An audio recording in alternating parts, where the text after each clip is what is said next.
Hello, hello. Okay, I hope the audio works.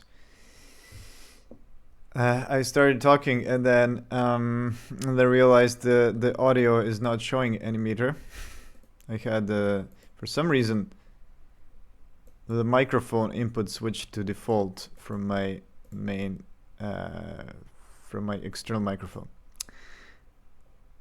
All right, so let me just get ready. Hello there, Sleepy Mushroom 1906.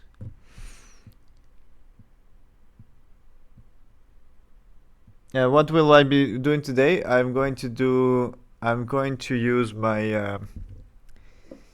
I made a little tweet about a texture I made for frame stuff, and I'm gonna make. First off, I'm going to make a text a docking port, basically a better mesh for the docking port, which I didn't in my space station game.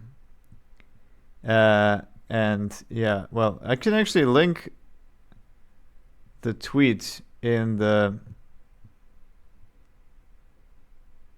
chat. So yeah, today I will work on window frames, docking ports, details like that. Any kind of the same thing you see here in the picture actually, the circular thing that's partially out of frame. Howdy. Is it normal map or all albedo? It does use everything. So it's PBR. So it has normal map. It has metallic and roughness occlusion. And I made it in Material Maker. So, I mean, I'm going to show everything when I start. I'm just getting ready. Okay, let me just also... Okay. Let me also shut down sound from my phone.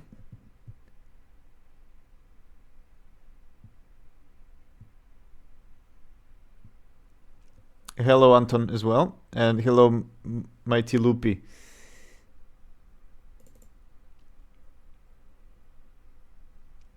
Okay, I think I'm ready. I don't have anything to drink, actually. I am... Okay, let me just go get some water.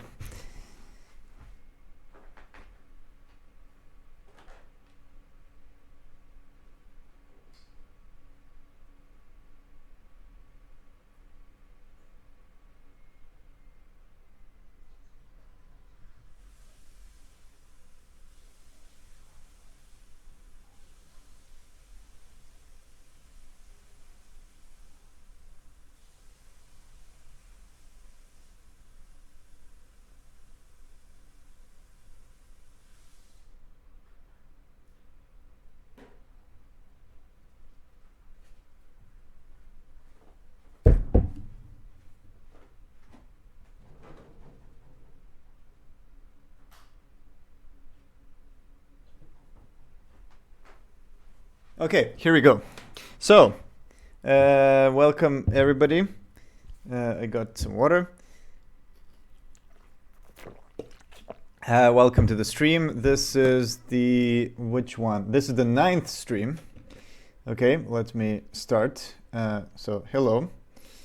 This is the 9th stream of the Space Station game.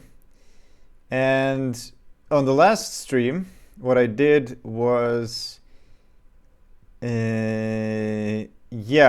I changed Material Maker, the source code of Material Maker, to have no filtering, so I can render pixelated, as you can see here. Here it is. That's one thing. And then on stream, I fixed a lot of things when it comes to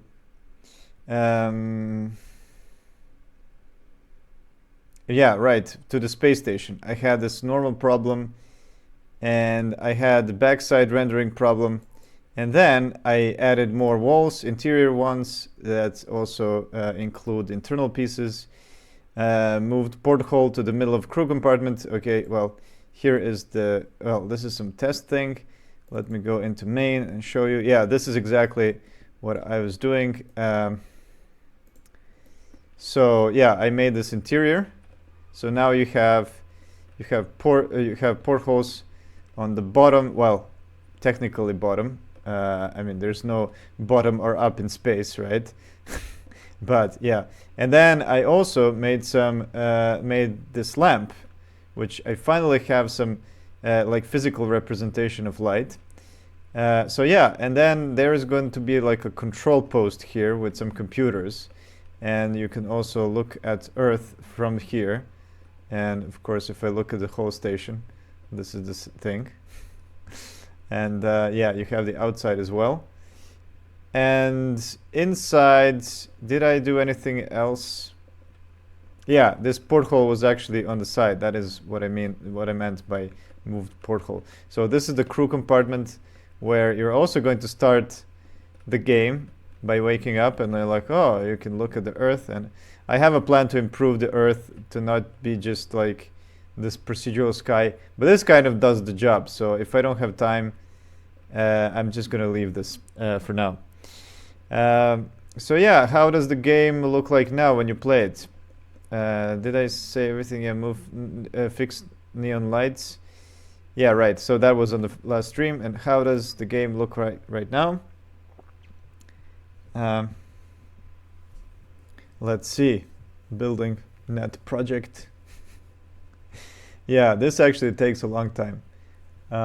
If I did only GD script, it would actually compile faster. But this is also first time I'm running this, and I have this dialogue. Oh wow, this suddenly it was working really slowly. Maybe that's because I have Material Maker on as well.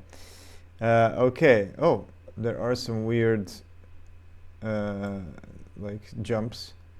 I don't know what it is. Doesn't matter. I'm just gonna show you a bit. Wait. Let me shut down Material Maker for a moment. Let's see if that's the problem. With Material Maker, yes. Does it improve? Slightly. Okay, so yes. Here is the lights. You have the port. And then you can, this is the movement that I worked on. And yeah, this is the thing. So for these docking ports, I knew it, flat earthers unite, yes. And it's not just flat Earth, it's also ocean-only Earth. Is there such kind of a group that the entire Earth is just a giant ocean?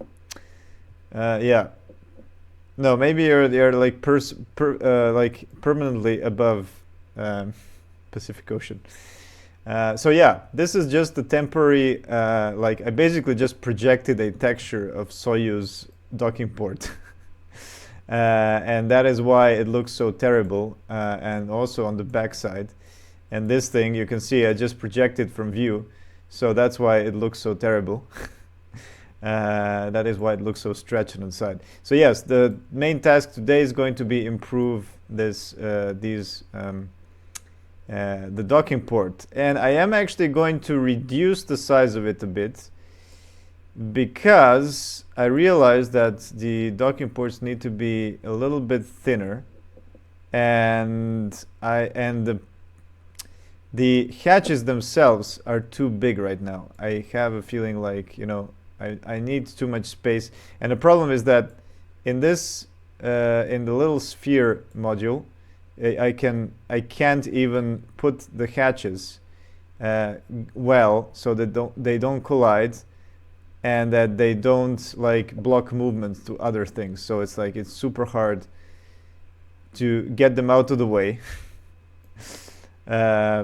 which sucks. But I realized that in real life, there's actually a way to remove the hatches completely. So the hatches are actually like hinged here, right? There is like a hinge. And in real life, you can actually unscrew it and remove the hatch completely. And here you can see that I have a little gap in space because I haven't put it correctly on the seal. But yeah, it is not going to. Oh, by the way, this is a new thing. This here let me turn on the light, my flashlight. This is the cargo module, and I made this model quickly. This is going to be the cargo spacecraft that you will be able to fly remotely in the final game. But right now it's just the interior, and it doesn't have anything else. It's just like an interior shell. I was just trying to test out the space and see, like, is this enough? Is this enough space? And frankly, I don't know if there's going to be enough space for the hatch to like open the hatch. So yeah, I will have to change it. But this is based on the ATV, the automated transfer vehicle that the ESA used. And so this is approximately about the volume that it has. And yeah, I just wanted to have this like giant cargo space that you can have freely, so that, you know, when the player enters for the first time, they're like, whoa, it's huge. But it's like, it's not actually big, it's just cargo space. And there's going to be some random stuff, some random bags. And this cargo craft you're actually going to use for refueling, which is one mission that I thought of in the game. So yeah, the game is going to be like a short experience with like 5 objectives, basically. That's the goal. And one of the objectives is going to be to dock the cargo craft remotely, and then basically like transfer the fuel from it into the station, because you don't have any fuel in the station. And then I'm going to put some valves here, like open the valves, and then you need to go back to the station, to the main computer, and like initiate fuel transfer and stuff like that. But yeah, you're not actually, I don't have a plan to use anything from the cargo hold. It's more like there's going to be junk that you're going to have to fly through.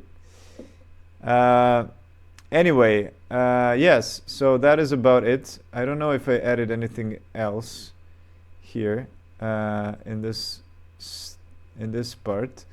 Let me see in the Godot. Yeah, you can see here is the cargo craft.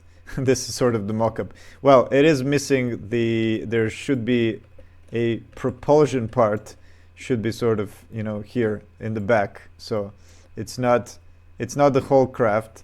And then there's going to be some solar panels on it as well. But this is the pressurized part. So the front part is the one that well, there is actually a gap here because the docking port is missing. That's why. And I need to add the docking port, and then it will be complete.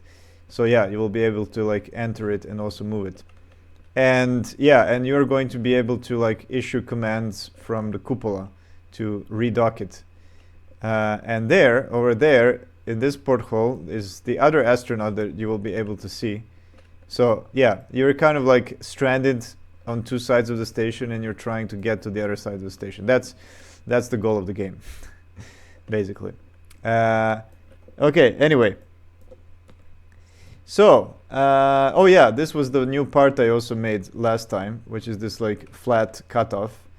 And I actually just used quickly like the hotspotting, which actually looked really good, and I was like, wait a minute, I should make everything with hotspotting from now on. So yeah, then I got the idea to make the seals texture, as I call it, or the edges texture.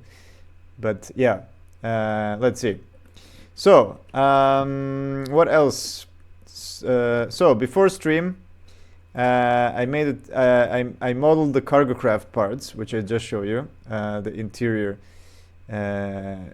cargo craft interior.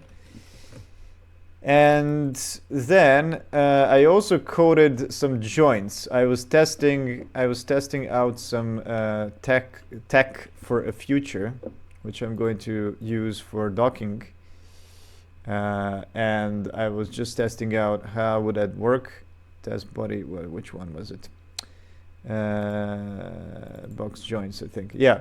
No, it's not joints. It's body enter. Yeah, I was basically testing how do triggers work in Godot. So basically, what happens here is that we have these boxes that are falling down, and when they enter the box, they get a fixed joint on them. And so yeah, I was just uh, looking at how does it work when you're like creating joints at runtime, and is it going to work? So yeah, if I run it, you can see that it works. And the reason why this this jumps up is because I was messing out with positions of rigid bodies, and just testing out what happens if you move the rigid body at after you assign the anchor and stuff. So yeah, it is workable. I'm starting to get it. I'm starting to get how joints work in Godot, but yeah, it's certainly much easier in Unity. So yeah, what was I? Yeah, so yeah, I coded some utilities for joints. Oh yeah, those utilities, they're basically like, wait, let me show you. Where is like, yeah, I made some utilities for creating joints. Oh, not this one, this one. Creating joints in runtime. Why is this? Okay. Yeah, so basically it does all these things.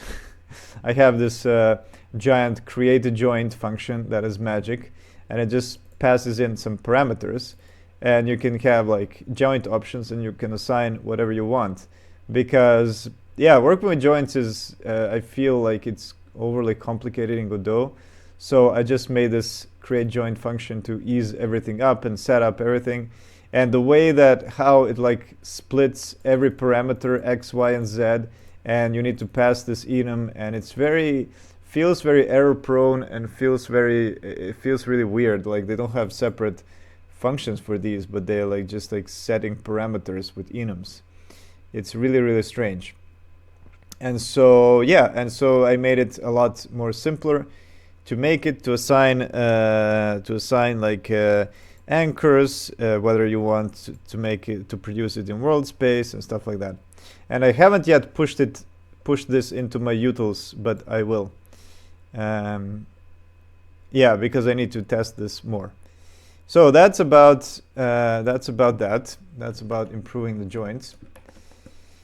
And another thing I want to do is to show you that I made this seals texture. So I call it seals, but maybe it should be called edges. But yeah, let me show you. You know what? I'm going to shut down Godot because I don't need it anymore, and the computer is going to run faster if I do. And I'm going to go into the Material Maker. And what is Material Maker? Well, it's basically like an open source substance painter or substance designer. So it allows you to create procedural textures. And yeah, and here I made this seals. So this texture, what's special about it is that it basically gives me a lot of different kind of, well, it's almost, I think that it's almost like hotspots, but they're only linear, right? They're like, instead of having like, what I mean is like there's only one dimension, right? There's no like, it's not like a, how would you call it? It's not an area, right? It's just a strip of stuff. And I intend to use this. So you have these like, this is like this kind of a window seal that has the rubber around it. Then there is stuff like, then you have like these bolts on for windows. You have some bevels.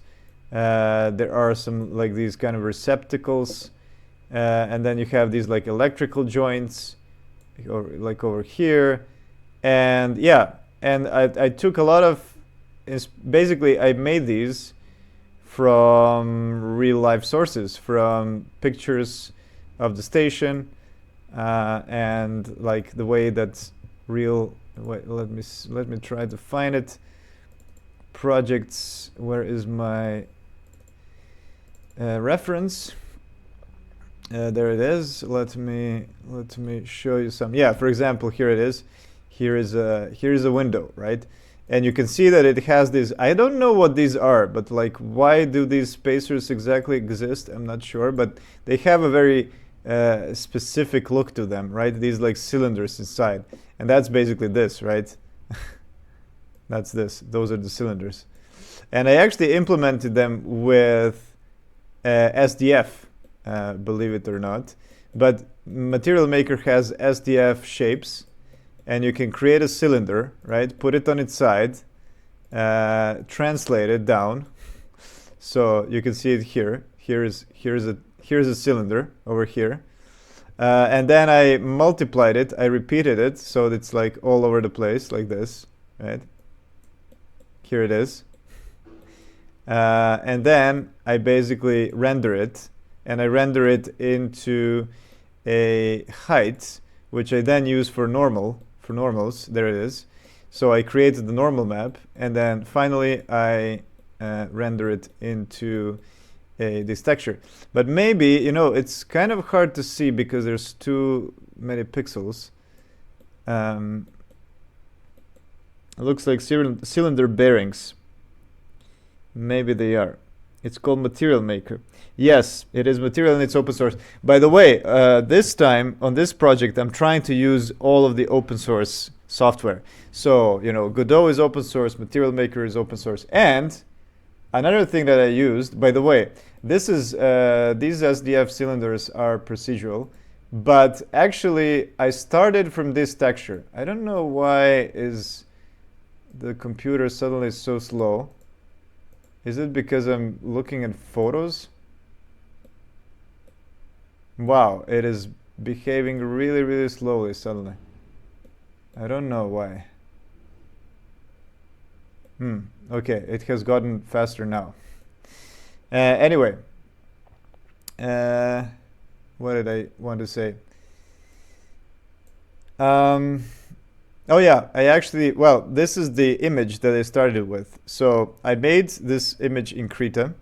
So that is not procedural. This is drawn by me, and I drew a lot of these by hand.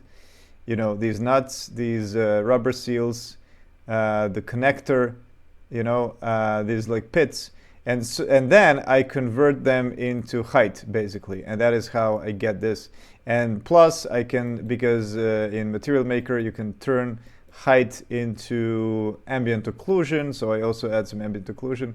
And I really like this combination of drawing images, right, and Material Maker. It feels like it is very it's a process that I'm gonna enjoy in the future, because it's hard to draw stuff. I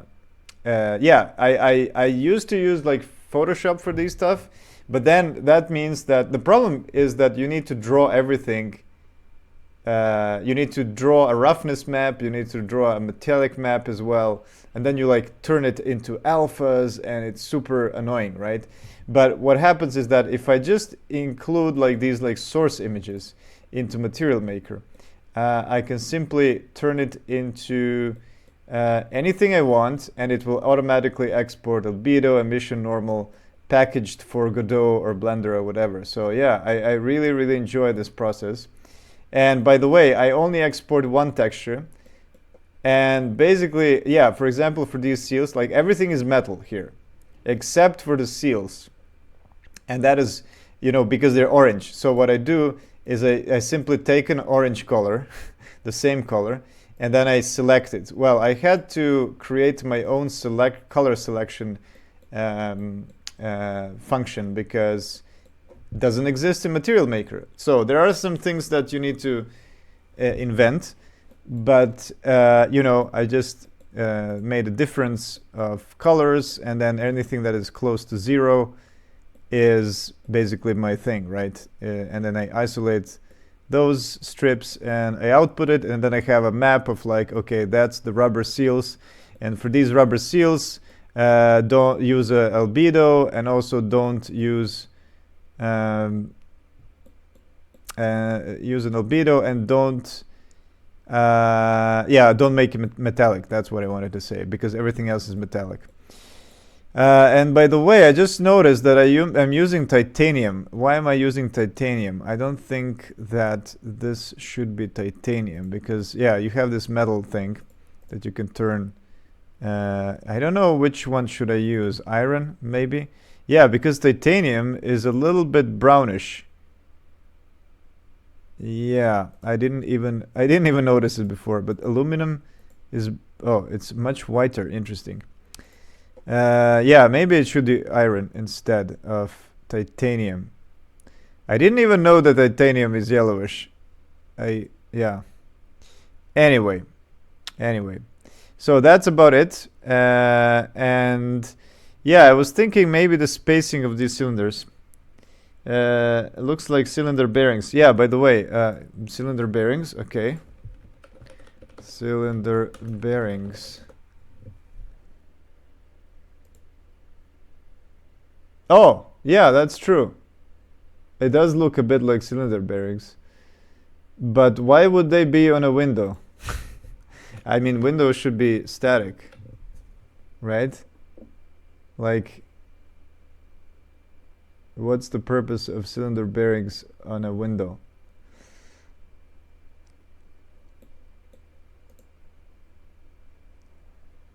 I don't know. I don't know. Are they supposed to like rotate? I don't think so. I think it could be some kind of because it's like a double pane window, right? That's the thing. Because there's an inner and an outer window. So the inner window is here and the outer pane is there. And so this is like the in between of the panes. So there's something there. I don't know. I don't know what that is, but I don't think it's the cylinder bearing. It's like double pane window between thing. Yeah, you know, they always have this double pane windows have like sometimes they have weird shapes inside and yeah, like this. Like why does it have this specific shape, right? This thing.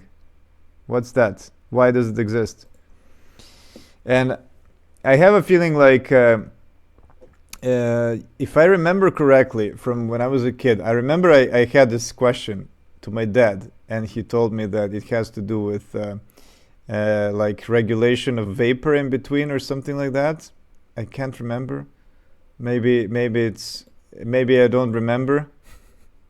But yeah, the reason why it has these holes. So I have a feeling like it's something to do with that. It's like some kind of a climate control thing in between the glass panes. I don't know. Something like that. Seal. Desiccant. Airspace. Yeah. Like, you see this metal plate? Why does it have a weird shape? How to fix, what is the blown seal condition? How to fix moisture and condensation. There it is. Why does it look weird? The most common cause of discolored window pane. Why do some of my new have is allowed to the sealed unit?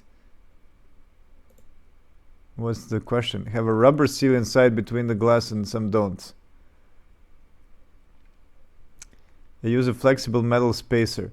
Double pane window. Let's metal spacer. Spacers.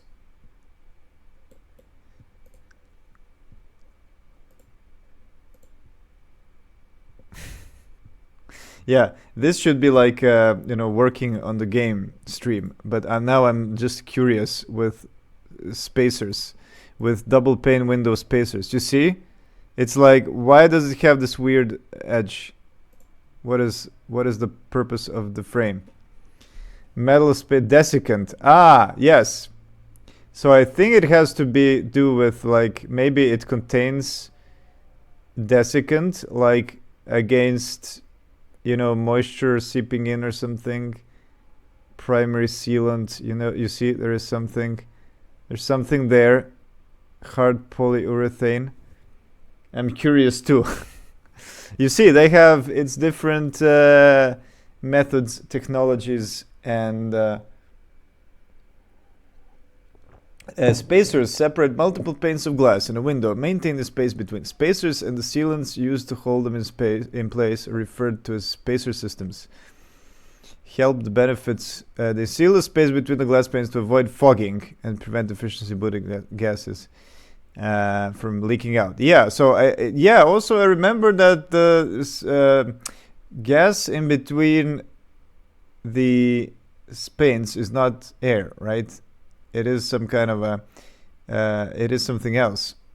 Provide a gas tight seal that prevents the loss of any special low conductance gas. In cold climate, spacer system can reduce heat loss, condensation, and water damage.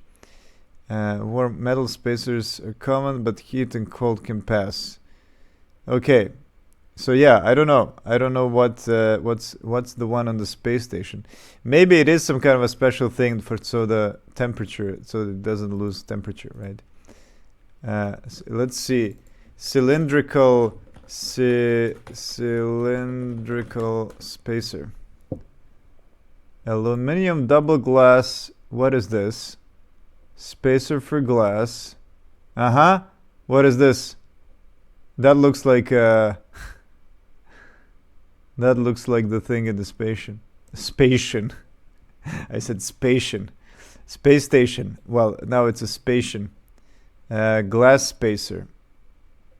Is this a thing? Is that the thing that they're like filling up the thing with? No, I don't think so. I don't know. I don't know what this is. But it doesn't show me any. No, these are the glass spacers. This is for some tables. It's not. It does look like it, but okay, let's look for, maybe this is special space station technology. Space station window pane spacers. Maybe spacers in space. Is there anything that's gonna give me any like insight into what these are? Replace pane.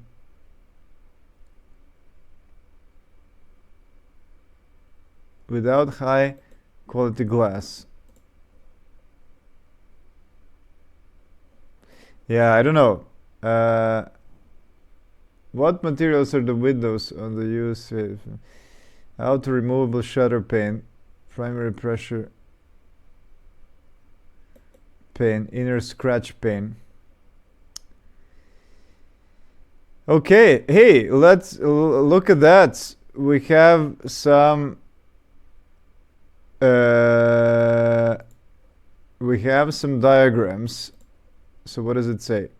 Cupola uses fused silicon borosilicate glass. 80 centimeter. High tech is composite of 4 laminated panes consisting of a thin exterior and debris plane. Protects it from material. Okay. 2 internal pressure panes and an interior scratch pane to absorb accidental marking from inside. Okay, that makes sense. Like, yeah, this is it. So they have like 2 panes, and then I have a inner scratch pane. But what is in between? Okay, it doesn't actually show what is in between.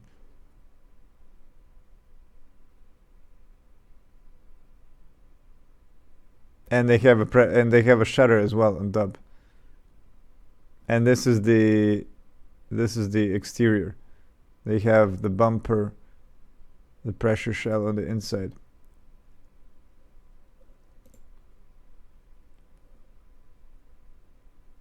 Hello. Why not just use a free asset pack? Why? I want to have control over what I'm doing. Yeah, so I don't know, but I have no idea what these cylinders are. Maybe it's time to ask somebody who knows.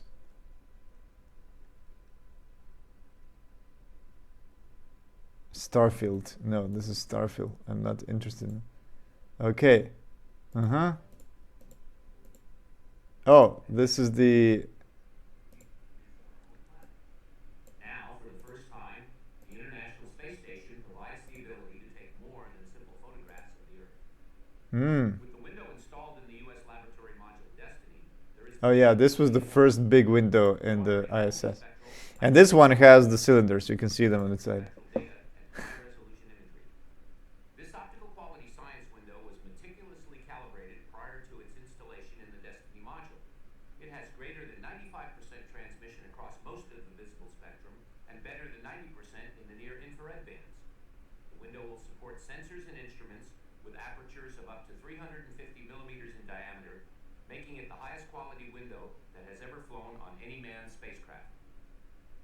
The window port is 20 inches in diameter and is actually composed of 4 panes of glass. Okay. Here we go. An exterior debris pane that protects the entire assembly from impacts with space debris while the external shutter is open. 2 pressure panes that maintain cabin pressure. And on its interior side, a removable scratch pane. The scratch pane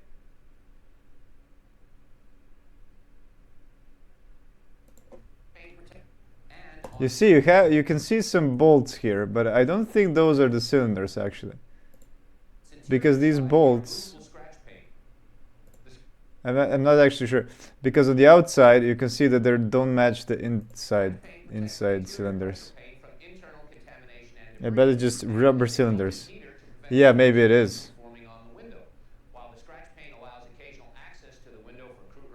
But it does look, yeah, it does look rubbery, actually. Now that I think about it, it looks less metallic than the other stuff. The whole assembly is protected from the space environment. Photography, it is not at the same high and not only provides the necessary access to the window itself, 27 cubic feet of there are 20 with the same computer from by the air circulation. Yeah. Maybe window pane rubber spacer.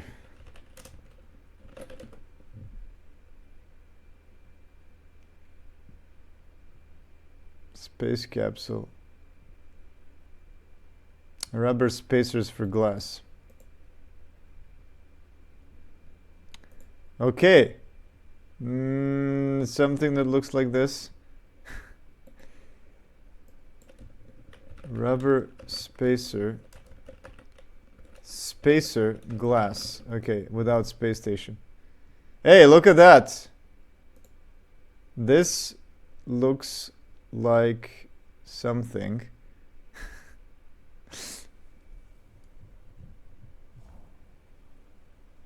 As ChatGPT doesn't know.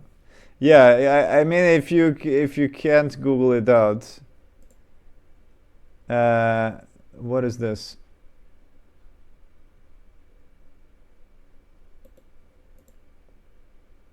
Look at that.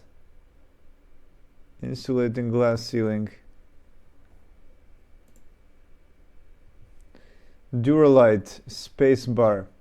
Duralite spacers. I think this is it. Like, I mean, it's not the exact shape, but you know, it's not the exact shape, but I think that's the gist of it. That it could be. So yeah, then it's likely some kind of a rubber spacer. Oh my god. What a giant loading. Yeah, this feels like, you know, these images haven't been loaded in like 20 years. So that's, you know, it's like trying to find where the server is. Yeah, this looks weird, but yeah. What is this? Anyway.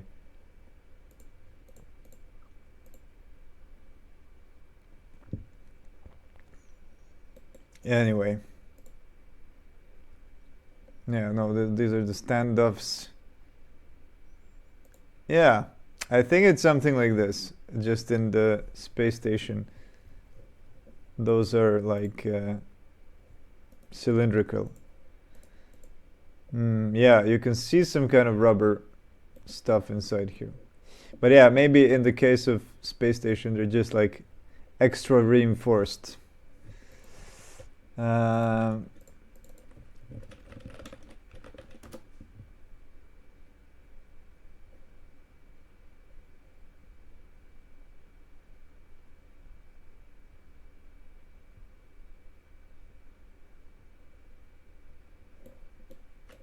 And now space station.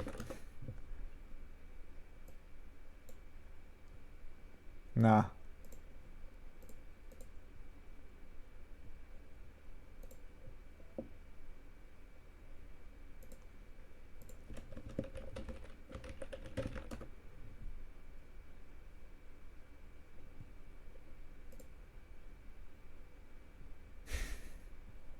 Now I'm going down the rabbit hole. Okay, but I think it's something like that. I think it's something like that. It's probably some kind of a strip which has like some rubber elements connected, like this one. Uh, just on the inside. It's like looking inside instead of the outside.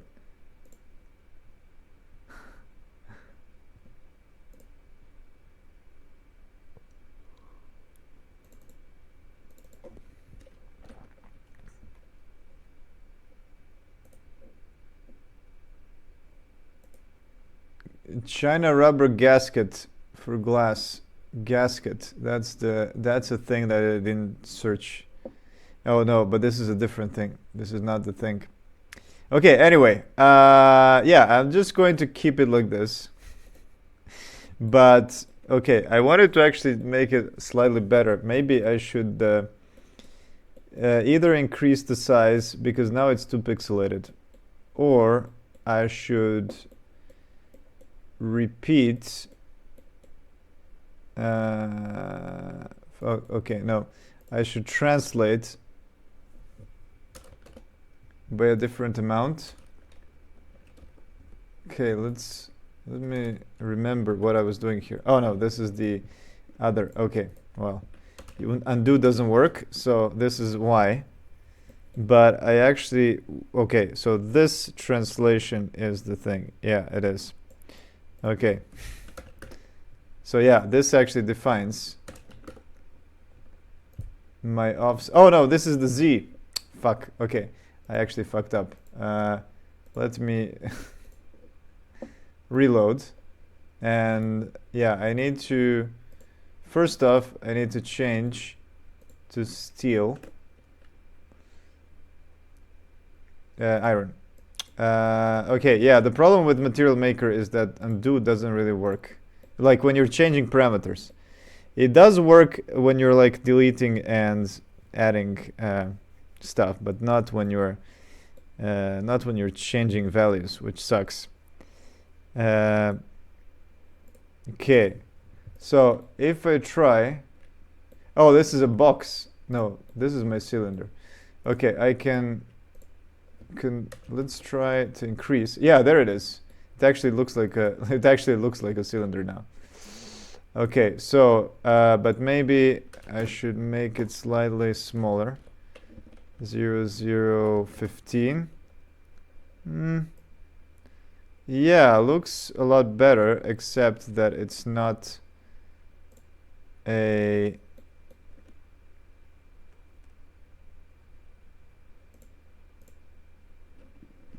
yeah, there.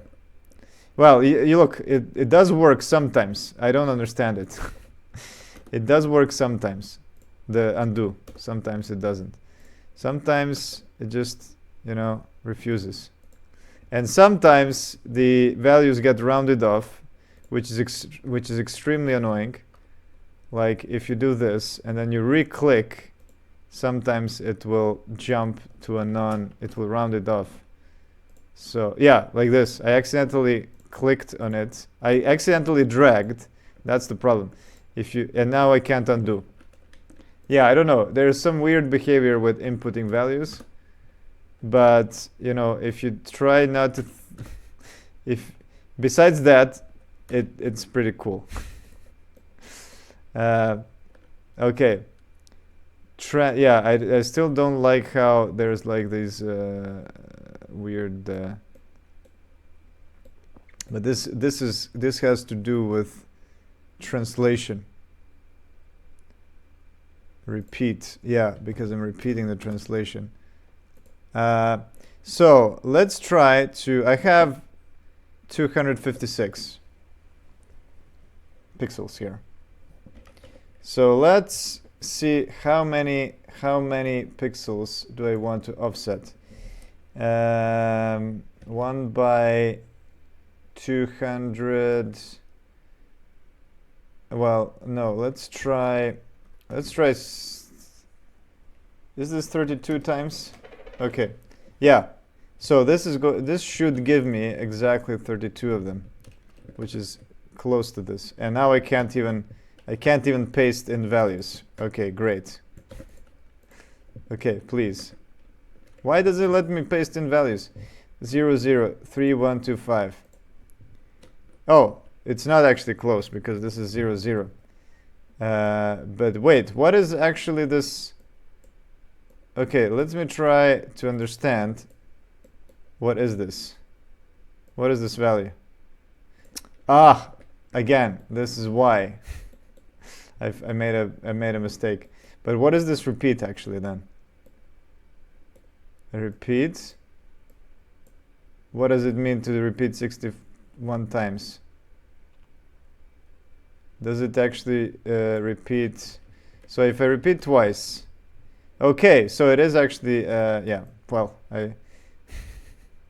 I forgot in the meantime. Okay, can I actually make it smaller? Should I make it smaller? Yeah, let's not make it smaller. Instead, I'm going to yeah, let me actually then just repeat like 64 times. And okay, that's maybe too much. Let's try 32. There we go. Yeah, that looks okay. That looks better than before, and it seems to be pixel perfect. Yeah, I think I'll go with this one. Cool. Okay, let me save. And let me actually export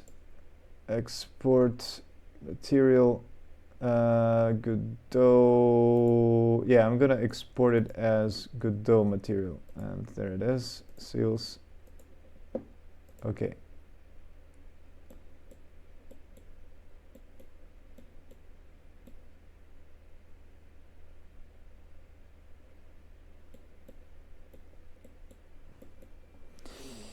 Okay, so should we try this? Should we try this in Blender? Let's see. So, my first task is going to be today. Yeah, I actually just finished showing you what I did before stream. My first task today is going to be to create a better docking port. Well, I didn't finish this. Formalize color shape, yes.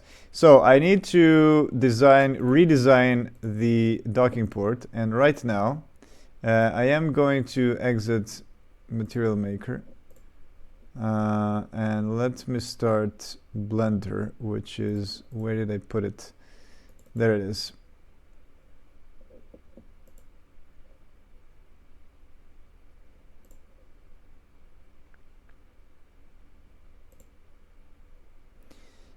So yeah, right now this is how docking colors work. Let me actually put it into a yeah, let me actually isolate it into a separate collection. Docking port, and I'm gonna put this one. This is the drogue. This is the cone, and this is this. Okay, docking port. There we go. So basically we have these 5 parts, except that this is exactly the same. So if I remove everything else from view and show you just this. So on the side, this is how it looks like, right? You have a docking color, and then you have a hatch. And right now I'm like approximately putting the hatch somewhere in between, right? Like this. And let me just turn on the X-ray. Yes, perfect. I have this, like, I put it somewhere in between in game. And this one I also put somewhere in between. And then I'm like, okay, I'm pretending this fits. But actually it doesn't fit because there's a space. And they should be almost hanging on top. So today I drew a little bit, I sketched a little bit on paper, though I can't show you then. But I'm going to redraw now what I need to, how I actually need to redesign it. So yeah, I realized that also this docking color is too thin. In reality, it looks way bigger. It doesn't, well, here's the thing. I'm not trying to exactly recreate reality, but I am going to do something that is fairly similar. So yeah, this is how the docking system looks in real life. And you can see that the docking color, as I call it, well, the docking ring, let's call it the ring, not color. Okay, let me rename. Ring shape, yes. And then I'm going to do the hatch, but yeah. So you can see that the hatch, the ring is actually has this completely different shape, right? It has this, first it has two layers, right? It's like it has this bevel because, well, it's not a bevel, it's like a niche. It's like inset. That's the word I was looking for. It has this inset on the inside. This is the outside, by the way. And the reason why it has that is because the hatch needs to lay on that, right? It doesn't work like in my case where I just have a hatch sliding, in nothing. Like it's just like this. It's just sliding through, right? It needs to actually have a little bit of what I mean by that. Let's go to Excalidraw. It's actually here. I was also drawing some fuel transfer ideas that I'm thinking about, but I'm going to talk about it in a different time. Just going to add something here. So basically, what I have right now is this is the cross section, right? It's like this, and that's it. And then my hatch just like fits inside here, right? It doesn't make any sense because the hatch is just going to pop out, right? What I need to do is actually create a hatch that has this inset, right? Like this, so that the hatch actually lays on top of the inset. That's the first thing I need to do, right? That's the first step. The second step, well, in real life, it is a little bit like slanted, which I actually like. Where is it? Oh yeah, this is a much better graphic, by the way. Yeah, let me remove this glass stuff. Okay, so yeah, in real life, it actually has this like how do you call it? Like a slanted part and also slanted on the inside. I do actually like that, and I might actually add that into my design as well. So basically what I have is they have like a little slant over here, and then they have the inset, and then at the end they also have another slant like this. So basically you have a little bit more like thing to work with, like a little bit more margin when you're like closing the hatch and stuff, because now your hatch can actually move like, through here as well when you're opening. So yes, that is another challenge. Another challenge is to create the opening mechanism, because it needs to be able to like have some kind of a hinge, which I'm not actually sure how it works in real life, because it's not actually clear in these views. But basically I will have to have some kind of a hinge somewhere here, maybe, and then it's connected to the hatch like this. So when it opens, it's like it's opening like this way, right? If it opens this way, then the hatch is going to be here, right? Something like that, right? So that there is like a little bit of a standoff, and that you can actually open the hatch. So that's one thing. And another thing is that the probe and the drogue, well, the probe, the drogue is the, right, this is the, well, let me make it a little bit better. This is the drogue, right? It looks like this. That's basically the hatch, the passive part of the hatch. And then you have the probe, which looks like this, right? And then it also has that's the active part, or the male part. Some people say this is the female and this is the male. I mean, it's a bit sexist. Let's not go there. I'm just going to call it the active and the passive. So yeah, so it has, this one has a probe as well, which goes on top, which is like this, and it actually goes out, and you know there's a head that comes in here and then locks into position. The head actually looks more like this, and then when it comes in here, it locks, and then you have two spacecraft that are connected. And I'm actually going to try to recreate the entire process of docking in the game. By the way, yeah, so this is the drogue. Yeah, let me actually also draw quickly the docking, the ring. You have the ring here, and you have a ring. Whoops, wrong side. I knew it. I will make a mistake. Wait, it's like this, right? No. Wait, it's like this. No, what? Wait, I'm confused. I just need to draw this. Yeah, I actually made a mistake when I was drawing this one, because this needs to like stand on the inside. This is the inside of the station, right? This is the in between. So yeah, it actually should be like this.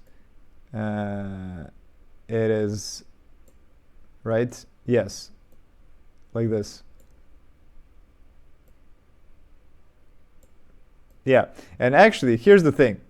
I drew this incorrectly. This should be flush. So this surface here should be the same as the surface of the drogue. So yeah, this needs to be moved over here, basically. Yeah, something like this. And then on the other side, you have the exact same thing, but symmetrical, right? You have this. No, it's getting complicated to draw this. And then you have this. It's hard to flip sides in your brain, but yeah, I didn't really align them exactly. So yeah, something like this. Okay, but here's the thing: when you join these two things together, they don't actually come.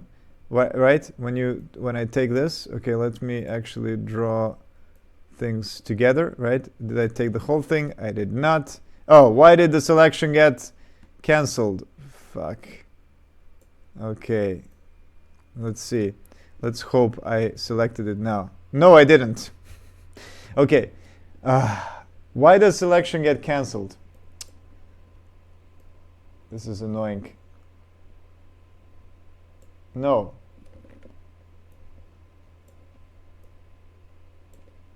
I don't know which. Okay, this. Yes. Okay, finally. So basically what happens is you have docking ports coming in, and then they touch here. So when the rings meet, first the probe touches here and then makes it hang. Okay, let me actually draw the whole process, because it's going to be easier. Yeah, well, let me actually draw it later. So basically, what I'm trying to say here is, after you have the hard docking, which is when the two rings meet and they have latches, they put on latches. The thing is that in my case, where I have this probe and I have this the cone, the active part, the active hatch, is not actually touching the inner hatch, which it should be. And I was thinking about, like, how did I make this? How does it work? And then I realized that I didn't actually see that in real life, in the real one, there is actually this crown on top. So there's another part which actually comes in contact with the cone, with the passive part. So yeah, there is a thing on top. I'm going to draw it green, which is like another cone Oh, wait. Why didn't it work? Green. Okay. There's another thing which is kind of like here. And then the probe is on top of it, is actually coming out of it. And the probe is actually a lot longer, you know. It's like it's more like this, so that it has space to come out, right? So that's basically the I need this this crown, as they call it. I don't know how it's actually called, how this part is called, but they call it the crown. So yeah, then this thing should come in contact with the cone. There, it's almost exactly in the docking ring and the drogue. Okay, so basically that's what I'm going to model today to improve the docking port.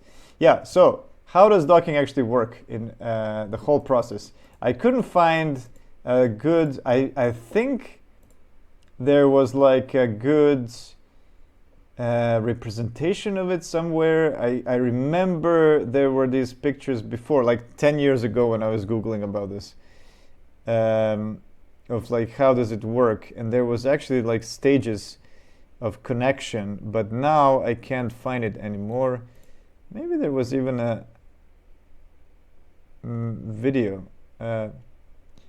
Docking types. Could it be this simplest space? No, this is fairly new. Docking mechanism, inner workings of Soyuz.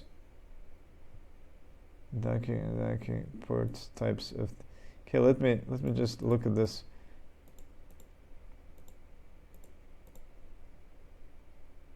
No, this one is way too simplified. There is.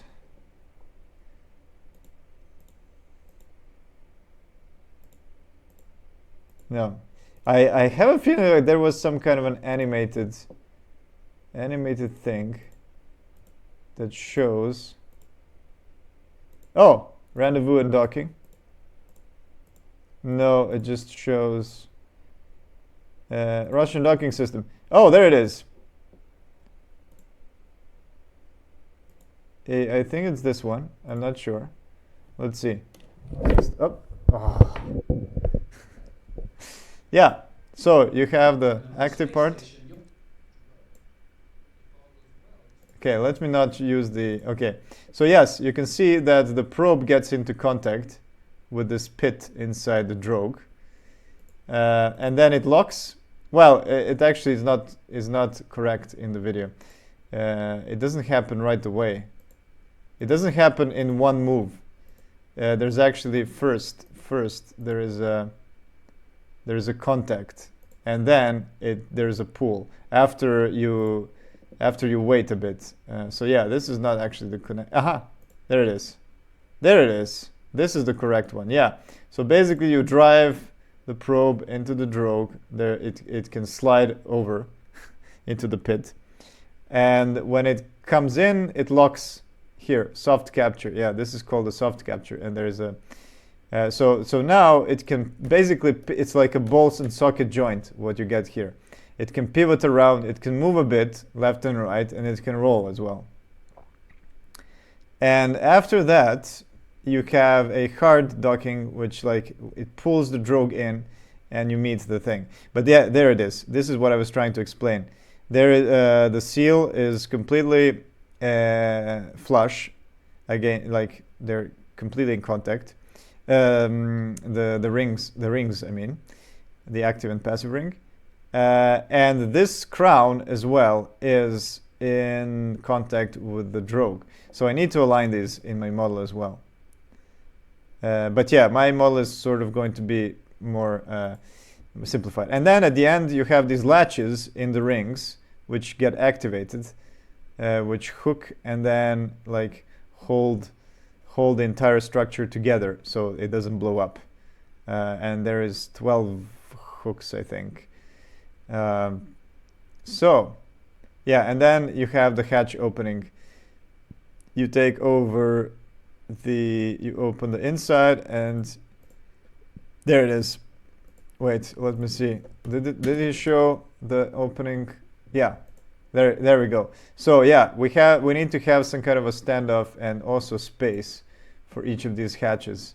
You open one hatch, you open the other hatch, and yeah, it also the entire probe mechanism needs to be smaller than this ring so that it can be opened. You know, otherwise it would be jammed here. So it's like so it doesn't hit. So I need to think about a lot of things. And yeah, let's do it. Let's start making it. Okay, so you know now what I'm trying to do. First off, I'm going to start from making a color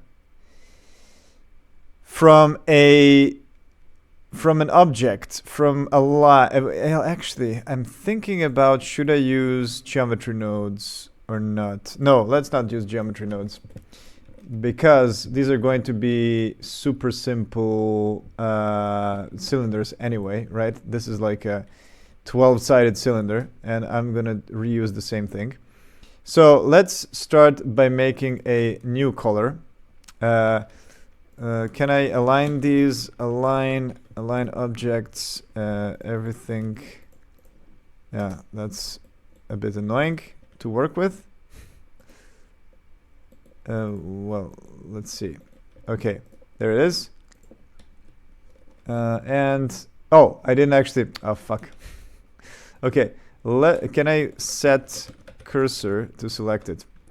Cursor to selected. There it is. Okay, so it's easier now to create new things. That's what I wanted to say. And the cursor has rotation as well, or am I in thinking, dreaming it up? No, it does feel like it has rotation. I've never actually seen rotation before. Oh, 3D cursor. Is this a new thing? Maybe it's a new thing. I didn't know. I didn't know it has rotation. Okay, so let's go with a 12-sided cylinder, as I did here. Right, that's the one. No, I was actually not using a 12. I was using a 16-sided cylinder.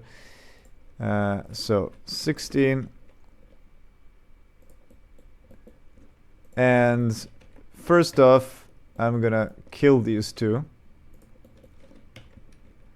Okay, and I'm gonna put it onto here, approximately for now. And I'm gonna, okay, let's put it the same height, but that's probably gonna be wrong. So I need to make this inset. Which part is this? Okay, let's make this the top. So what is the, yeah, this is the actual seal. Oh, it's actually not at the same position. Okay, let's do this. Let's do this. Now they should be at the same position.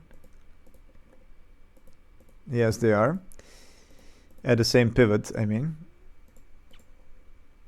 Okay, and why doesn't it want to select my other cylinder?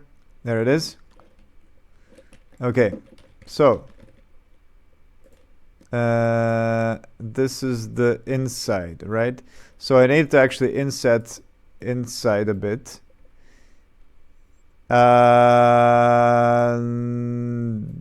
Right, and then I need to make it wider on the inside. Yes, and then I put it over here, and then I put it over here. And that's it. Okay, and then I'm going to join it at the bottom. Okay, so, well, here's the problem. How do I join it at the bottom? Maybe I should have actually made it with rotating. Okay, let's see. What does the external... Okay, so it does have a little bit of shape to it. Let's call it like that. And it is a lot wider than this one. So let's... Yeah, I am going to also formalize the width of the inside, which in my case right now is I think the real one is 80 centimeters. So I use docking with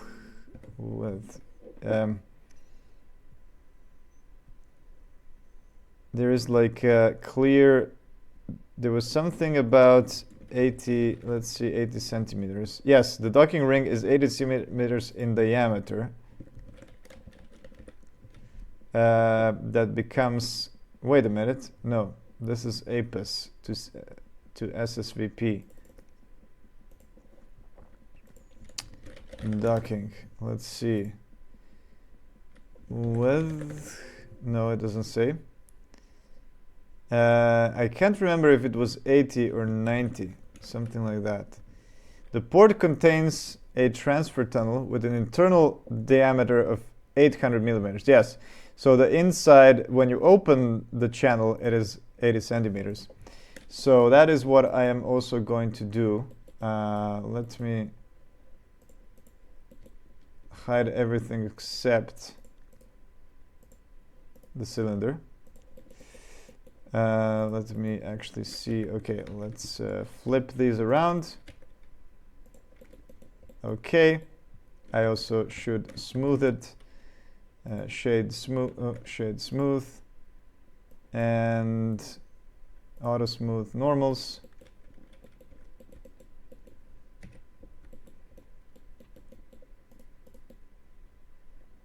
Okay, so it's sort of like this.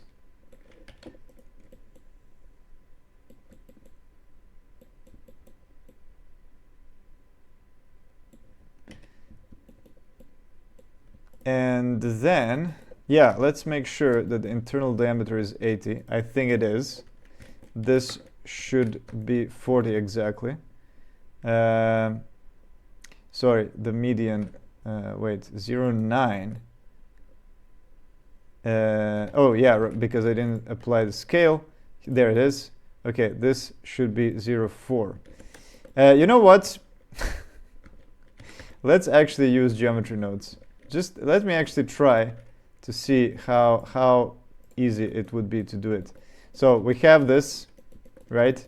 We have only one line, one cross section, and geometry nodes. I'm gonna make one new. I'm gonna say docking port ring. And let's turn this geometry into. So how do I do lathe? No, there's no lathe. That's the name of instance rotation vector rotate. Okay, lathe geometry nodes. What is the way to lathe an object in morph between objects? 2.8.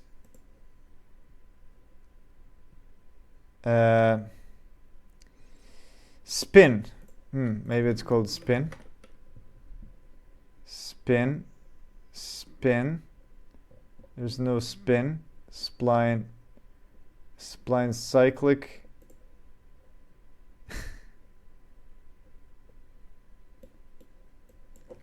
Geometry nodes spin. Rotate single object plates in. There must be a way to do it. Much easier than. I wish rotation along a curve. So yeah, basically when I was working on Shakedown, I was using this kind of like offset line along curve thing. But is there a way to not do this? Mesh line.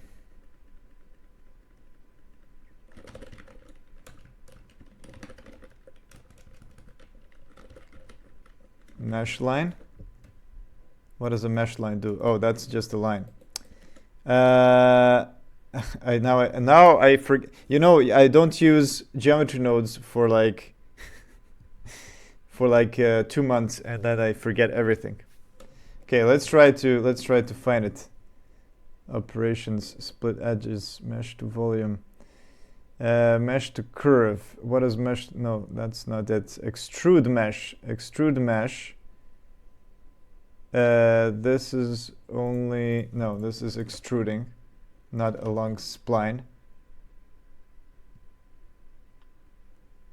Curve. Read. Operations. Deform curves on surface. Curve to mesh. Optionally, curve to mesh.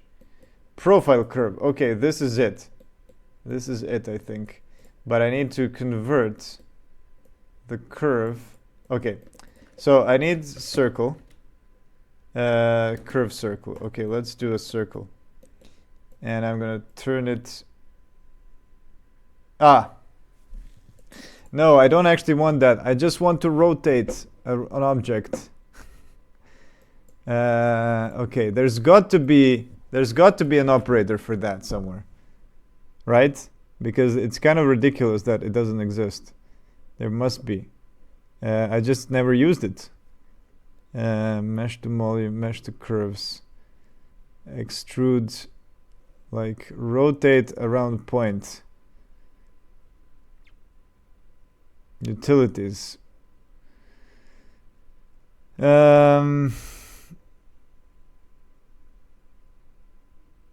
Convex hull, merge by distance.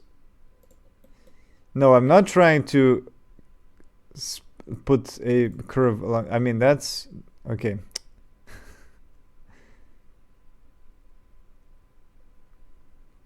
What do I actually want to do?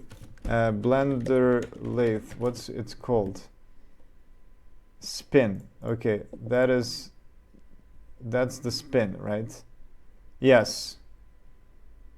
But this is a modifier, right? Spin. Sweep tool. Oh, sweep. Does sweep exist? No, it doesn't. Geometry nodes, sweep. Geometry sweep node places inputs.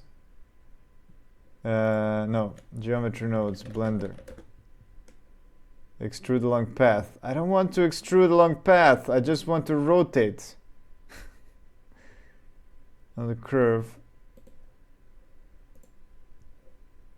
In geometry. I don't want to do that. No. Why is it so complicated? To control the extrusion.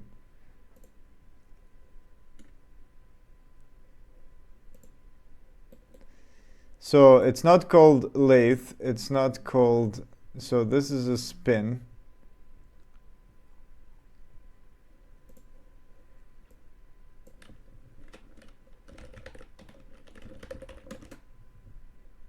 Rotate instances. Maybe extrude, then bend. But yeah, I don't want to... I mean, it feels like there should be a simpler thing. That's the thing. Like, I could do it along a curve. I could... But then it feels like there should be a simpler way, because the only thing I want to do is just to rotate around the axis. That's... yeah, I don't know. Maybe there isn't a better way. Curve circle. Yeah, like I could do it like this, okay? Mesh to curve. Okay. And then I use this and I use this. And let's see, where is it? There's nothing.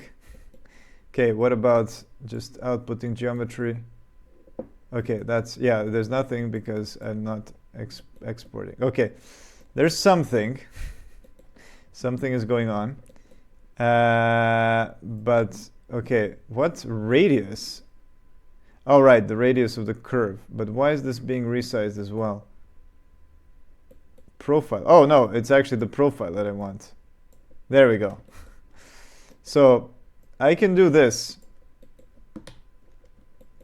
But why? No, but what I mean by that is like, then that means that I need to put the origin to the, like, here. Well, okay, I can work with this. I can work with this as well. I can put it to 0 instead of spinning around. So yeah, now I'm sure that this is, if I put this to 0.8, right, then I know that the, oh yeah, the radius. So the radius should be 0.4. Now I'm sure that this is the inside, the inside width, right? And I should actually put it to 16 points. Okay, so if I unhide this, it should match perfectly, except that it's a different color. But yes, and I think, wait, where is, what the hell? Why is there only one, like, what happened here? Mesh to curve, why did it work? Spline, control point 6, okay. That works. Okay, maybe because it needs to be a single curve. Fill caps. Okay, maybe it needs to be like smooth or something. No.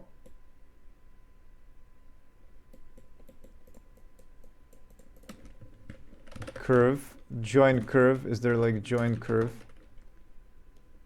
No. Strange. Why is it so complicated? Points. What's the difference between points and, oh, points, individual points. Interesting. Radius, fill caps does nothing. I don't know, is it like, is there some kind of a weird scaling going on?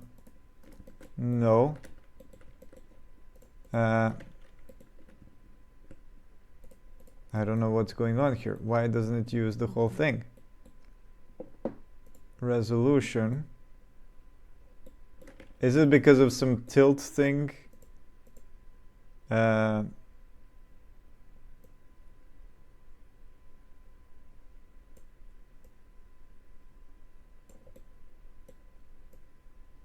What the hell? Okay, this is completely unexpected.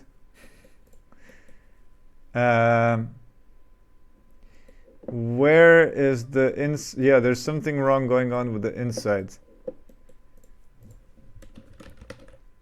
Is there like a twist?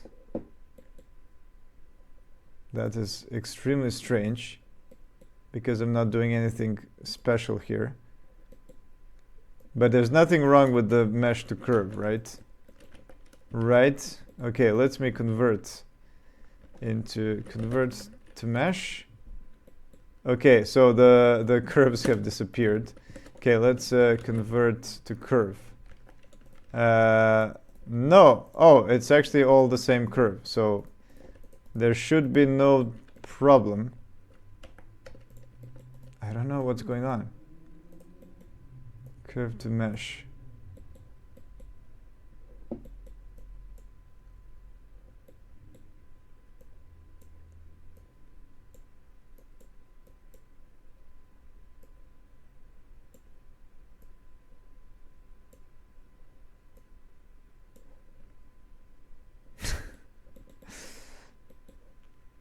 I've definitely used this before, the curve to mesh. Let's try it with some other curve. Okay. And then let's take object info, and I'm gonna take this curve.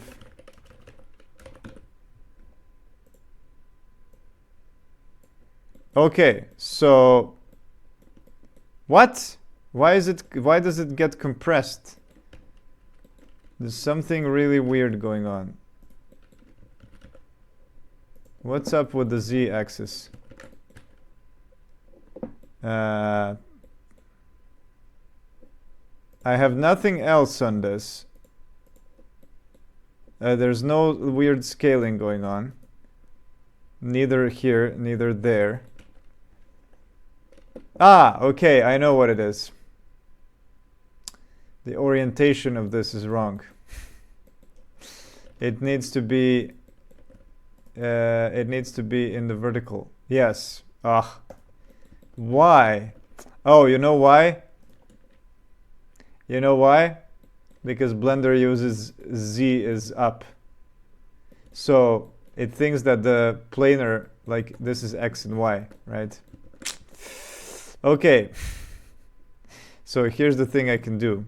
Instead of this, I can, so this is correct, but I can just flip this around. Translate instances, no. Transform, that's what I wanted. Transform geometry. Okay, I'm gonna turn it 90 degrees. There we go. Okay, let's use some better matcap here so that I can see it much clearer. There it is. So, as we can see, now it finally works. This is the inside. Okay, well, now I need to also make it, I made it smooth. So I need to split it. I need to split it to be smooth correctly. And I can do that by splitting edges by their, yeah, if you split all the edges, you get this, right? You get a low poly. But I can actually split it by edge angle. Edge angle, there it is. And I can say if edge angle is more than math, okay, math, I say more, greater than, oh, why is it not Boolean? Okay, let's try unsigned greater. Compare, there it is, we need to use the compare. Greater than something. So if, there it is, I make it greater than 0.6, but of course these angles are in radians, so it's a different thing. You can use a compare node alternatively. Yeah, I did it. So it's called a compare, I didn't know. But yeah, I know that that's the difference. If you say just like greater than, it doesn't give you anything. But if you pull out a node and you say greater than, then it will give you, because it understands that the float.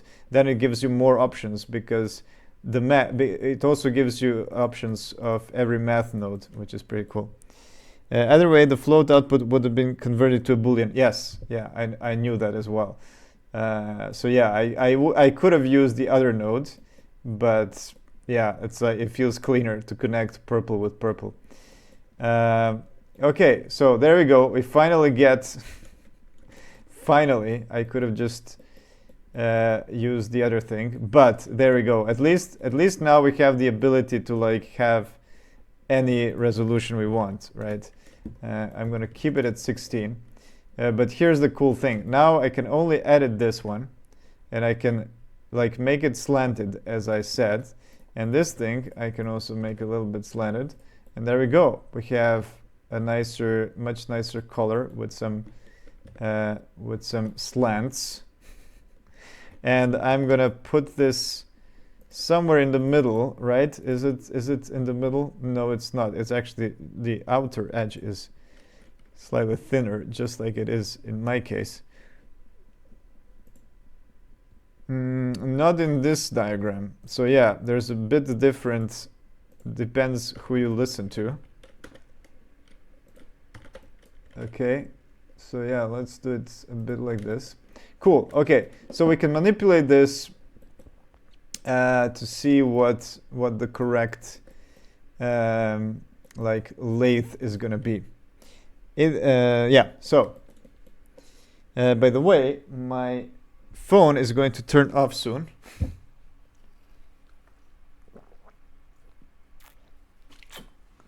So let me grab a charger.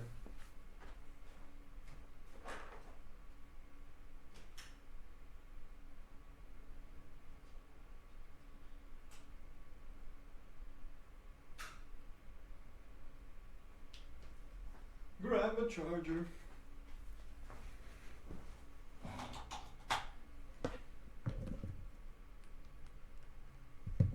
Okay, there we go.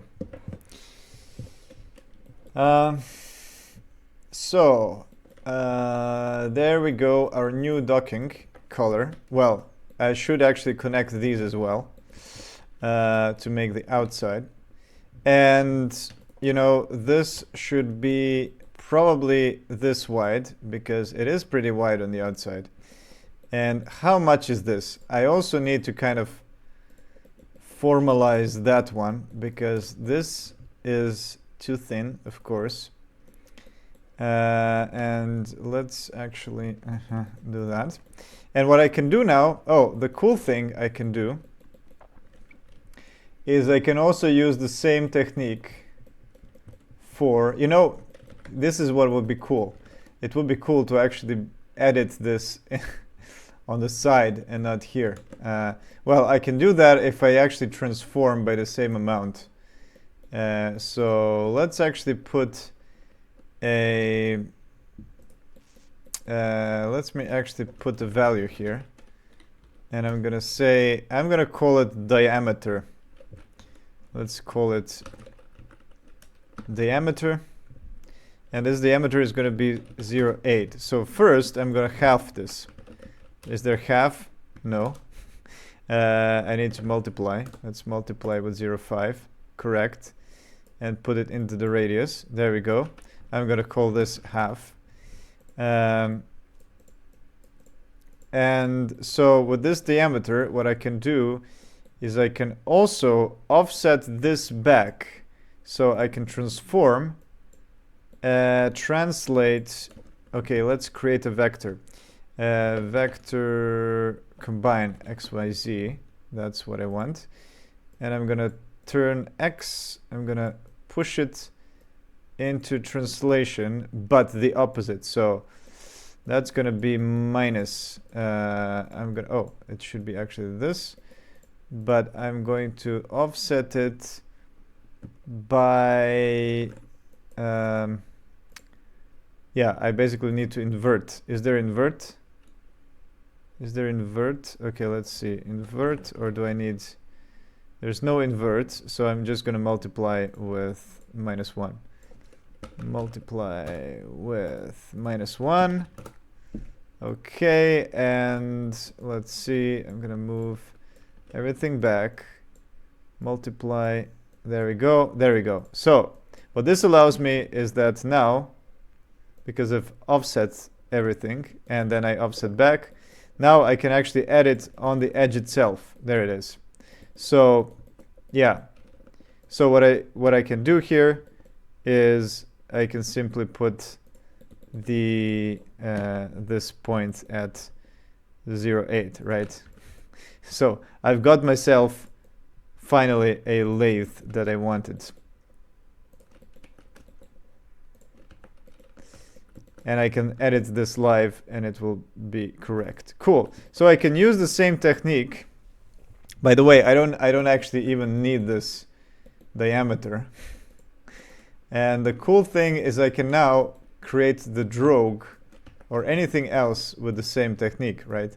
I can just use this and create a hatch like this. And that's it. There, here's my hatch. Done. Yeah, you get my point, hopefully. That I can now reuse that.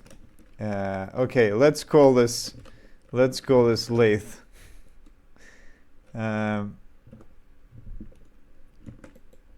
Okay. And yeah, should this be part of this or should I make it a group? That's the thing. Maybe, yeah, so here's the thing. I'm actually going to input this. I'm going to turn this into a group. No, I'm not going to do that yet. I'm going to do that later. I'm just going to call it lathe. Okay, so we have this. It's on the top. We have a docking color. We have everything. And yeah, let's actually make the hatch now. So I can actually reuse the docking, the same geometry node. And instead of putting it here, I'm gonna put this here, and we're going to go all the way to 0. And actually, let me remove all the stuff. Let me remove all the stuff. So I only have 2 points. 1 point goes over there. Okay, let's remove this, and let's hide that, so that I can only work on a hatch. Okay, so we have this thing that lays here. I'm actually going to dissolve this vertex. I don't need it. So now I'm gonna add a new thing that goes over here and goes all over the way to there. So we have a simple hatch, but I'm gonna make this into a cone. So I'm gonna, well, I can actually take this thing here, extrude, and here we go. And it actually kind of looks like this, and this goes into 0. Okay, make sure that everything is at 0 in y-axis. It is. Cool. Okay, and then what I'm gonna do now, I'm gonna unhide this. I'm actually going to create a copy, a duplicate, and I'm gonna spin it around 180 degrees. Actually, I'm not gonna spin it around this way. I'm gonna spin it around this way, so that I can see both of them. So basically, it's the 2 docking ports, the 2 docking rings, right? And they have the same data. So if I move this one, the other one moves. Perfect. And then I'm gonna make the other hatch, which is going to use the same technique, everything, except that I'm gonna move this up, and then I'm gonna have this little pit. Is this gonna work?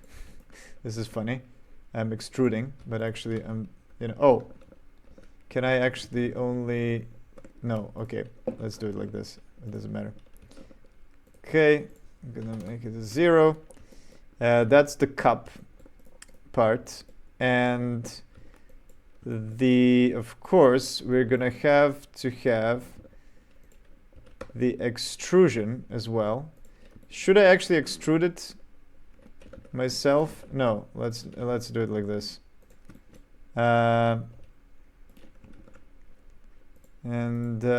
Wait, it's hard to see the okay, it's this one. Okay, there we go, and there we go, merge. So that should be the other hatch, the cone, but I'm gonna make it slightly wider, just to make so yeah, we will have to make all the things a lot thicker because of the voxel GI. Yeah, and so let's unhide everything now. Let's unhide the geometry nodes. Here we go.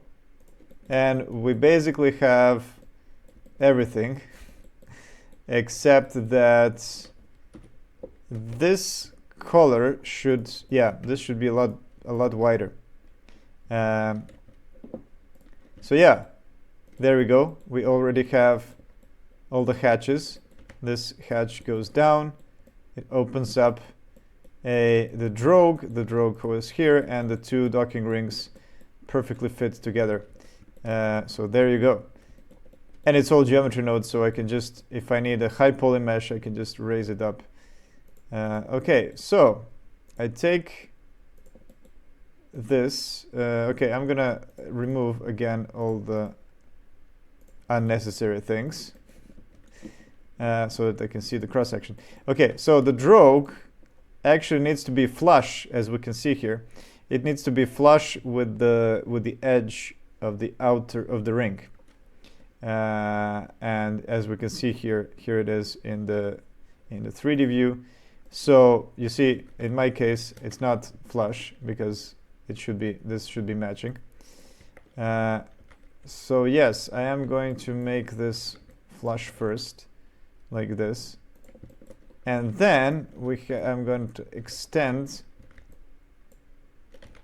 the cup, but actually I should still make the cup small, but do it like this sort of. I don't know, maybe it's too, it is almost 45 degrees. Yeah, so it's not, it feels too slanted, but it's not actually too slanted. It's actually fine. Okay, so there we go. And we can see that this hatch is actually a lot, oh yeah, and this one is also a lot thicker. So I am actually going to have to move everything much closer. And then, of course, we have this crown on top, which is this complicated shape, which I'm not going to model precisely. Yeah, sorry if it's hard to see on the stream, all the lines. What is this? Oh, it's just this Bezier that I use for testing. So yeah, here we go. We have stuff in cross sections now. And what else should I do? Yes, I need to make the crown as well. Let's try to make it out of a separate part. I wonder if this is actually going to work. Oh yeah, it does actually do both. Nice. Okay, so let's make the crown out of the same Bezier for now as well. So when they meet, the two, the crown and the drogue should actually touch like this. And I'm gonna remove this, put this to 0. So this is like the more of like a general shape.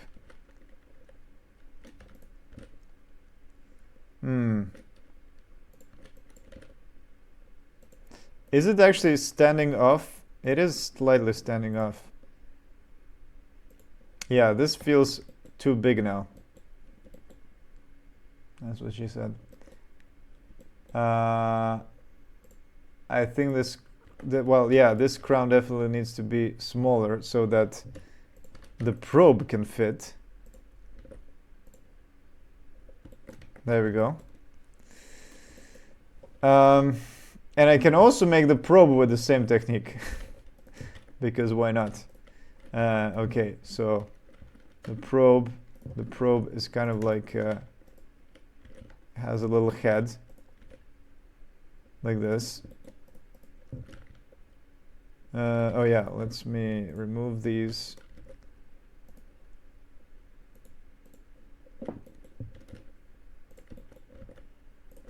And then it has a stick going all the way down. So here we go.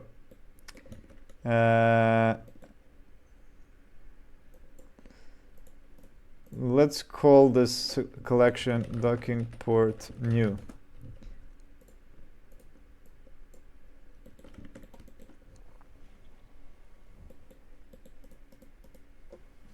All right, so let's see how that looks like. Yeah, I have a feeling like this drogue is incorrectly scaled or something. Should it be deeper? No, but the crown, as I call it, yeah, I think it's because the whole hatch thing needs to be bigger. Like this thing. And then there is less of a side and it goes a little deeper. And then the crown makes sense, yes. And the crown can actually be slightly smaller now.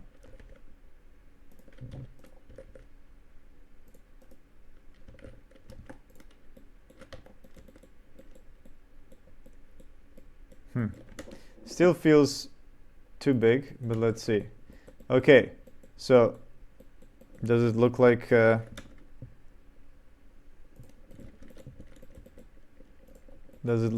real thing at all? Not really. Yeah, the crown is a lot smaller in the real life. The hatch looks fine. Actually, the crown might actually be bigger. Just looks is just thin in my case. But the problem is that we need to open the hatch as well. So is there going to be enough room to open the hatch? That's now the question. And then we have the probe as well. So yeah, I can now live edit, which is cool. This thing. Make the crown a bit bigger. Contact, but actually I think it shouldn't be in exact contact. I think it should be a little bit away. Okay, and then we have the probe.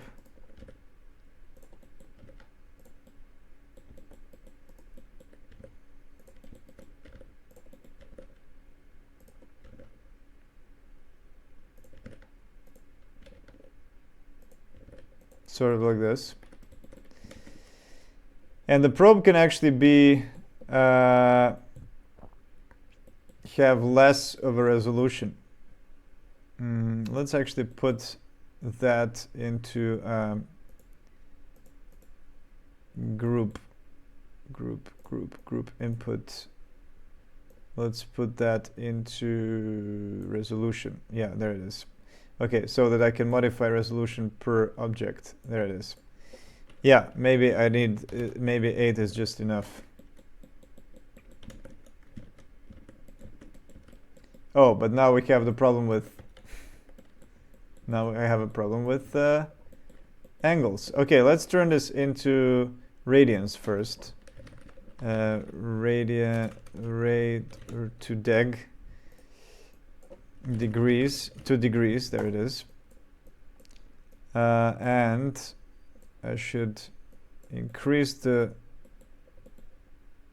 degrees to like 25, 26, that's okay. Maybe it can work with the big thing as well. Okay, no, it's already making, yeah, I have to modify it per item.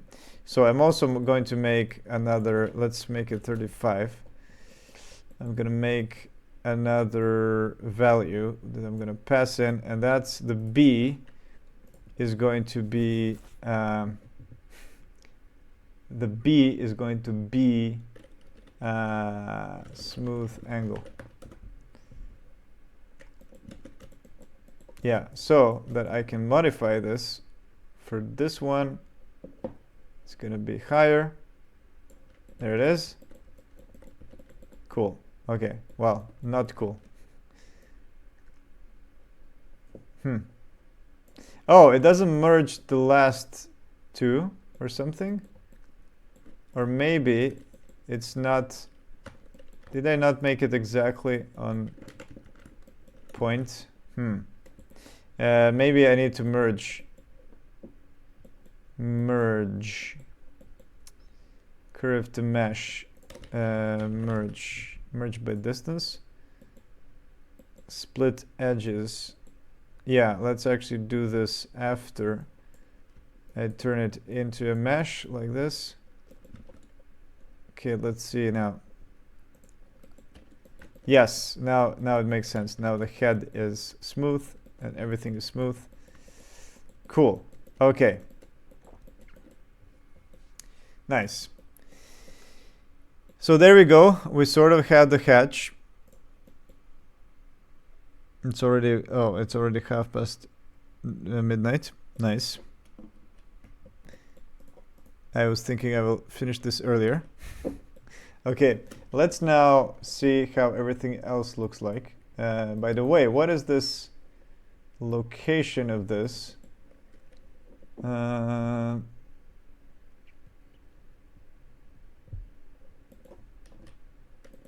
Okay, let me put actually everything above. Yeah. Let's put everything. What is this? Docking port new. Yes, the new docking ports. Let's put it to, what's the, 9. Let's put it to 9. Okay. So they're all gonna be Z9. Wrong button, wrong button. 9, 9, 9, 9. And 9. Okay.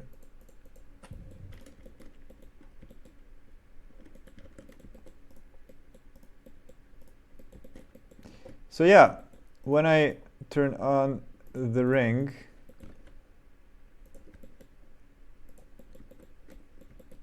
let's see. Oh yeah, let me actually create a docking port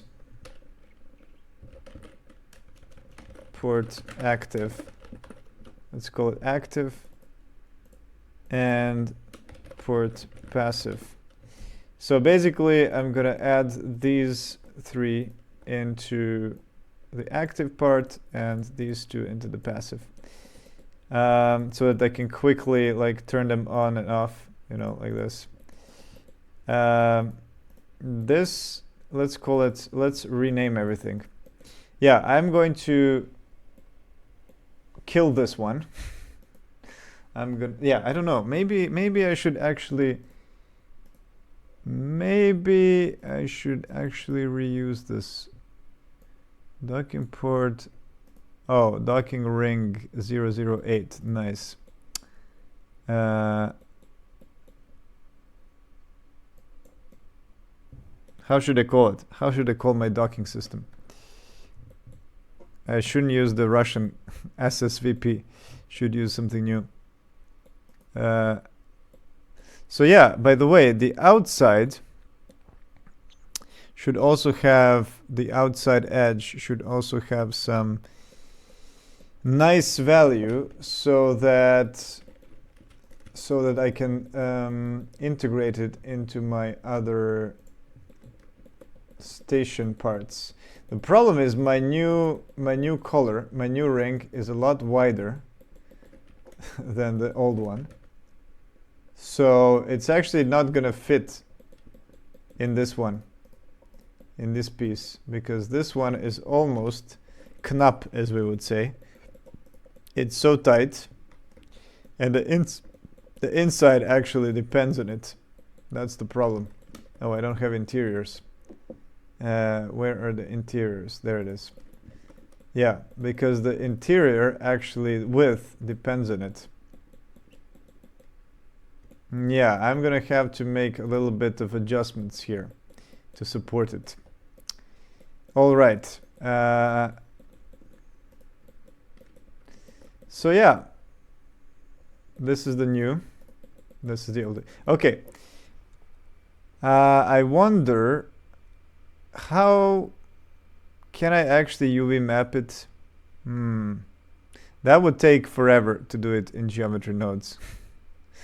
So I have a feeling like I will have to not make it procedural at some point. Or maybe I should do everything procedurally. Yeah, it's going to be a lot easier to not have to use UVs. So let me actually try my new texture. Let's try it on this, on the old color.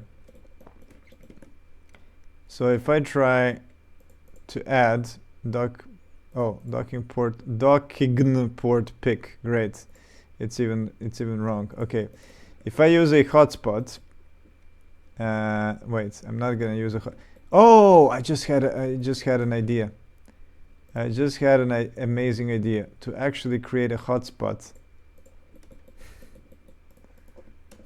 for my new texture. Okay, let's try to do this. Let's try. I need to add my new texture.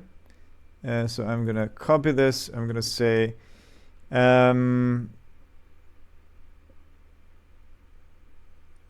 seals. That's how I called it. Forgot the name of it. Okay, let's add a new thing. It's in proj seals albedo. Let's see if it loads. Okay, it did load, but I can't actually see anything nicely because the normal is not imported. Let's actually create a normal as well. So we have this. This is pixelated. Perfect. I'm going to add a normal as well. Let's copy this. Whoops. Let's copy this. Seals. Yeah, let's add a normal. And you can't just plug in a normal into this. First, you need to make it into non-color. Second, you need to put a normal map in between. And I think that's it. Let's see how it looks like. I don't know.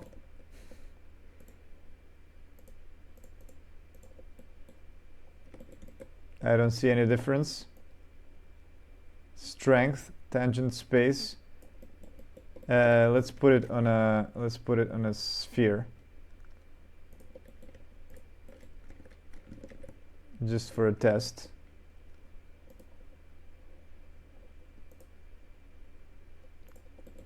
Yeah, it does actually work. Cool. You can see just this background is way too mellow. Blur. I think it's this one, right? No, it's not actually blur. Combined. Why is it so blurry? Oh, well, it's blurry because it's a smooth texture. That's why. So let's reduce the roughness. Ah, there it is. And let's put metallic. There it is. Nice. Okay, yeah, we can see the pits now. Wow, so cool. Okay, so I'm gonna use this. Yeah, even the cylinders look nice. Okay, let's try to actually just map it onto the color that I already have. So I'm going to use here the seals, and let's what happens if I just hotspot this? Well, it doesn't really work. Let's try to hotspot this texture. Oh, it's actually already using hotspots. Let's not do that. Actually, I should dissolve these.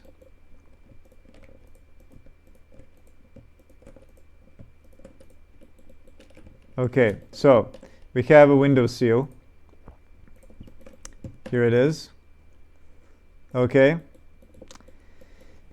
We have a, what else do we have? We have, I don't know, we have something here. We have something here. We have an empty plane. We have these big bolts.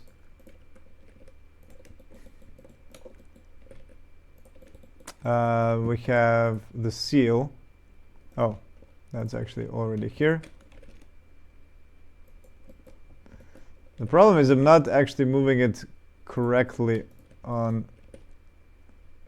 the line, on the pixels. It would be nice to actually match it by the pixels. Actually, this should all be included in the same plane. Oh, and I also have some splits here. Okay, let's try, I don't know, something like this. So let's see what happens now. I'm gonna put this into, okay, let me actually shut down. Oh, maybe it was actually Krita that was stopping everything. Okay, so this is hotspot, seals hotspot. So let me actually use hotspot seals. Let's see what happens if I just say, hey, use hotspots. Whoa, look at that. We have seals. We have nice ring of nuts, ring of bolts, and look at that. Even these bolts are nice, but this is too close to the surface. That actually looks pretty cool. And then you can also randomize it. Oh, it's always using the same thing because that's the closest thing that it approaches. That's kind of nice. Okay, well, so what we can do now is we can simply offset. I can take this and I can say, well, I don't like this texture, right? I don't like this place. So I can just offset it a bit and I say, okay, well, move this down, move this on top of this, or move this on top of that. Let's see how that looks like. No, that's actually the outside. Let's do the inside. This is the inside. Okay, let's put it on there, and there we go. We have a window seal that I was just looking at. Like, what the hell is this? There it is. Looks cool. We actually get ourselves a window seal, a window frame. Okay, but let's try to do this actually with the docking color. Not this one. What about applying the same thing to this? What's going to happen? Seals. Oh yeah. Well, the problem is geometry nodes. It doesn't care about the original geometry at all. I think, right? Yeah, it doesn't. So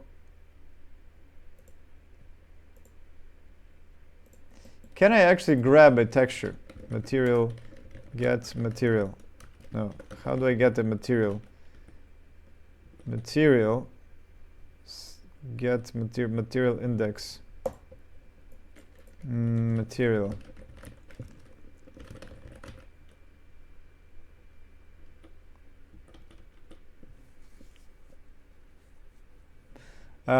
Maybe I can grab it from my geometry somehow.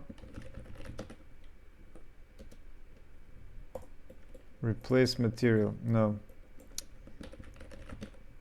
How do you get the material? I guess maybe I need to capture it. Basically what I'm trying to do is I'm trying to transfer. Set material. Okay, I can set the material like this, but I don't want to set it inside here. Unwrap. Is there a, oh, okay, so let's see what happens. Whoops, nothing happens. Attribute. Capture attribute. No, not capture. Let's set. What's the name of that attribute? Store named attribute. Yeah, that's the one. So basically, I'm gonna do a 2D vector of face corner. It's gonna be not face corner. Is it the face corner? It doesn't have any UVs.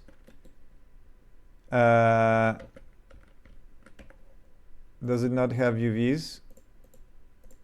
It does have UVs, so why doesn't it exist? What if I just type in UV map?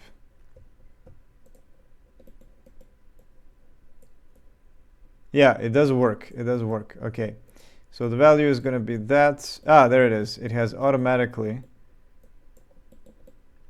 UV'd, but it's terrible. Yes. So I won't be able to do this. Oh, look at that. Look at that. It's actually completely inverted. Can I reverse elements Okay, that is interesting.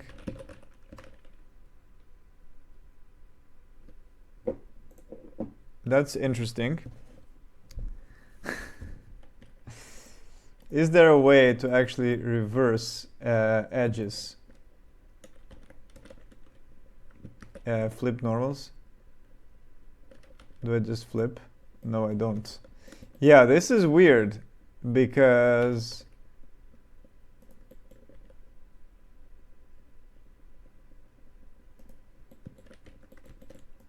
these don't need to be flipped, but these need to be flipped. It's weird. Okay, I need to add that now. Flip faces, I guess. Yeah, there it is. Except that I need to select if I should or not. Switch. I need to switch. False is gonna be this. True is gonna be this. And then I need to plug it in from here. Okay, let's reroute. Oh, what was that? I don't know. What did I do? Let's reroute this. Okay. And oh shit, not smooth angle.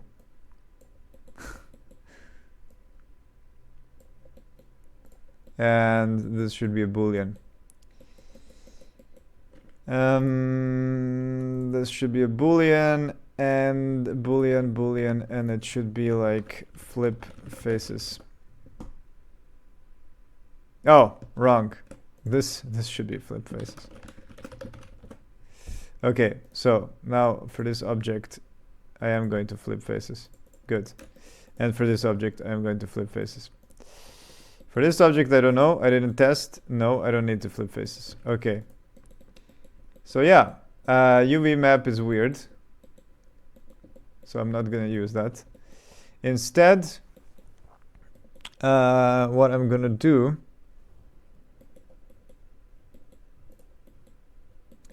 is I'm going to have to apply. Yeah, it would be great to be able to edit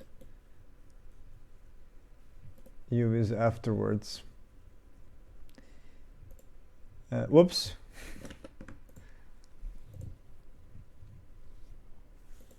Can I somehow keep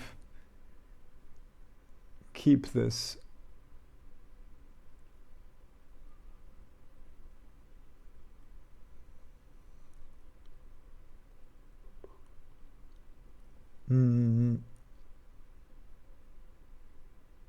Mesh cache. Add a procedural operation. What is a mesh cache? No, I don't think this is a mesh cache. Is there any ability in Blender to like edit after? Yeah, this actually doesn't make any sense. Yeah, I would need to apply it. So, here's what we're gonna do.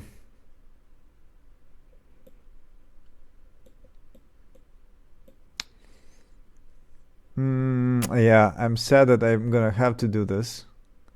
That's why my UV setting needs to be as fast as possible. Yeah, it doesn't work because it's not a mesh. Okay. And now everything is broken. No.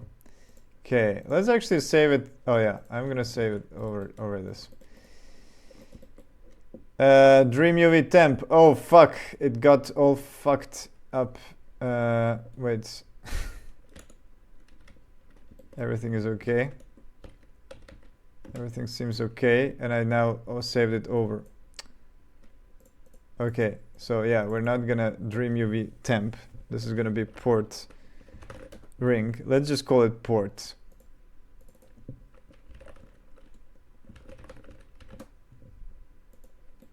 Wait, what is this?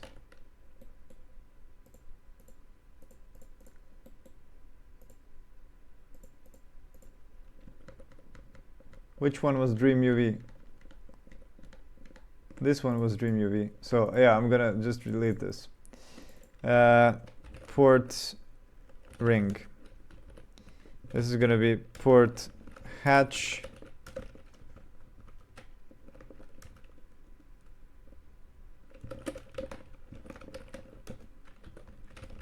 Port probe.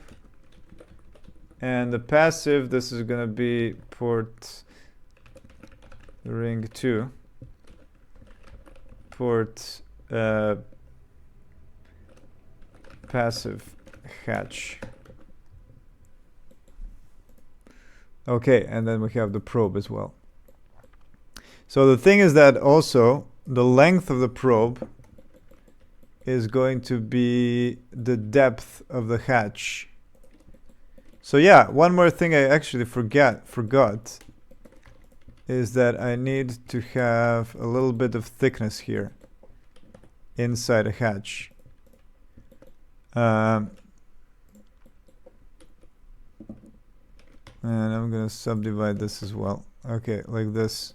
It has this sort of a pouch, and this pouch, if you see here, that here is the pouch. This pouch actually contains the probe. That's where the probe mechanism is. So yeah, the hatch has a little bit of thickness.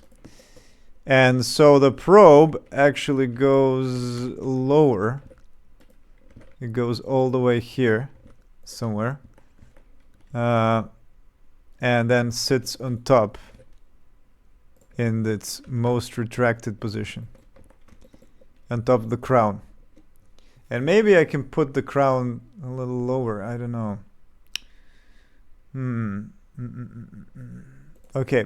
So anyway, the process is that I'm going to have to apply the geometry nodes every time. So yeah, how do I correctly do this? It would be great to be able to reference somehow the original mesh without having to change it constantly. But yeah, let me actually try to make it quickly. Convert, just to try it. Convert to mesh, and now I'm gonna Dream UV this. Well, that didn't work. Okay, it did work. It just did work. It just chose the wrong parts. So here, oh yeah, let's actually split this because I think I am going to have to split it. Oh, it still chooses the wrong parts. And here it puts the seals on the inside. Okay, let's... oh yeah, I didn't put the seam here. Edge seam. Mark seam. Hotspot. Here. Now we have something. Okay. Let me put this a little bit... Let's see this. Oh, it still uses the rubber. The rubber seal. Okay, well, I do need the seal on the inside, but I am actually going to put it on the...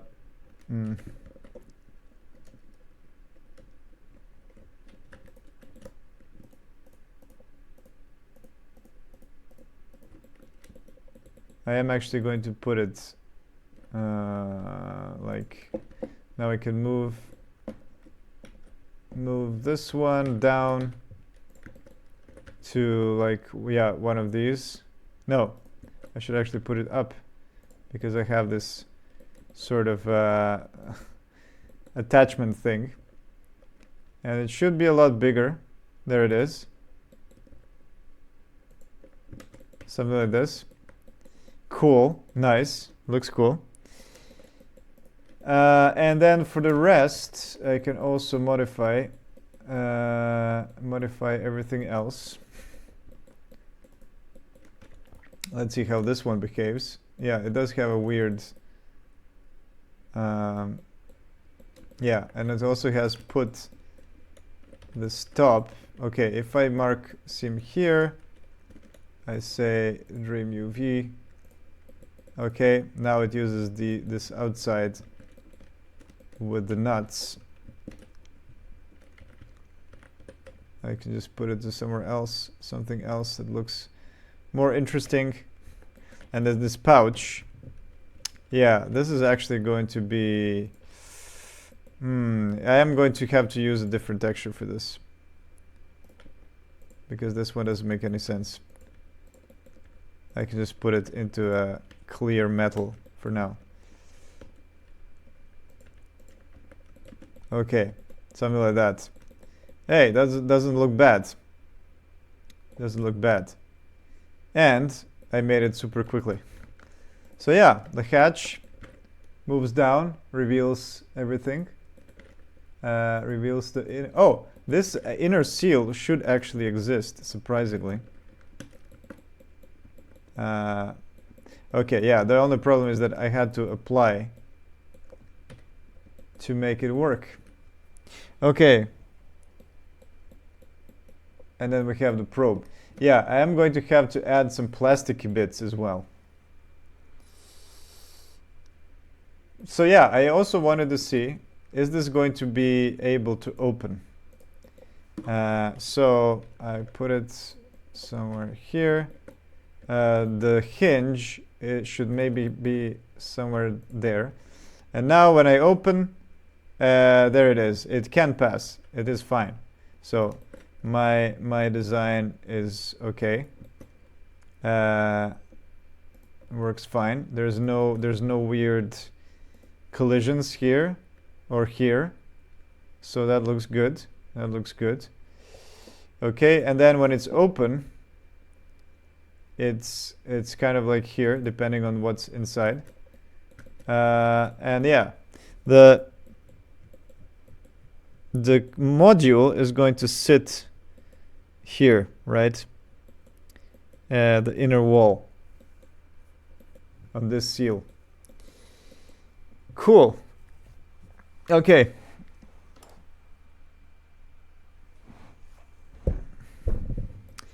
Yeah, and now I have to integrate this ring into everything else that I have. Yeah, I feel like it should be wider.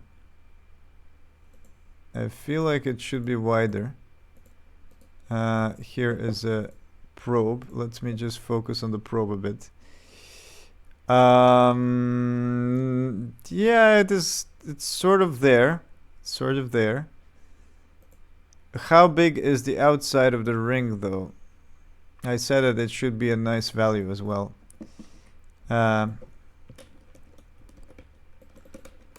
What is the value of this? What's the value of anything? It sounds very dramatic. Okay, so 0.6, which means 0.6, is that a good number? Yeah, maybe it is a little bit thinner than real life. It is definitely thinner. So 0.6 means that it is 120 centimeters wide on the outside. I think that's okay.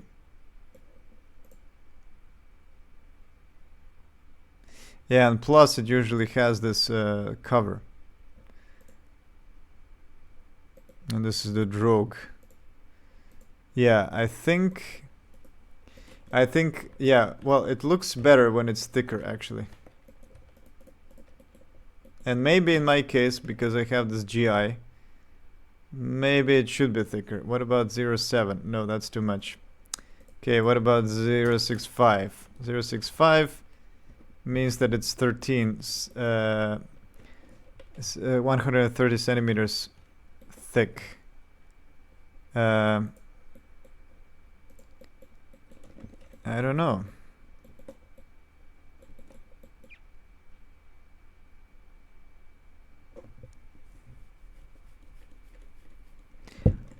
I just had an idea.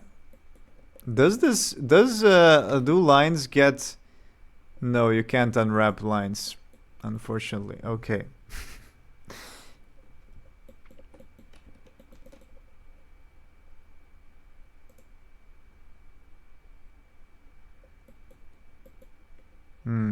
But I could use cylindrical or something like that UV pack, UV sphere. UV sphere. UV sphere is the sphere. Maybe I can use a cylinder. Can I take a UV sphere and then output the UV map? What happens if I simply take the UV of the sphere? No.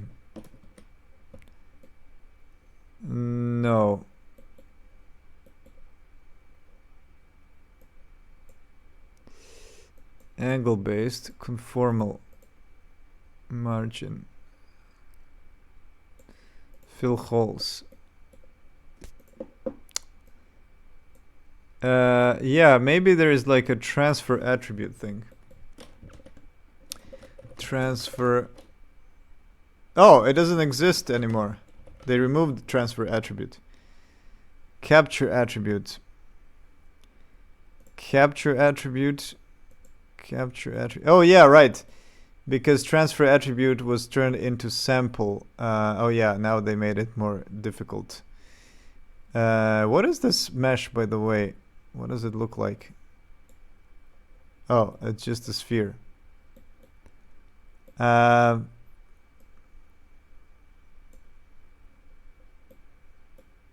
Yeah. Yeah, let's not do it like this. Because I do want to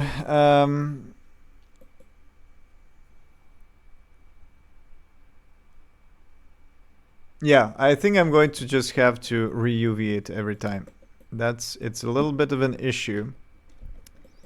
But that's the way. That's the way to do it. I think that this the port is also seems a little bit too thin. Let's try to put it on a real module. Oh my god, my sphere is going to completely have to change now. Yeah, maybe the docking color is too...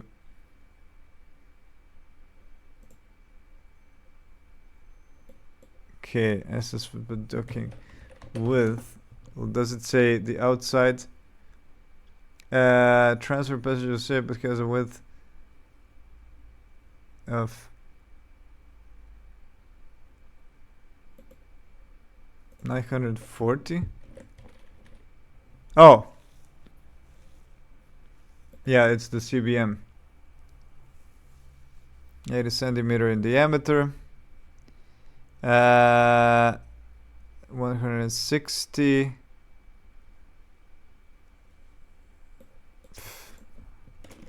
Is there any kind of a measurement thing? This would be docking. No, you know what? I'm just gonna do it by eye. Just like I did it so far. So, I think this is a good width. It has enough.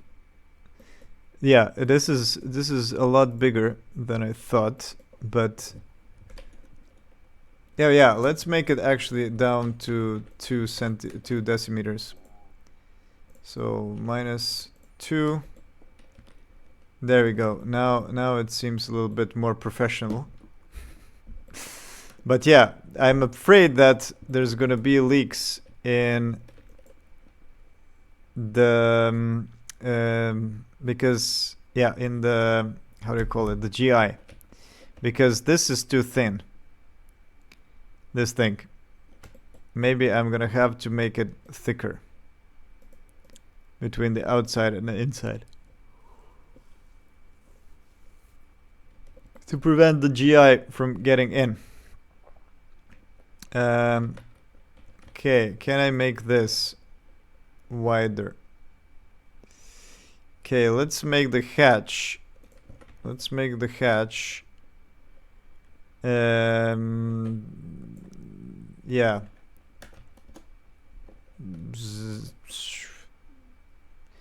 0.15 wide. Oh no, it's not 0.15 wide. It's actually, yeah. Yeah, I'm going to just have to test it in game to see how it performs.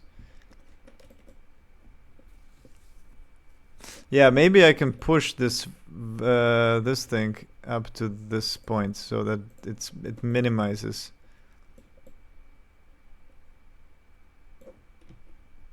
It minimizes exposure. But I can do that later as well. For now, let's do it like this. And yeah, this thick ring, there is enough. So basically, the outside is 130 centimeters wide, the whole diameter. Yeah, let me actually test it on some of the modules. So if I put it down here on my Zvezda docking collar. Yeah, actually here I had it protruding, no?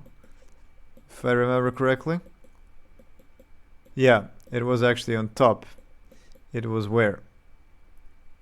It was at 3 meters. So let's put it here.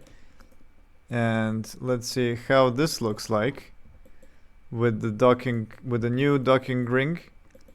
Aha. Well, we still have the empty range, but yeah, I have to move everything now. Slightly, because we have a bigger hatch. Too bad. And this is the old ring. The old ring. Wait, where's the old ring? Oh, I didn't actually grab it. This is the new ring. This is all the new ring. Okay. I see. It's... Ah, this is the inside. This is the inside of the module. So I need to change this. Oh, right. I have a boolean here.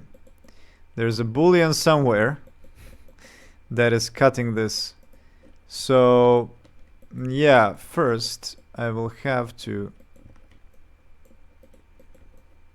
put this outside. Yeah, yeah. I don't like that I have to do this, but this is the way. Maybe I can flip it around. No, that's going to complicate everything. That's going to complicate everything. Okay. So yeah, the new docking ring, a lot wider. A lot wider. And I did copy, yeah, I did clone it. Cool. Good. Okay, so yeah, let's try to quickly turn this into I'm gonna call this port ring orig. Okay.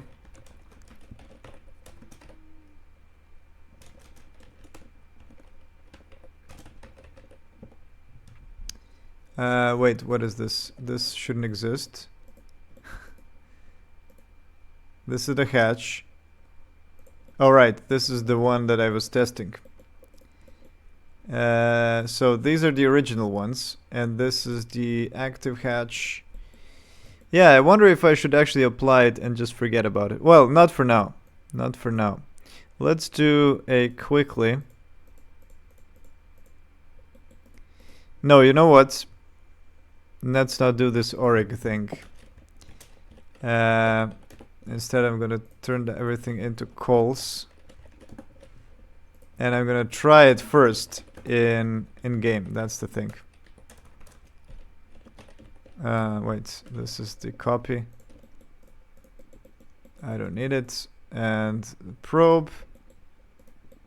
Hatch drogue. This is the old one.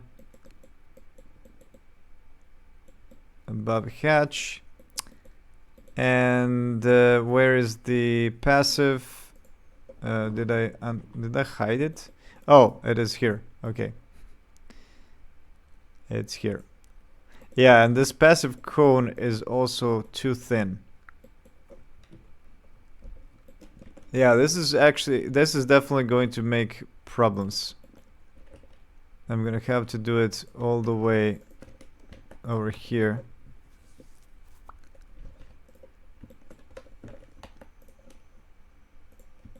Okay, it's going to be a lot bigger, I think, the insides. Oh, and this shouldn't exist because it's the inside.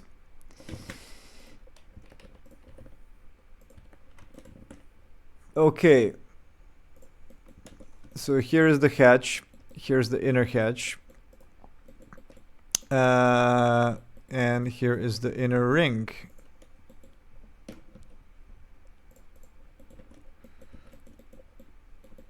They're perfectly mated. Amazing. Okay. So yes, this hatch, we're gonna have to have the clearance as well for that one. To check the clearance.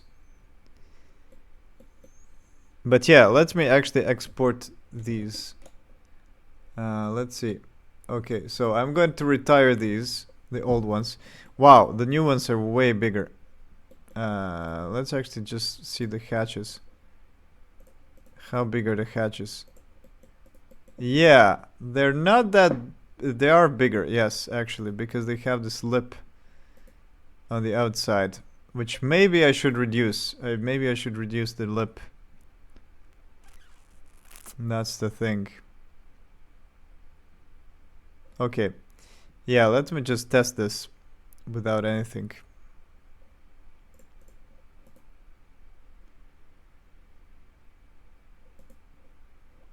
Drogue.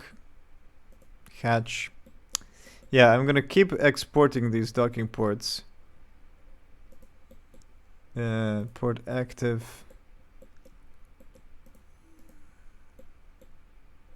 Yeah, and I have to rename the meshes as well.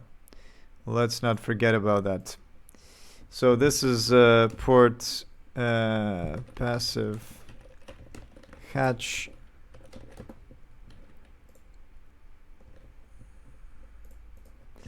This is port ring.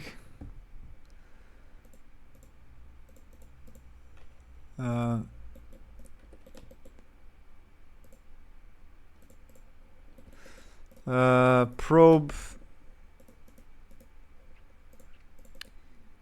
Port probe. Ring and active. Active hatch. Okay. Active hatch, port ring, passive hatch. That's it. We only have the passive hatch. Okay, cool. So I should be able to just export these.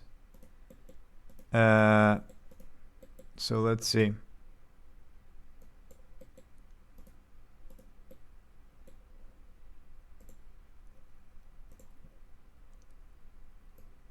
Gonna save it all. Export tube. Oh yeah. One more thing that I wanted to do is, of course, I wanted to UV map them. Let's see. I have this. Yeah, the ring is. Okay, I'm gonna convert to mesh. Let's add this into quick favorites. Convert to mesh. And then I'm gonna just dream UV this. Oh, this actually looks pretty cool. And yeah, actually, dream UV everything. Did it work? Did it work on everything? Yes, it did actually. Cool.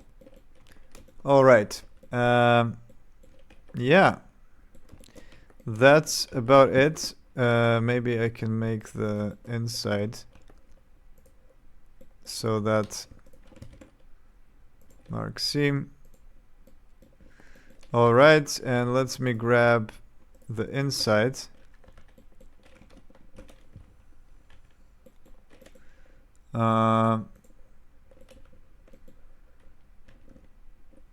Put it over here somewhere with these things.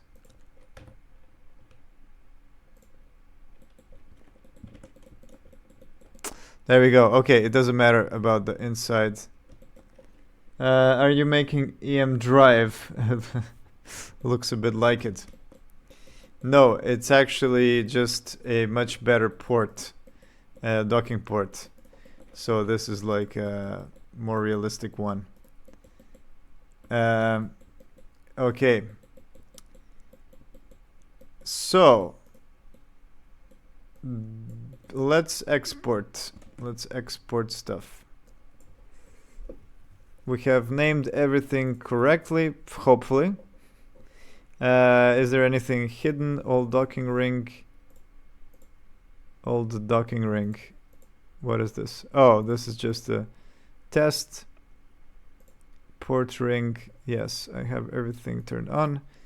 Select objects.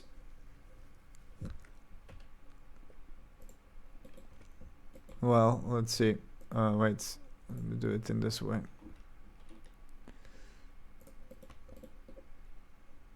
Select objects, export.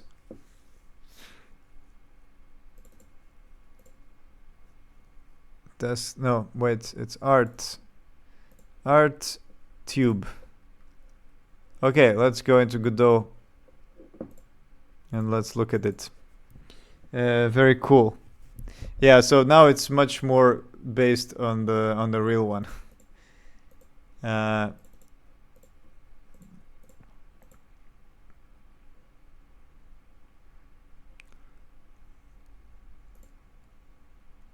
Let's see, re-importing assets. Did anything break? Did anything break? Main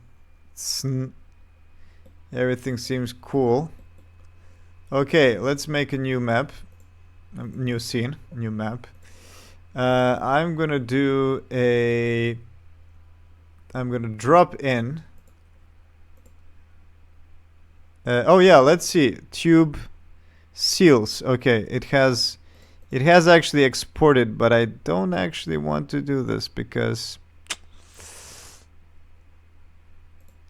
I want to add it myself later. Yeah, it's a little bit of a problem. That it doesn't matter. These textures are so small anyway. They're like 256 by 256. So what did I want? I wanted to drop in the tube. Okay, there it is. Okay, let's look at it. Let's look at it. There we go. Whoa, so shiny. Look at that. Oh. Okay. I'm gonna make local. Oh no, wait. Before doing this, I need to re-import the meshes, of course. Let's make sure that we have all the mesh. Well, so this is now the horror of Godot's import process. Let's see. Tube port ring, tube port active hatch, tube port probe, tube port ring 2. Tube port ring 2. That shouldn't exist. That's bad. Okay, there's something wrong there. Tube. Wait, why is there tube 2 mesh when there should no... Ah, I know what it is. I know what it is. It's because I copied this, but I didn't apply on the other one. It's this ring. It's complaining about this thing. Port ring. Right? Maybe not. Oh, it's still using the geometry node. Yeah. This is the problem. Must be.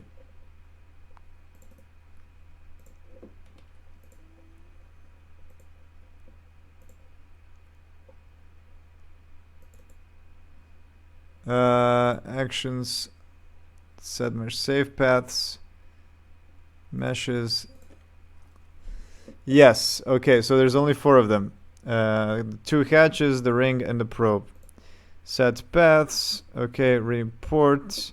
There we go. So now they're part of, now they should be part of the tube. They should reference the same meshes. Make local. Okay, so now turn the passive hatch.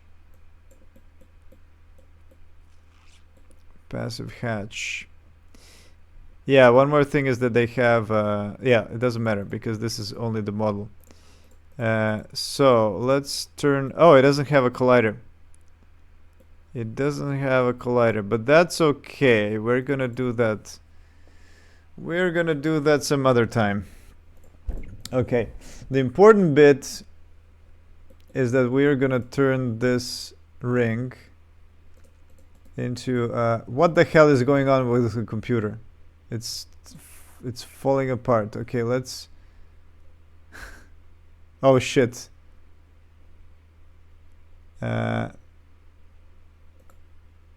Okay, something is going on. Something is breaking. Something is breaking. Is streaming going on? Ray tracing enabled. Okay. Ah, there it is. It unfroze. Okay, so maybe it was Firefox. And now it works fine. Okay, port ring. Yeah, let's turn this into a prefab. Well, it's not a prefab, but it's a save branches scene. Save branches scene. Prefabs, port ring, correct. Port ring, and then we have this passive hatch. Save branches scene. Yes, passive hatch. Port probe. Save branches scene. Probe. What else? And this thing, active hatch. Save branches scene. Save. Now I need to go into every, and I need to reset the transform. Such an annoying process. Jesus. Hope that they fix it. Anyway. Okay, now I have to go into the ring. No, I did actually already do that. Active hatch. Transform. Remove. Offset. There it is. We have the passive hatch. You know, I could have actually moved them before and then turned them into a...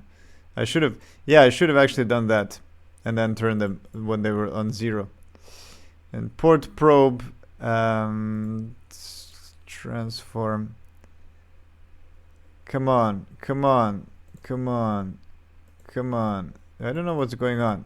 Like, it's running so suddenly. It's like it's being bogged down by something, like the computer, from time to time. From time to time, it decides I'm just gonna slow myself down and yeah. Anyway, yeah, there we have created everything. We can just discard the scene. So let's see how that looks like in real life. Yeah, we're going to have to replace a few parts. Let's try to just replace it like that. Oh yeah, by the way, I can actually take the port like this, hull trans small, and I'm gonna take the docking ring. There we go. Okay, so I'm simply going to replace the docking ring with my actual ring. Port ring. Didn't work. Okay, I have to do it on this. There it is. There's a new ring. And I can just... Oh, why doesn't it have... Oh, it does have a collider. It's just hidden. Okay, I'm gonna then just remove this ring. Right? Let's see the difference. Yeah, it is actually tighter now. And the ring is smaller. Okay, goodbye old ring. Okay, and we have the old hatch. And now we can say goodbye to the old hatch as well. Passive ring hatch, right? This is the one. Yes, this is the one, but I don't know why is it so weird. It is weird. Because the rotation is incorrect. Okay, this is an oversight for me. The rotation should actually be this, because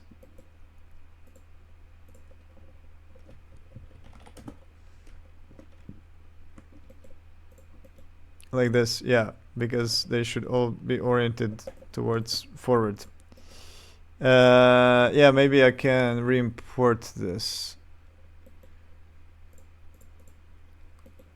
Re-export, I mean. Or maybe I should just flip around. Okay, let me just flip around. This is just for testing. Whoa, look at this. Ray tracing enabled. Oh no, it's such a weird smoothing going on. I think it's probably just the texture. The texture is completely fucked. It's fucking up the normals. That's the problem. Yeah, there is some kind of this is some normal map going on. Okay, so yeah, pivot open. That's is it going to be the same thing? I don't know. Probably not. Right? This is now the problem, because let's see. How do I turn on a local? How do I turn on local? Lose local space. Okay, this forward is forward. Here, forward is down. Yes, that's the problem, because now it's completely flipped. Now it's completely flipped.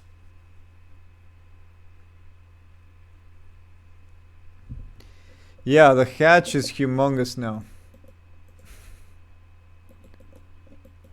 The hatch is humongous. So yeah, the pivot closed. Yeah, I need to change the low earth. The reflection will look great on that shiny material. Yeah, I hope so.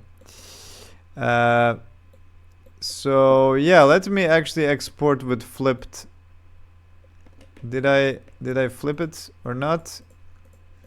Now I need to remember. Yes, it did. Yes, I did. Okay, let's re-export. Select objects. Let's also remap this. The inside. I don't know, or maybe I should keep it. Maybe I should keep it fucked. Let's see what part of it. Oh my god! Why like this?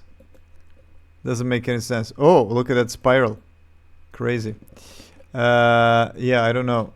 Wait, let's use some nicer part like this one.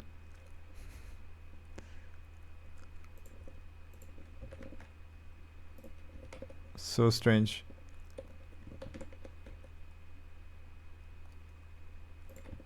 Okay, this one is relatively clear. All right.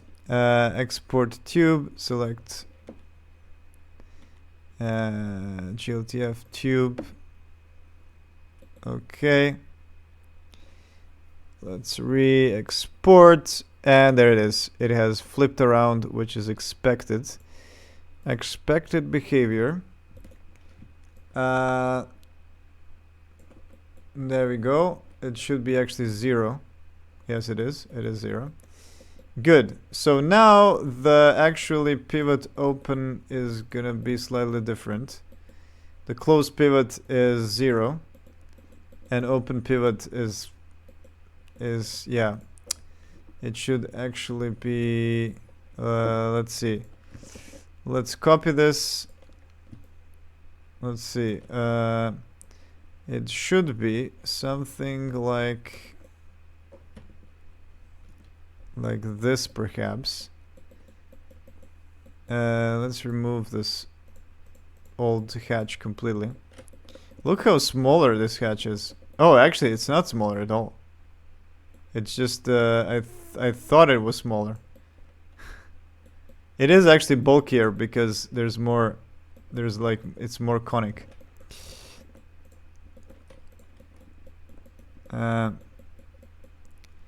All right, so yeah, something like this.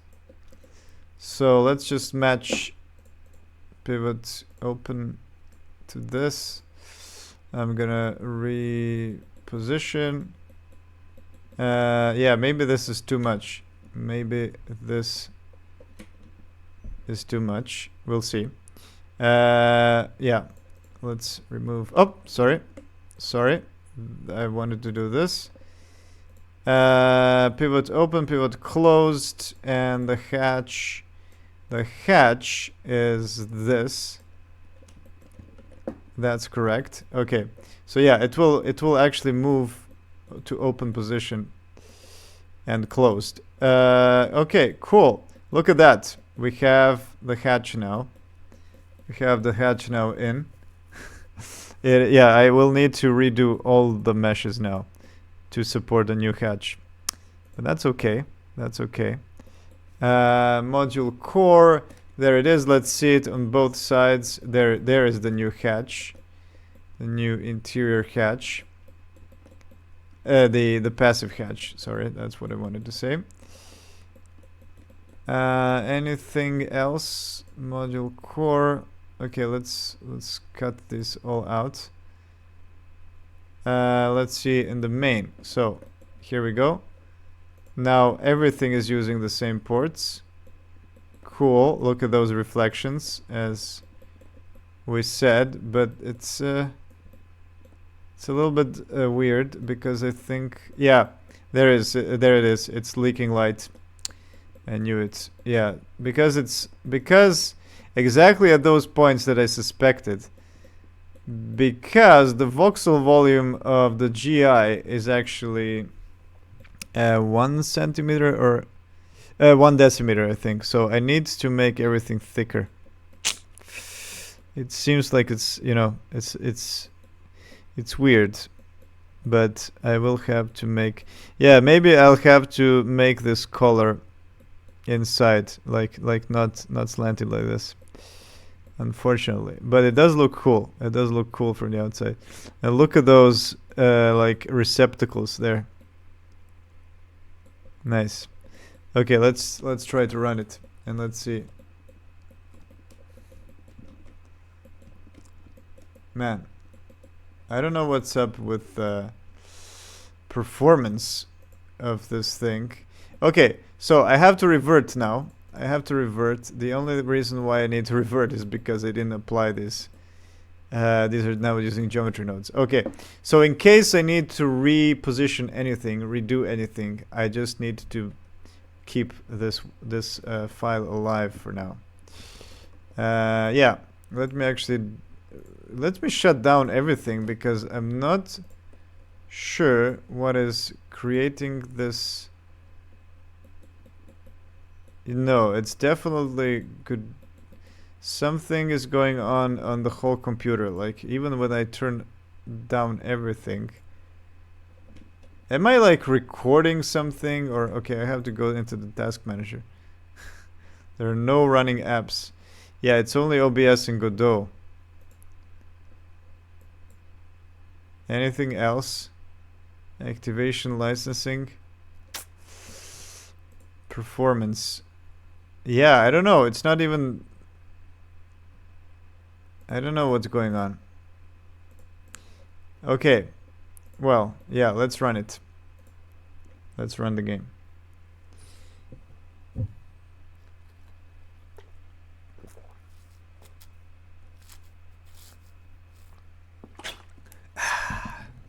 Another day in the station. There it is. Okay. Behold the new ports. Oh, and they're not opening. Why is it not open? Why is it not open? And they don't have collision, but that's another problem. Look at that. Look at that. Yeah, there's no way. There's no other way these hatches can open. Like, even if they open to the side, it's somewhere in between there. I don't know. I'm definitely gonna have to make a bigger sphere node. But yeah, that looks so nice, like this shiny parts. Okay, and so yeah, it is leaking light, as we can see here around the edges, exactly where I suspected it will. Sucks. It sucks. It's also weird, by the way. Do you notice that Godot is actually reflecting the lines? It's reflecting the lines as well. It's funny. Anyway, let's figure out what's up here. First, let me restart Godot because I don't know why is the computer running so slow. Maybe it's gonna work better after restarting.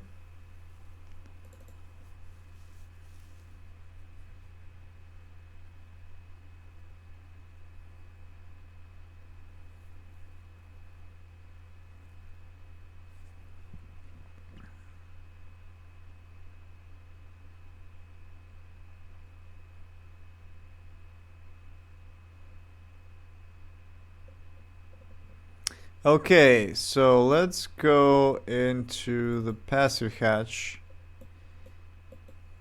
No, not that. Port. What was it called? Docking port. Docking ring. Yeah, it's the docking ring. So the port, the hatch. That's the hatch. Why doesn't it work?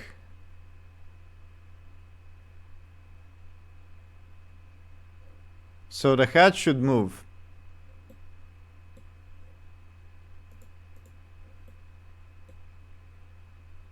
Okay. Does the debugger say anything?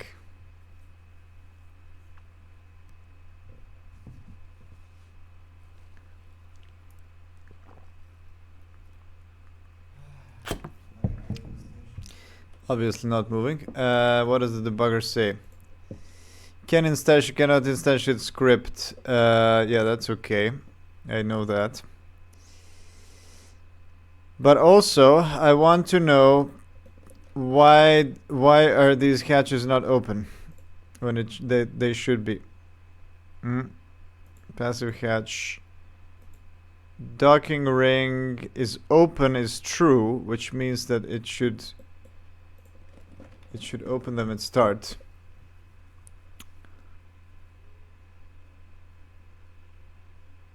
There's something weird going on. Well, now I need to start Visual Studio.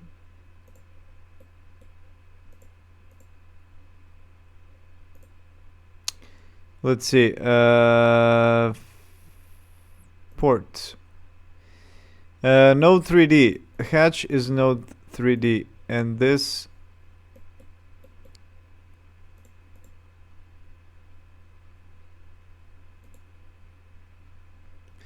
is a node 3D.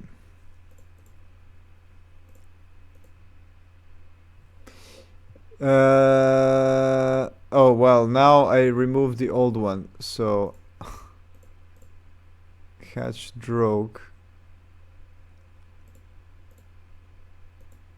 I did have a static body as well, no?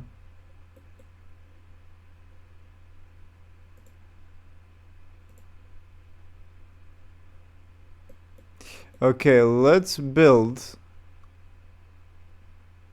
a convex collision sibling.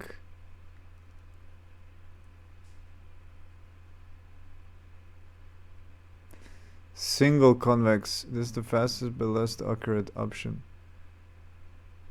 What the hell is a single convex collision shape?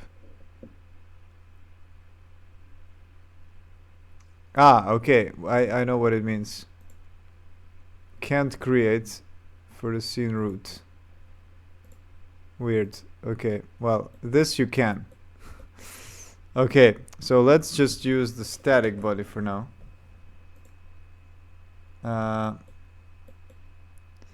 Maybe that was the problem. I don't know.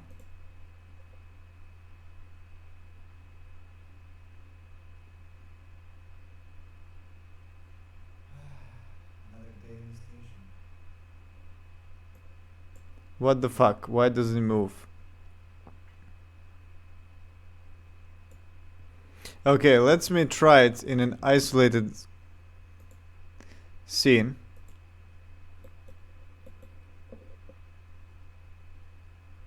I'm going to just put two things.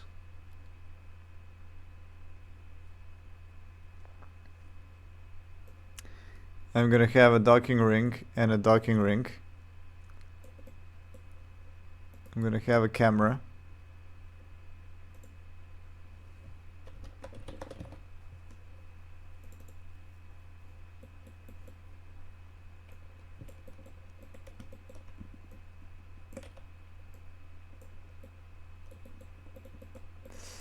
And this ring is gonna be open. This one is gonna be closed. And that's it. Okay. And I have to save it as test hatches.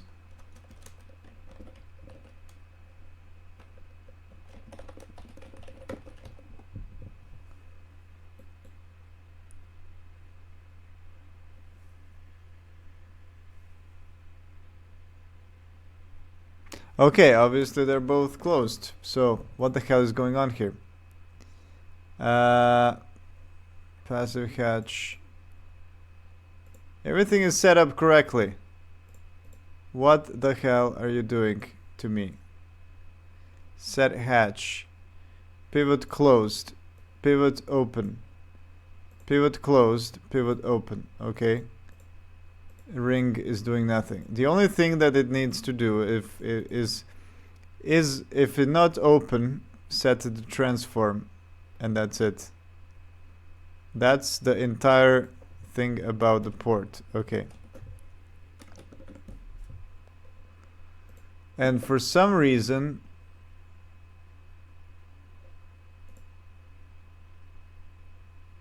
is it maybe like trying to be static or something somehow?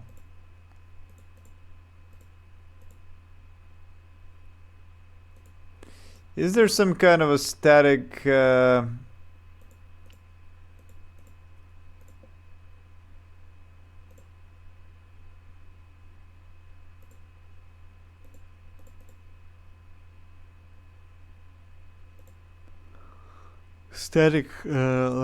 handle? I don't know.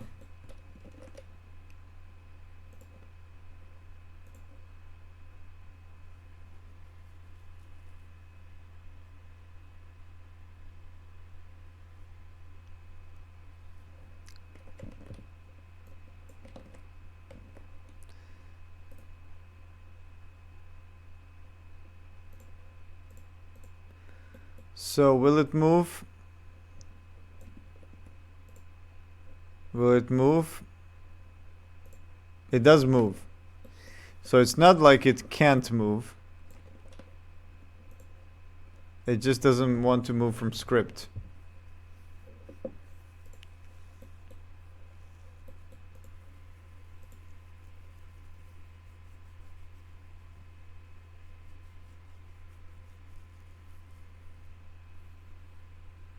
Yeah. So I don't know what the hell is going on here.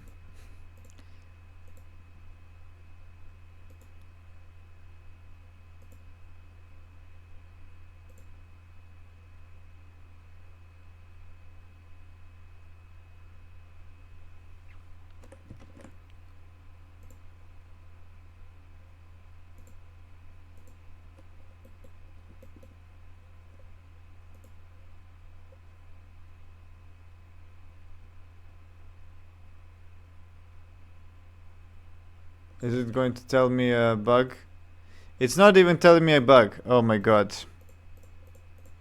Oh my god.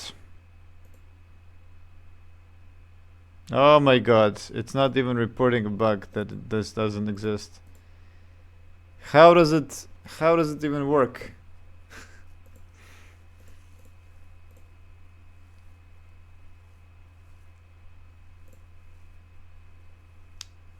Sometimes I wonder how does Godot even work?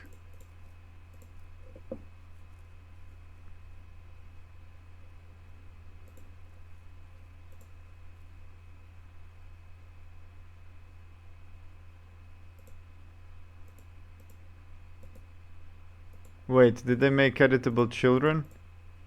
Oh fuck.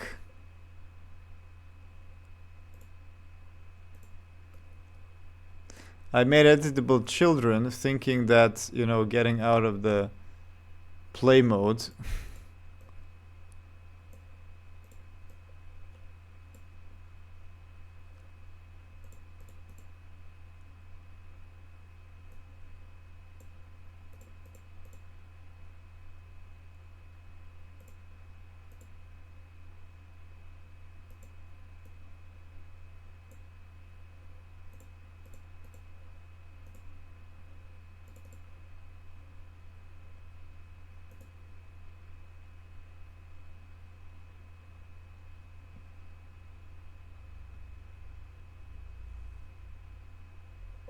What the fuck?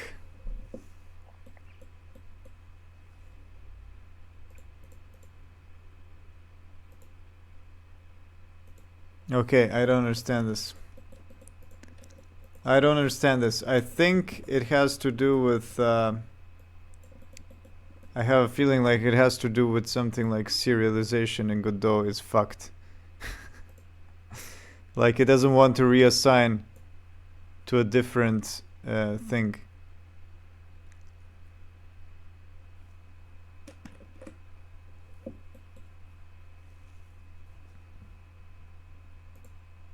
It still thinks that the other one exists or something.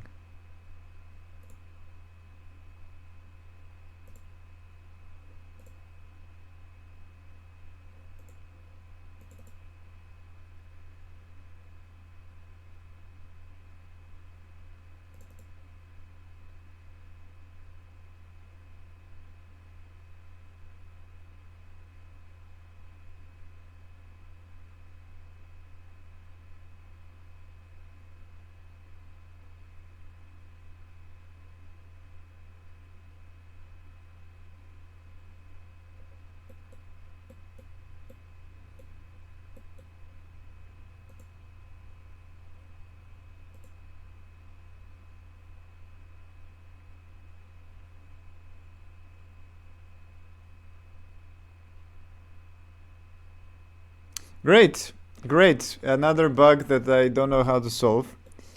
Um, and why did this not? Why is this open now?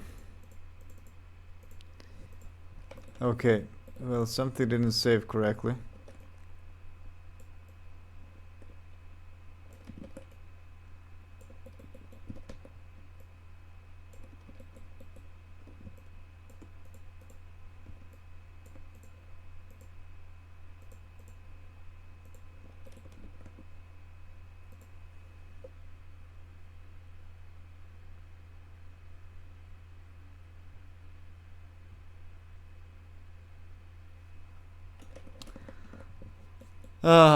Okay, let's open this. I have to open now this in like in file in text form. Docking ring.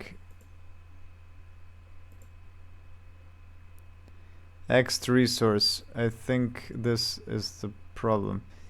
Port passive hatch. Prefabs.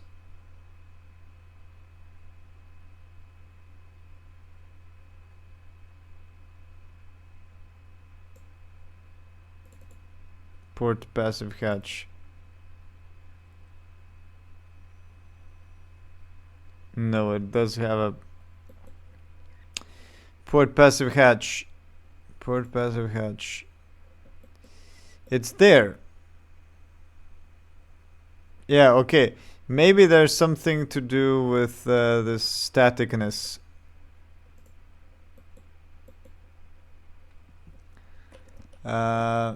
Whoops.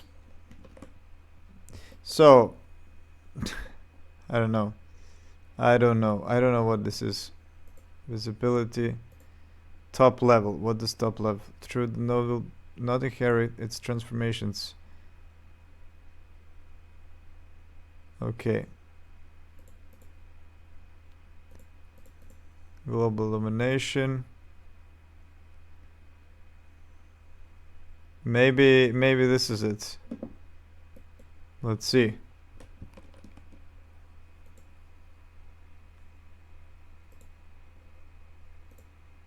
I doubt this is the problem, but no.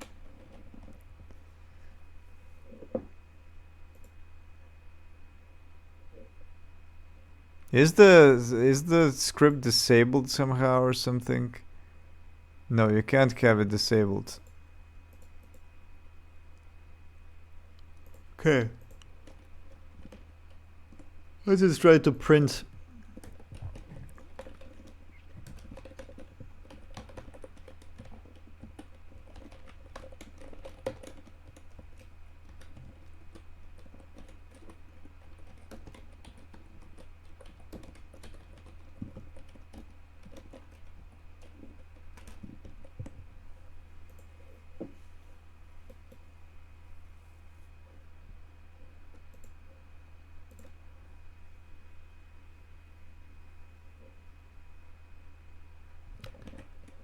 Open hatch. So obviously it thinks that it has done something.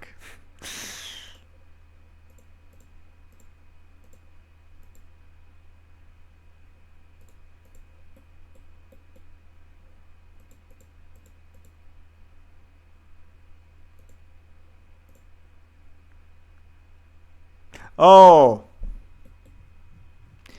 I'm dumb. I'm dumb. It's actually the opposite. It's when it's trying to close the hatch.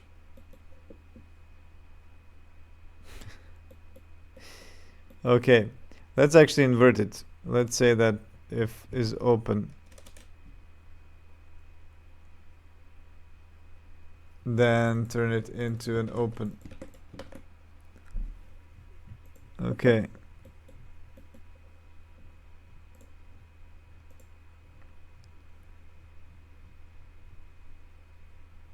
Yes, I'm dumb. But is it actually the opposite? Huh? Wait a minute. Why did the other one open? If is open, put it into open position.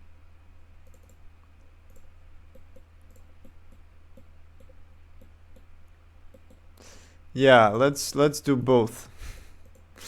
Let's do both. Let's not print. I'm gonna say else hatch transform. You know what? Let's put this into is hatch pivot closed transform. Let's put this into a new void set hatch bool open. No, yeah. Let's say update hatch.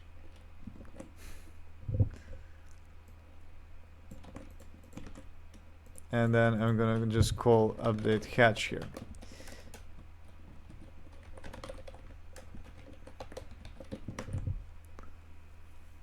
So yeah, if it's open,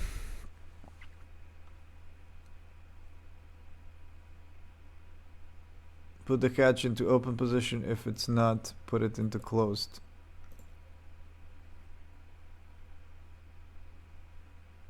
It's strange that the right one opened when this one is open. What's going on now? Did I flip around? Did I flip around the open and closed? No. Open, closed. I don't know what's up now. Okay, let's try the main scene.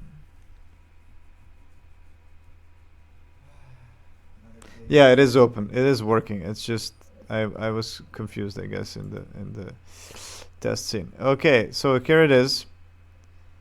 Now we have a gigantic hatch, and now we can't pass through anything here.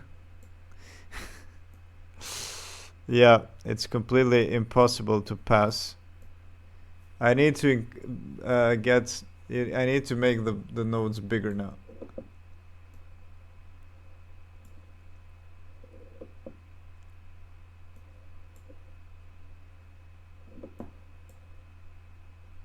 By nodes, I mean the spherical module. But yeah, it looks cool. It looks cool. It's nice that we have this. Yeah, too bad we can't pass through the station. And why is this again not on the top?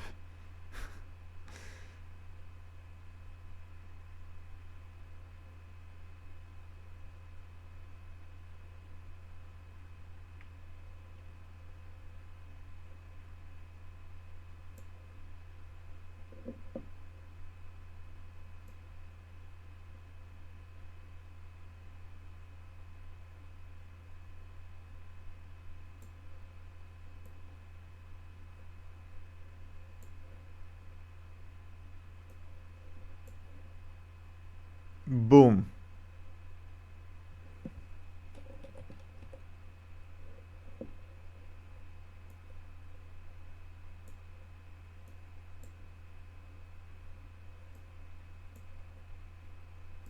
Yeah, and I mean it doesn't make any sense that everything is a drogue, because then, you know, it wouldn't work.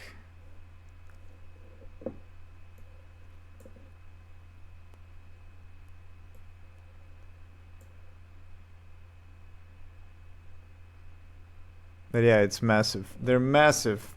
They're massive now. It looks cool, but it's massive.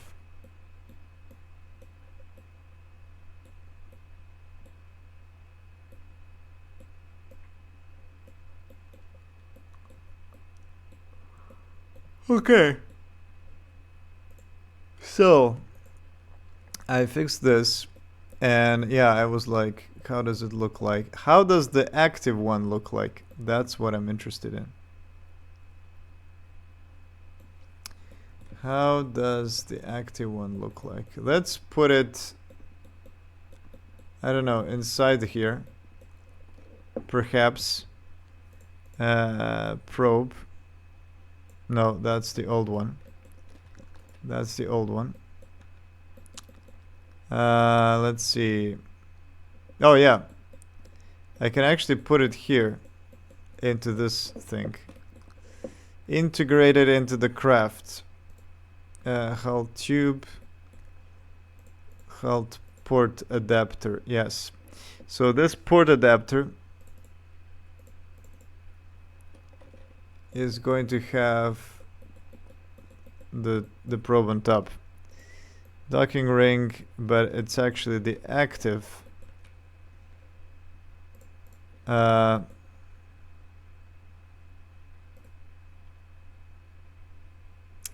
You can do an inherited scene.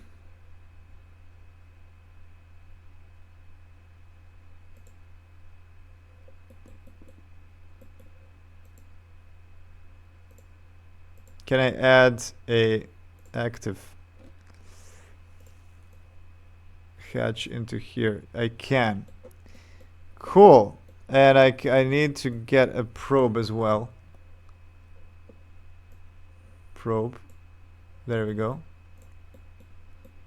All right. And I'm going to kill the passive. The problem is that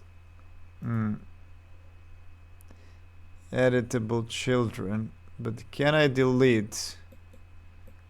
Okay, let's go with port active. Actove.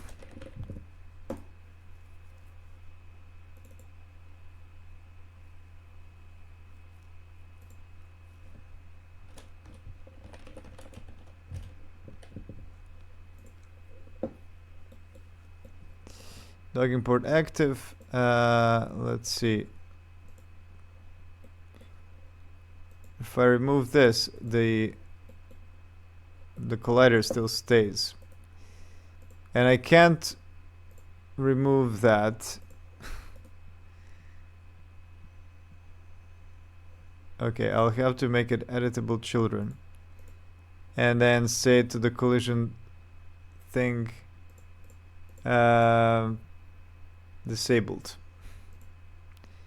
And then I remove this. Okay. Okay, and then the port, the difference is that we're gonna use this one instead. Okay, so there we go. We have an inherited scene. I don't know if this is actually a good idea. Maybe inherited scene is not a great idea.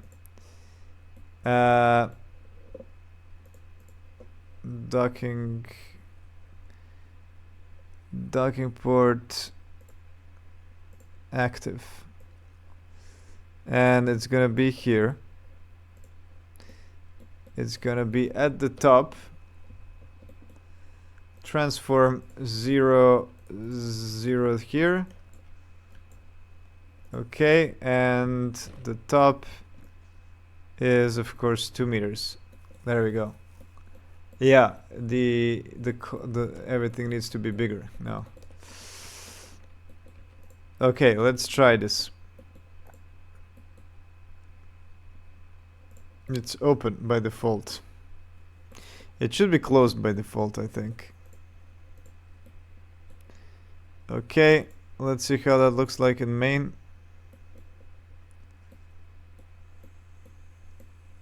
It's here, behind the hatch. Okay, but they fit perfectly. There it is. The two of them fit perfectly. That's good.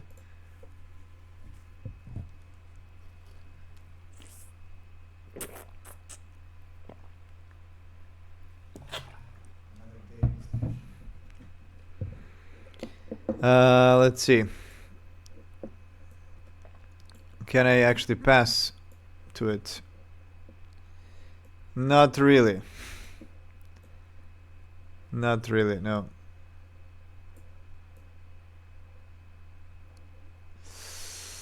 Yeah, maybe I should like remove the collision from the ports just while I'm testing.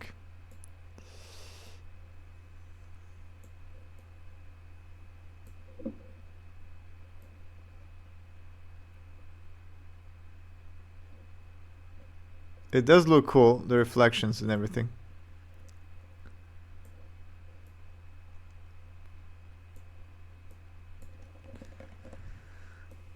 Okay,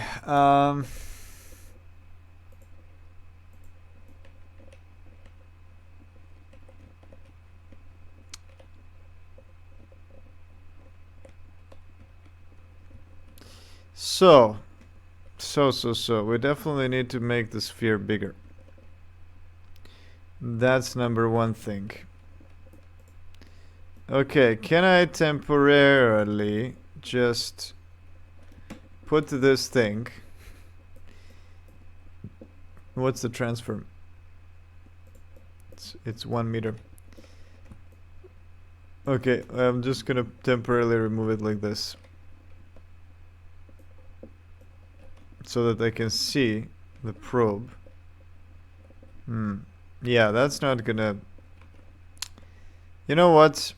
Let's just put it in here. Docking probe active.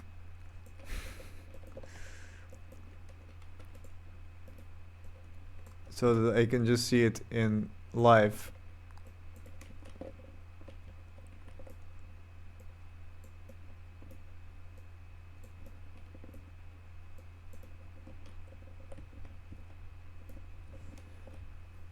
And this one is going to be open by default, right?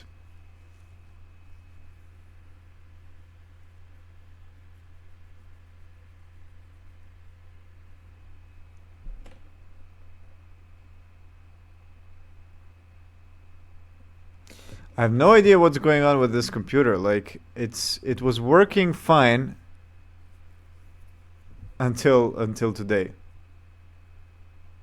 It's like, and now for some reason the cooler is working like 200%. It can't be that this tiny mesh is the reason. Okay, so there it is. The hatch is open. This is super weird, this reflection.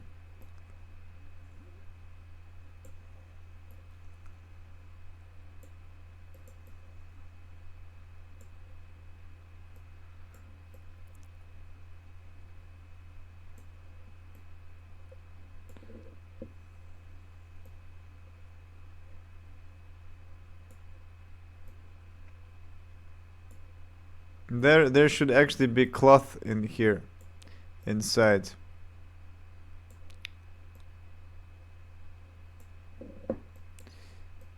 Nice. But it looks cool.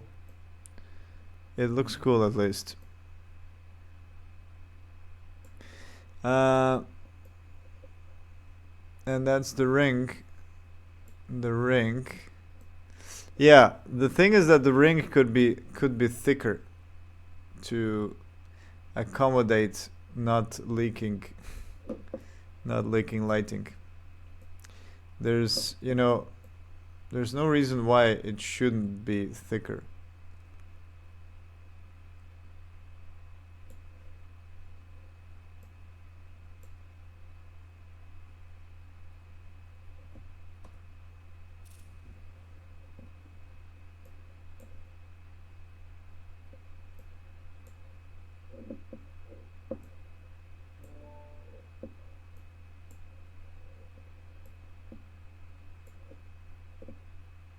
Oh, look at that. I can actually pass through. Ooh, and the hatch is open. But I have, there's no way to pass or take any cargo.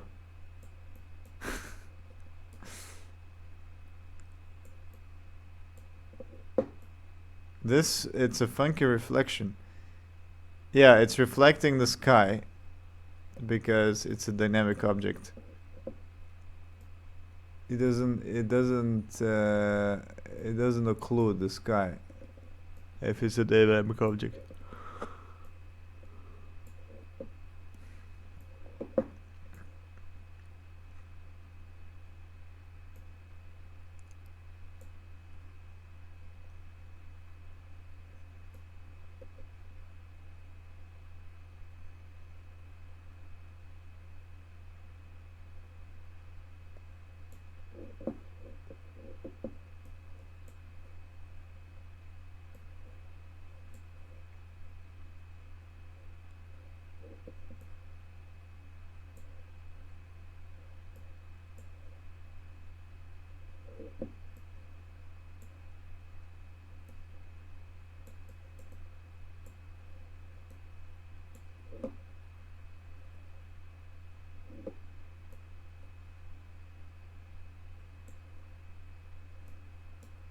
Nice. The station is now actually passable.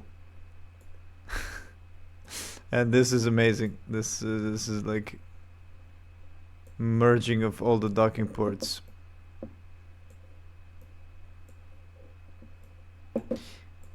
How big is actually the docking the ball? The ball. I mean the node of mirror station. I don't know.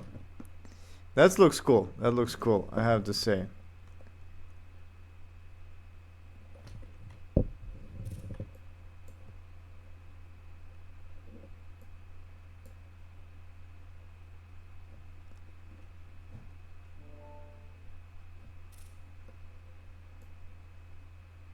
There are no gaps. Oh, there are gaps. Okay, there is something wrong with my measurements. Yeah, so make the ring thicker.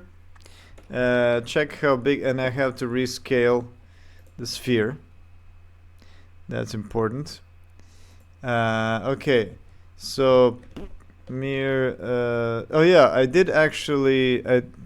So here's the thing. Here is the thing. I actually have. Where is Blender?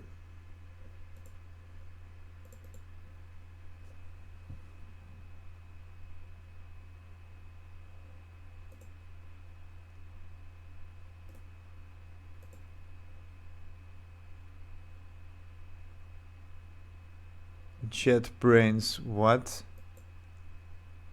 Okay, let me try to remove Autodesk. Come on. Bluetooth devices. Okay, NVIDIA, I guess that. What is this? Mass Audio. And OneDrive. Okay, so anyway, yeah, I actually did a mirror. Yeah, so here in this mirror project is actually my measurements where I took like, so how big is mirror? How big was, and these are my, so this is the comparison between my modules and the Mir space station, the actual station that flew. So this is a 4-meter box, and you can see that the widest part is slightly bigger than my 4-meter boxes. And then you have, this is a 275-meter box. Yeah, 27 box, I guess. Yeah, that's the one I use for my smaller module. And then I use 2 meters for my ball. And obviously, the mirror's ball is slightly bigger. It's like 2.3. So yeah, there's my problem. The actual mirror ball was bigger. And yeah, maybe yeah, well, now I have to rescale because I can't fit all the hatches. So should it be 2.5? Maybe that's too big. I don't know. Let's try. So I'm gonna go back to limb space.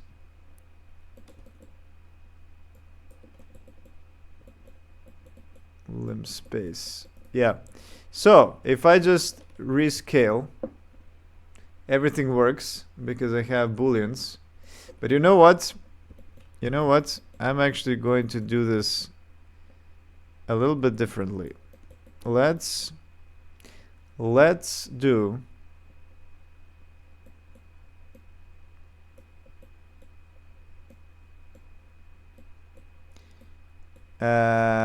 let's do it with geometry nodes. Of course, why not? So instead of doing this boolean, I'm gonna recreate this with geometry nodes. So I'm gonna start from scratch, literally. I'm gonna take a new thing and I'm gonna create a new, and I'm gonna say sphere module. And this is going to be simply a sphere. I'm gonna create a new completely new thing. And now I'm gonna cut in some cylinders. Cylinder with boolean math. Mesh boolean. Okay. So this, let's see. Cut in with the smaller radius. There it is. Perfect. And what's the radius? What's my ideal? What's my size? What's the name of it? What did I say? What's this? Oh yeah, it's 13. It's 0.65. 0.65 is the radius. So 0.65. And now we're gonna take these cylinders. Okay, and I'm gonna take the same cylinder and I'm gonna transform it. Transform instance. No, wait. Transform geometry. I'm gonna take this and I'm gonna rotate it by 90 degrees. Let's see if this works. And I'm gonna add it as another mesh to cut. There it is. Perfect. And another one, whoops, another one, which is going to be a Z90. Let's try.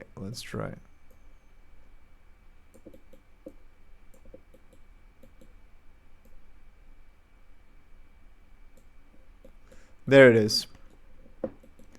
Okay, cool. So there it is. There's my module, recreated with booleans. And you know what? I can actually try. What happens if I... Okay, radius. Radius is going to be...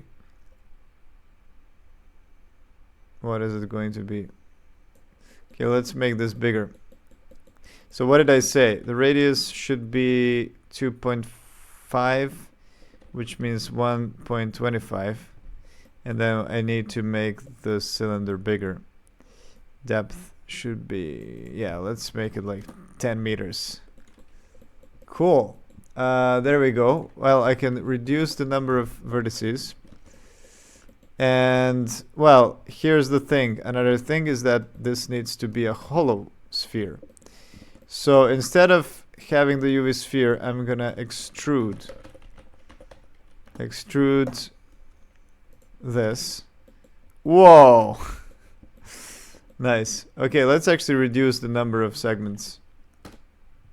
16, 8 rings. Okay, and it shouldn't be individual. There it is. Okay, so the extrusion, the amount of extrusion should also not be 1 meter. It should be 0.1 or 0.15 if I remember correctly. But it should... Aha, now something is wrong here. Wait, let me output geometry. I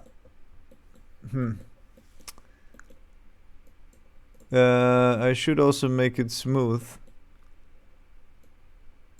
I don't know why cutting this, the scale is okay.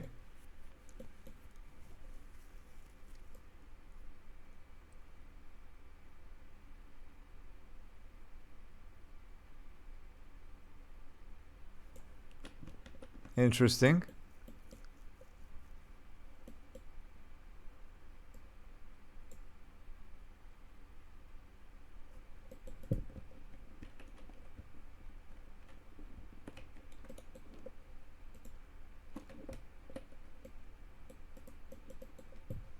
And I can't even see the interior.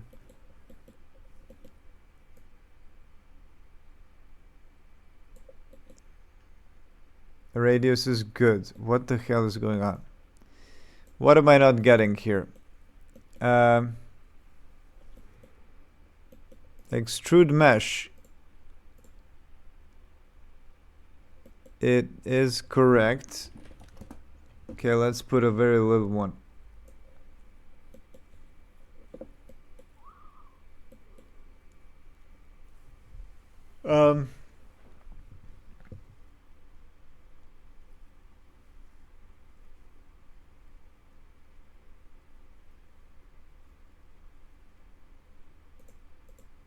Ah, I know.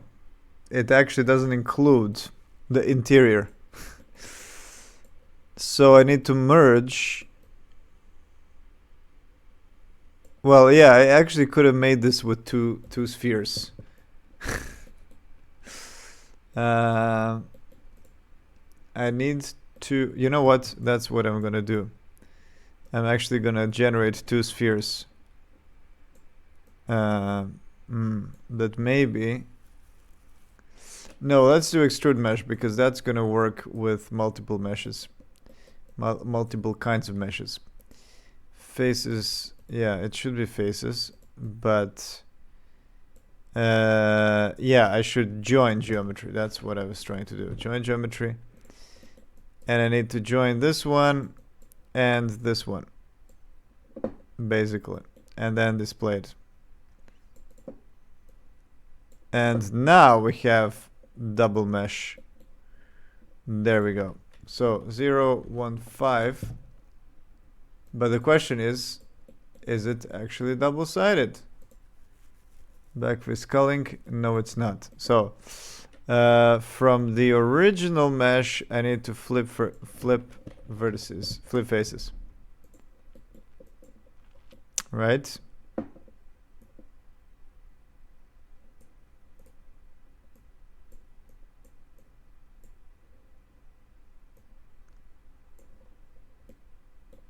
Yeah, but I also want to make the exterior, not the interior. So the offset scale is going to be minus. So yeah, now I have to flip the faces. Flip the face flipping.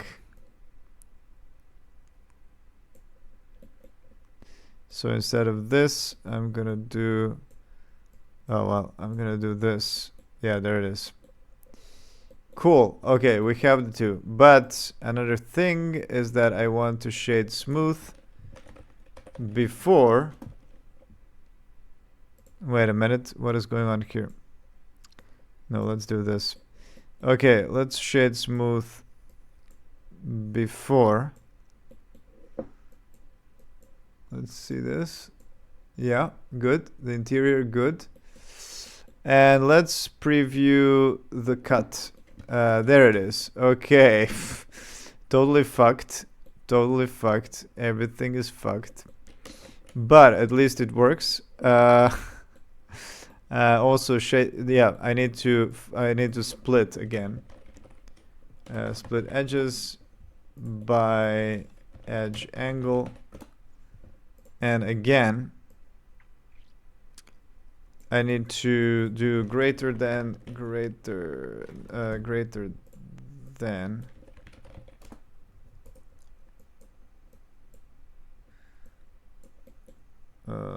and select split edges, geometry.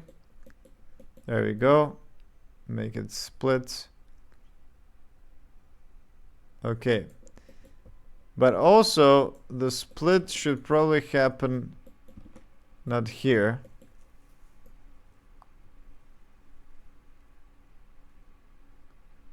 Yeah, the problem now is that these, the interpolations...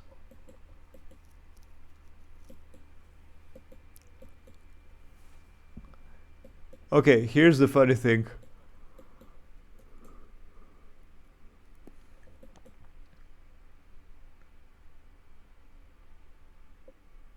Can you make intersecting edges? I can split by intersecting edges instead of calculating.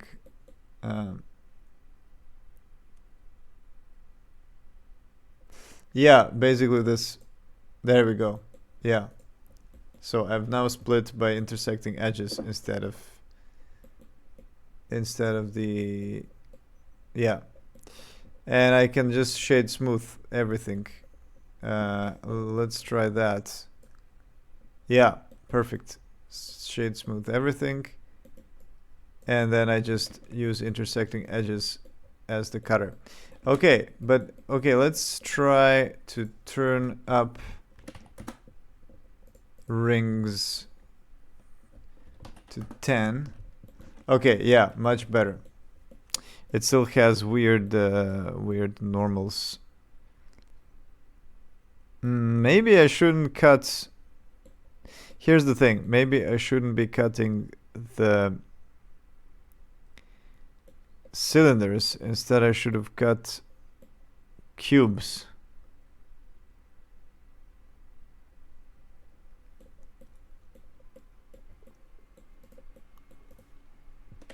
Another thing is I wanted to try how does the other sphere, icosphere, perform.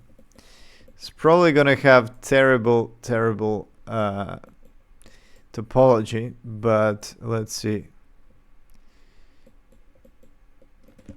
Let me actually reroute. How does that work? Forgot. Oh, there it is. Reroute. La la la. La la la. There it is. There it is.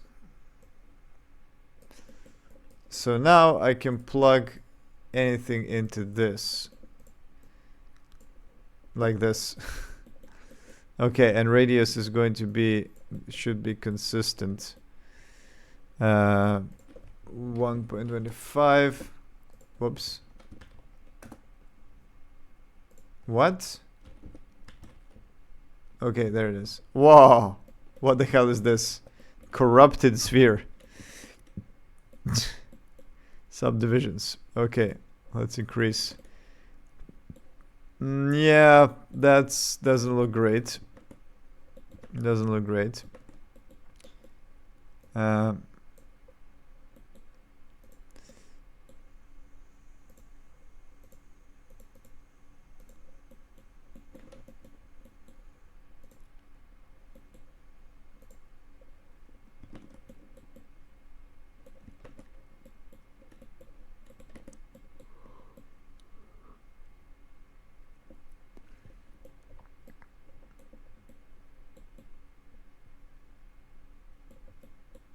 But yeah, let's actually compare it. You know what's the cool thing now? That I can actually move this. That I can actually move it without having to think about all the, like, oh, is it, you know, oh, the boolean. Where's my boolean object? It just works. Okay, so yeah, the node is now a lot bigger. But here's the thing. I actually need to move all my target nodes as well. So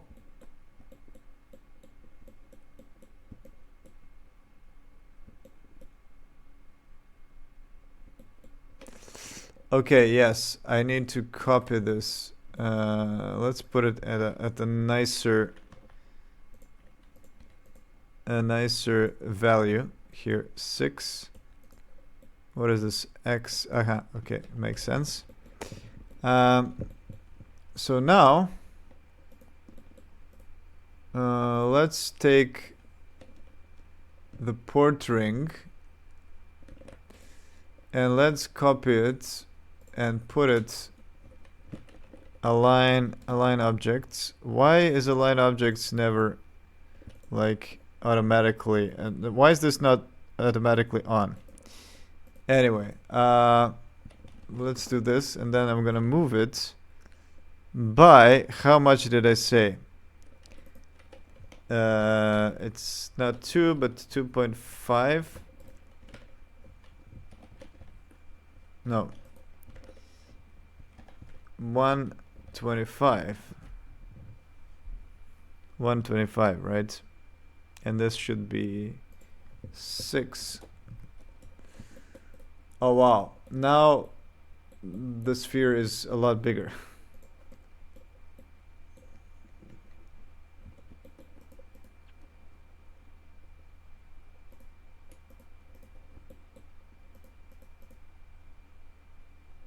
Yeah, so this is a 2-meter sphere, and this is a 2.5 meter sphere. Okay, let me just do quickly the other side. So it's 2.5. Yeah. Okay, wait. It's not 2.5? Oh, it is. I was wrong typing it. Okay.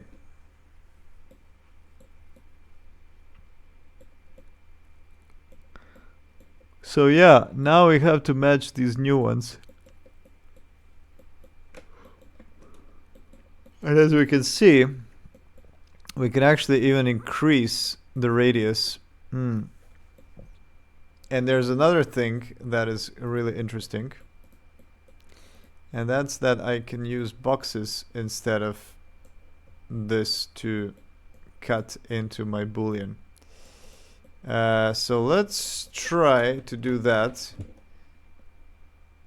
I'm gonna take a cube. No, let's not take a cube.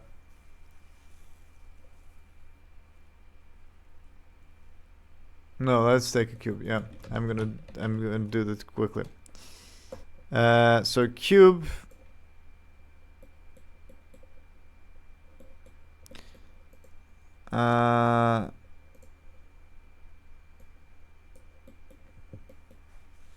Oh, let's actually try to flip it. Flip normals. And what if I try to intersect to get the boolean out? Like this. Nothing happened. Okay, what if I have two cubes?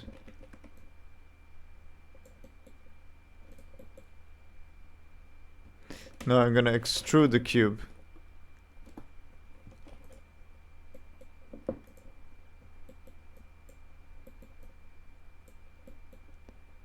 Okay, and I'm gonna take a 50 meter cube, and I'm gonna join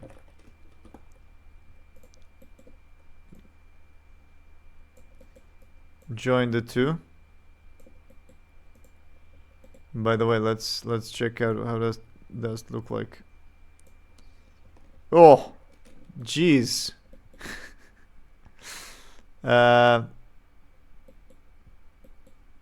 Extrude. Yes, because it shouldn't be individual. It should be this. Okay, and then we have cube. Is there a cube inside? No, but this should be 1. 1. Okay. And then we extrude. Yeah, and then I have to do the same thing as here. I have to flip faces. And then, yeah, there it is. So this should act as a hollow, like a hollow box. Let's try this. Let's try if it works. When I cut it into.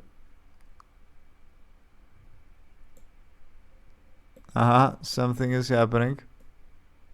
There it is. I think it's working. I just need to adjust the size. Okay, if I say value and I plug it into the size.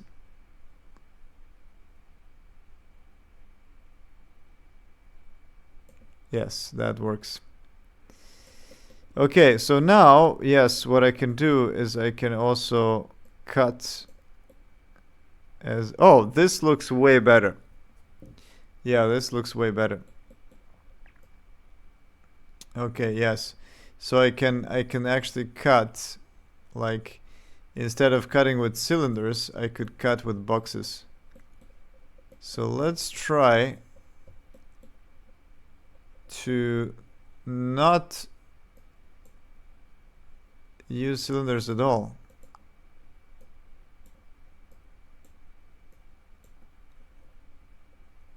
Alright, I do need cylinders.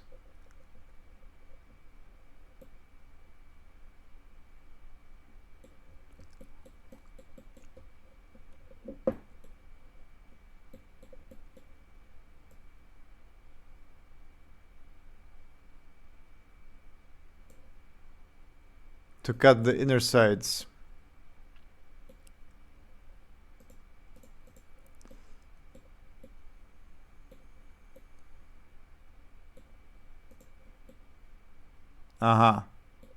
So maybe I will need a combo. A combo of the two. Wait, it's the sphere is way too thick.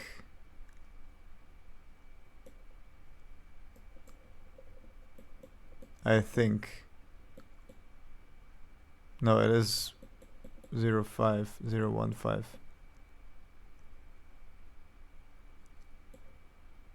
Yeah, I will definitely need combined.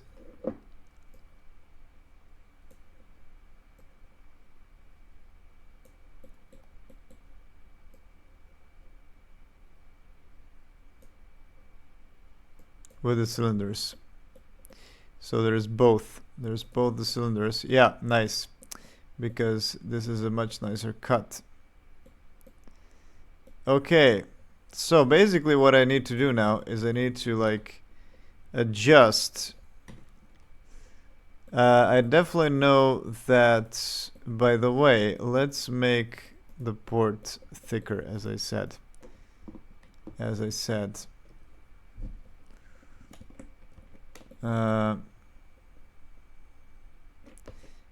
I did say it should be thicker, right? If I remember correctly. It's this one. Yeah, I decided on the 0.2 depth early on, but I don't really need to. I can't even go for a 0.3. Maybe that's too much. Let's go with something in between. 25. Okay. And then what I can do is I can push this down. Which means that everything is screwed now. But there's less leaking.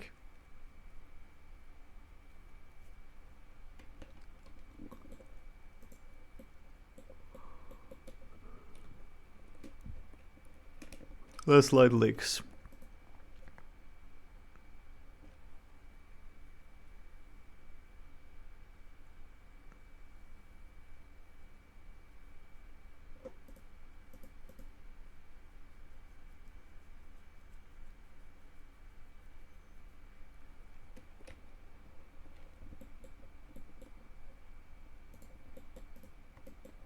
Okay, so we have thicker rings now.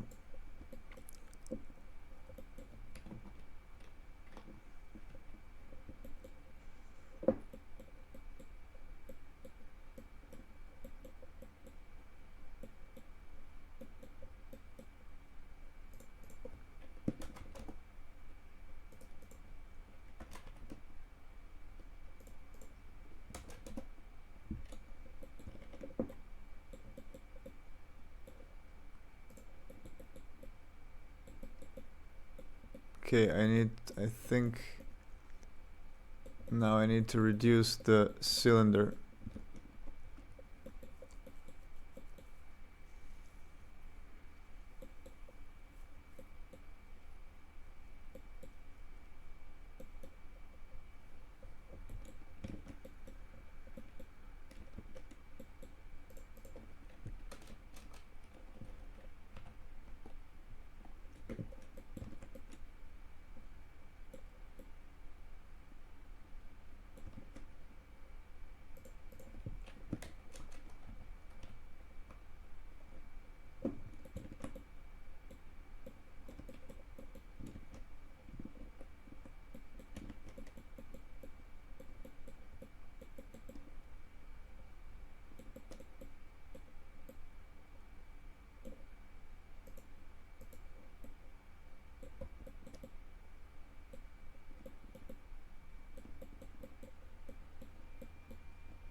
Yeah, let's make the radius slightly bigger.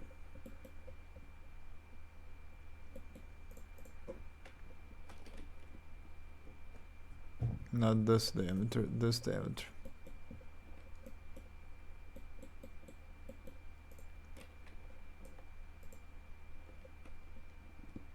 Hmm. Now it's too much.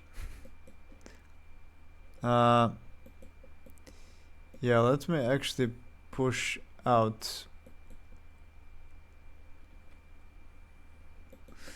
Can I? Okay, I'm gonna do another boolean, but only for testing.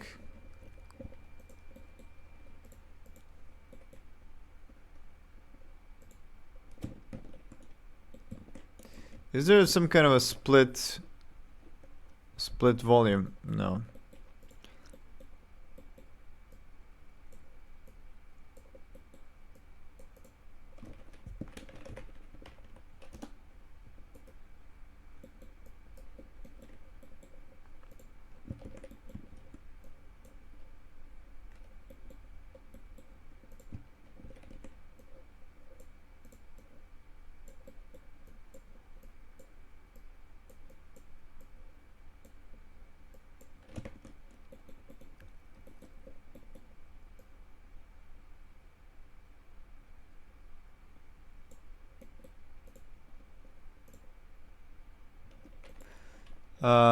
Let's go with 10 meters.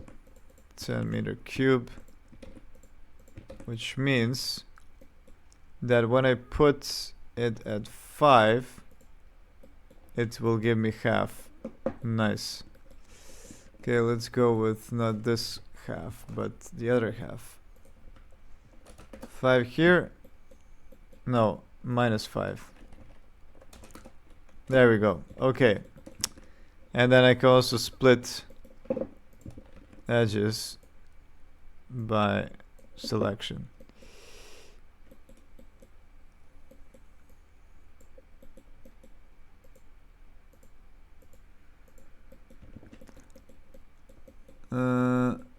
Okay.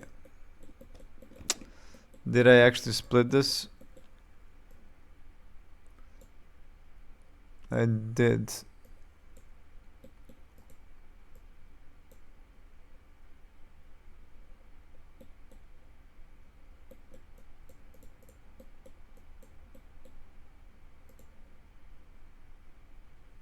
So I don't know what happens here.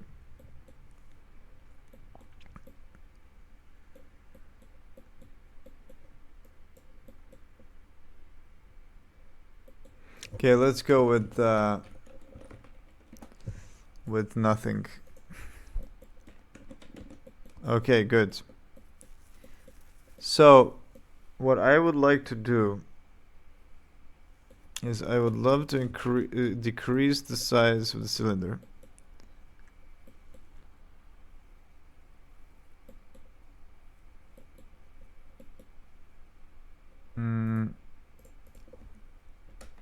Let's go with 2505.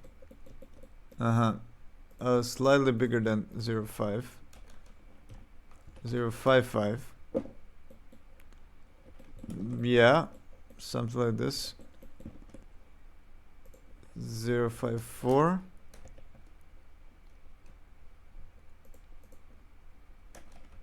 056. Okay. That's one thing. And then I want to increase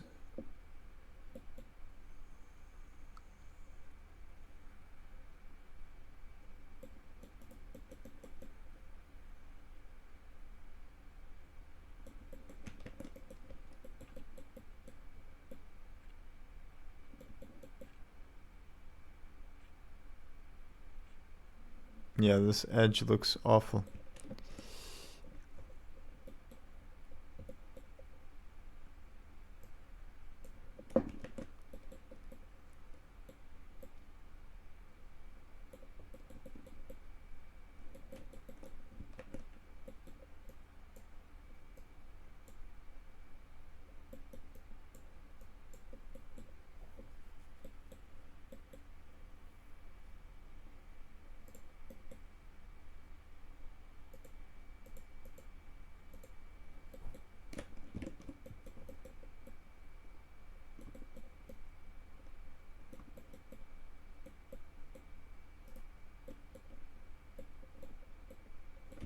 Yeah, I could increase the whole thing.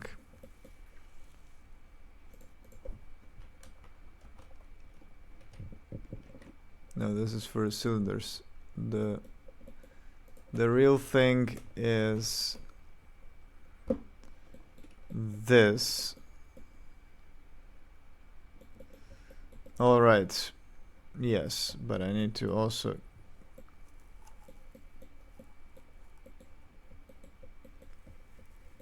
get the ring a little further.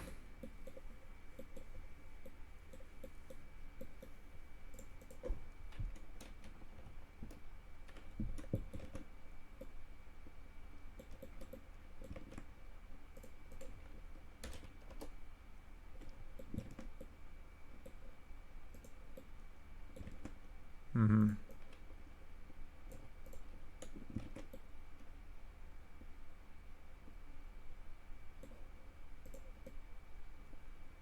Yeah, something like this.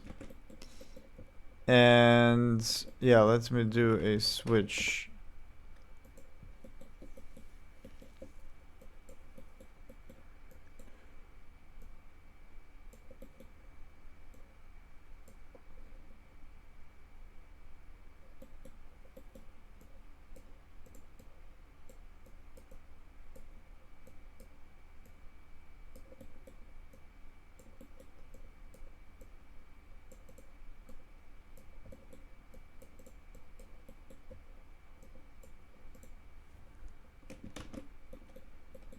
Okay.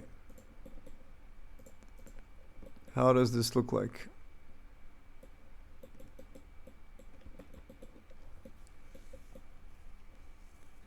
Looks good. Looks good. Looks like the ports belong to the sphere.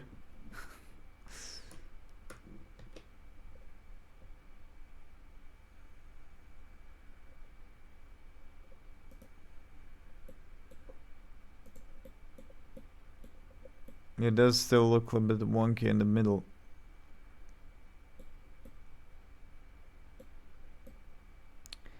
But that's to be expected.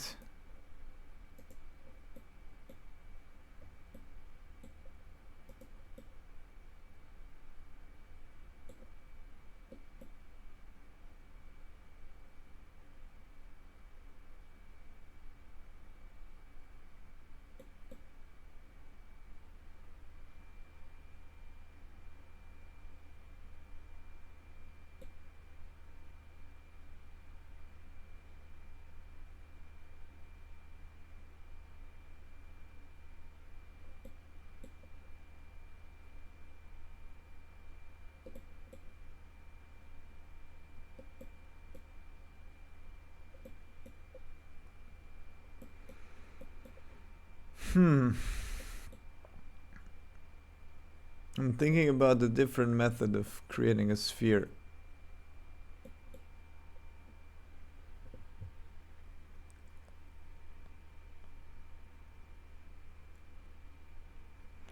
Using a quad sphere, sort of.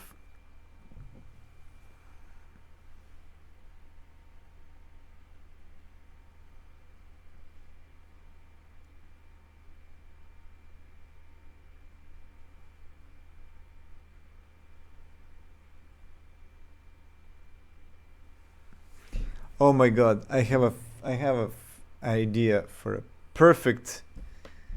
perfectly cut sphere. I have an idea. My god. Okay, let's see if this is gonna work. So basically, you know how a quad sphere works. And after this, I'm gonna go to sleep. You know how a quad sphere works? A quad sphere is just a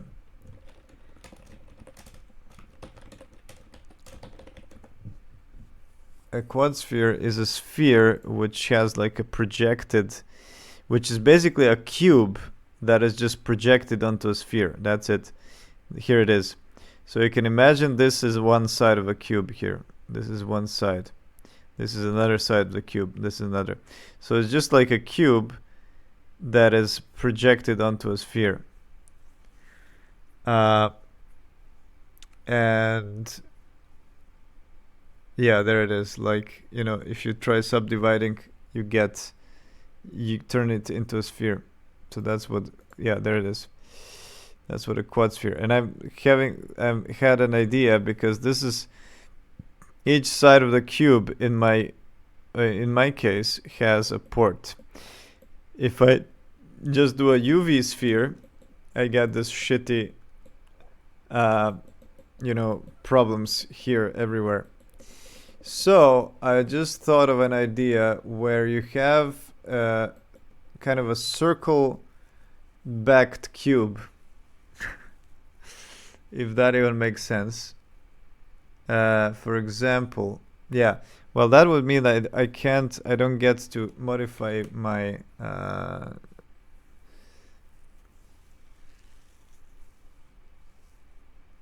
oh, you know what? What happens when you subdivide? Okay. New node. Okay, subdivide.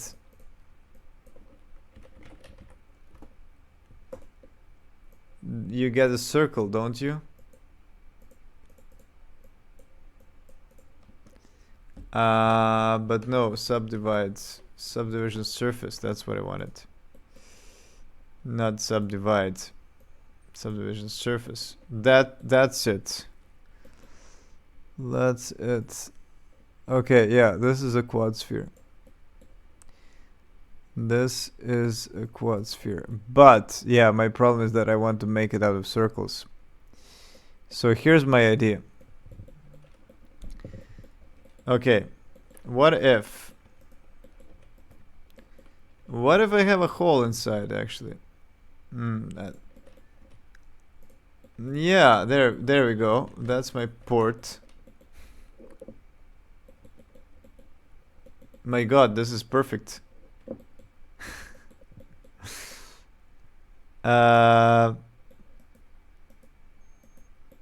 Wait, it's not perfect.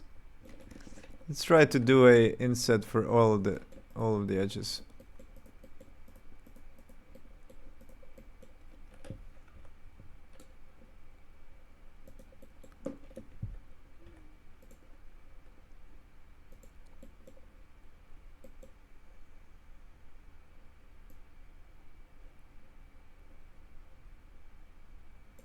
Yeah, this is exactly what I desired.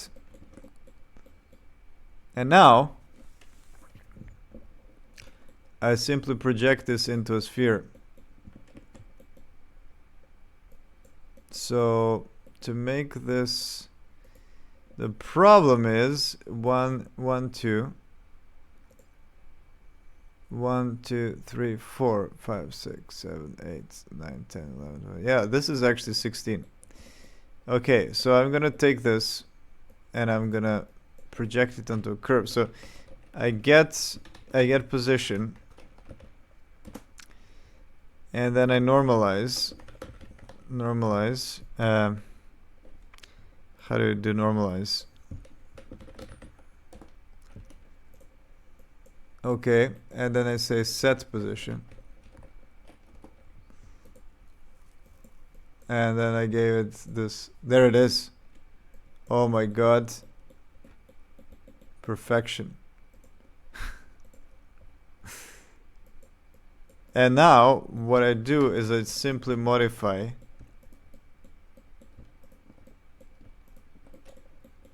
the size of this to get my desired port size. Okay. By the way, can you inset? Can't inset in geometry nodes. That sucks.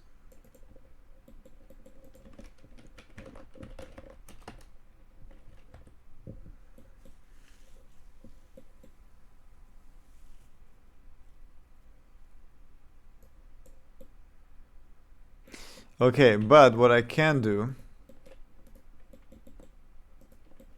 What happens if I actually only have one side?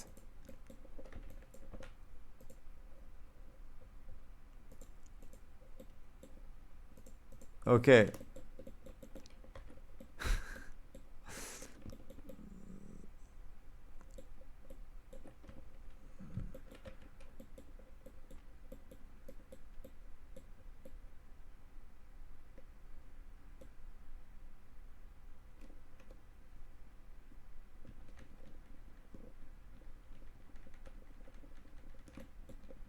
Actually, you know what? Let's just edit them individually.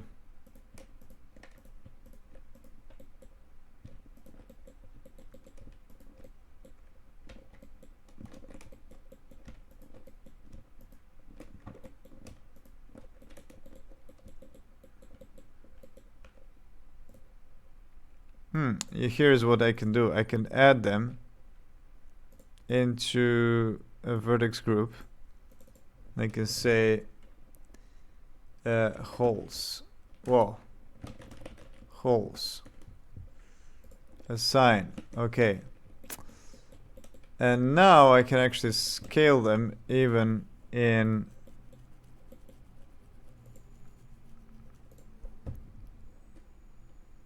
Okay, well, here's the thing. I can actually just take this and I say individual.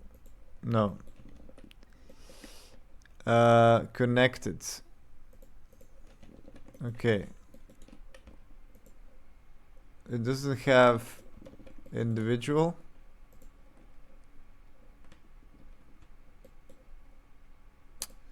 Right, that's here. Individual origins. There it is. Okay. There we go.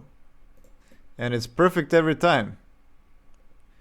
My god. Okay, it does have too many vertices though.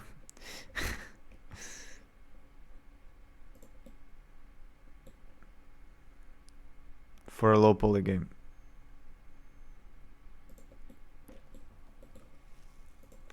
I wish I could reduce the vertices on these loops. Hello, I'm good. I'm working on a new trying to use a little bit of geometry nodes. I made some new docking ports, and now I'm readjusting everything to those docking ports. You can actually see them here. Here, it's the drogue with the new textures, and you know, on the outside, inside, and then I have also the probe, which I put somewhere here inside. There it is.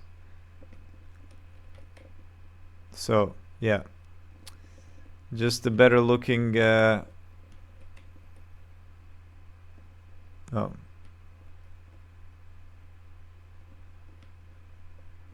And it turned out that this node is now way too small, and the hatches can't open at all. So yeah, I'm thinking now about, yeah, what I'm doing now is I'm resizing it, I'm rescaling it, making it slightly bigger. Inside looks sweet. Thanks.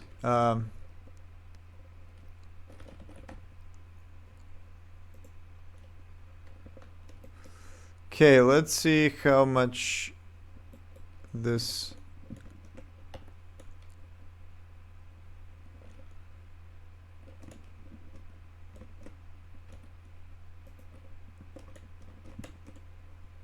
All right, actually,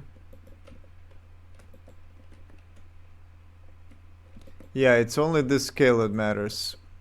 It's only the scale of these things.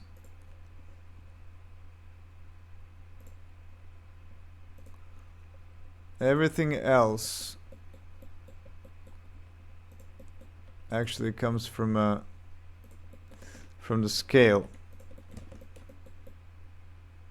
I'm not sure why these are not perfectly aligned. Oh, it's not actually aligned at all. This should be 6. There it is.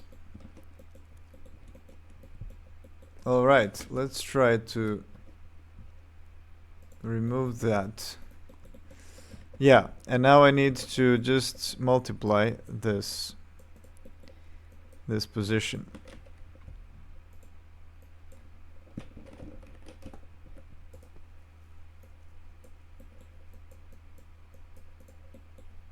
Whoops, not multiply, but scale. Can I scale? Scale.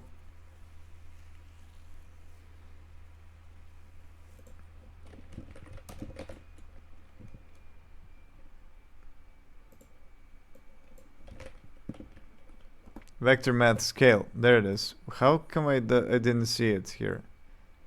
Oh, because it's over here. Didn't know it has a... Okay. So yeah, if I do that, then I just scale and that's it. Cool. There it is. There it is. I can just put it over here.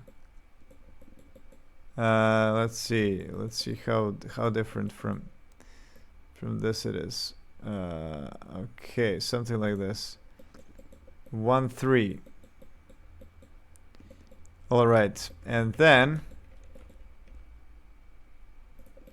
I rescale these to match the ports. And look at that, they almost perfectly match.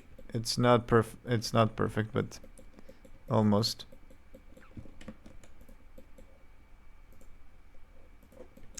And then I basically have to redo the whole ordeal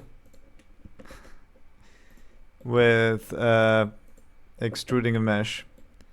Extrude mesh, flip faces, join geometry.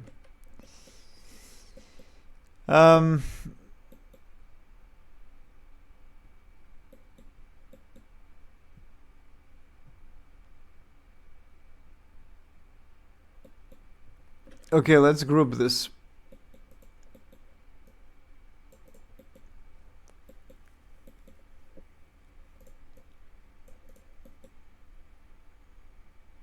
And I'm gonna say that this thing is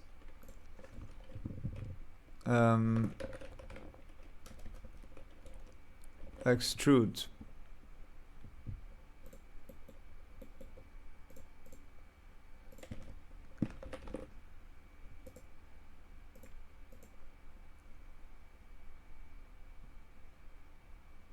No, this is not extrude. What's the name of it? There was...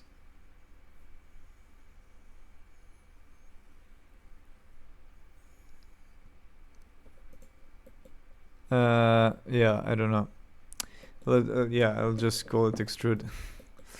So, now I want to do the same thing here. So instead of this, I am set position. Yeah, I'm gonna extrude at the end.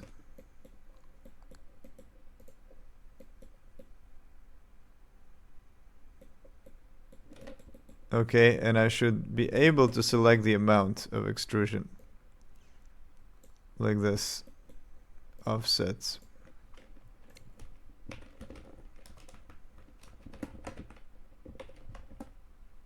Thickness.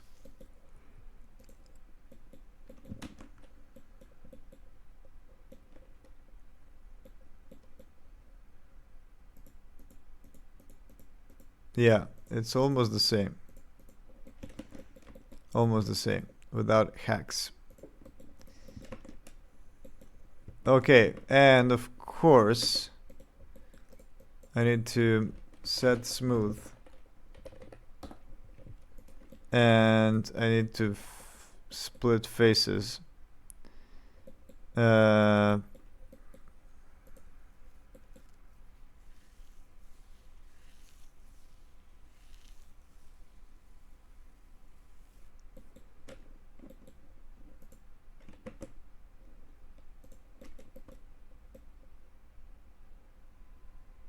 Okay, maybe I don't.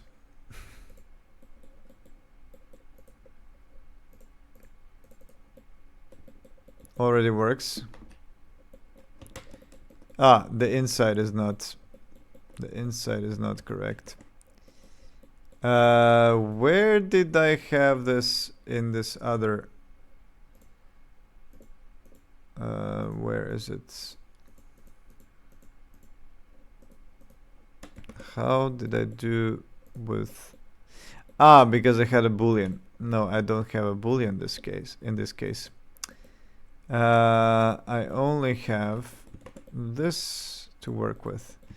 So yes, I am going to have to do a splitting by normal. Let's actually turn that into a node as well. Split edges. Where was that? I had this split edges by, okay, by angle. That was in another thing. Wait, it was actually here. Right lathe. Split edges by angle. Split edges by angle. Oh, what is this?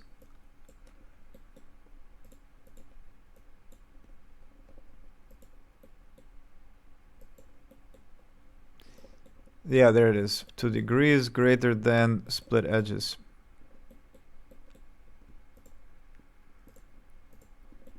So group this and this B. What is it?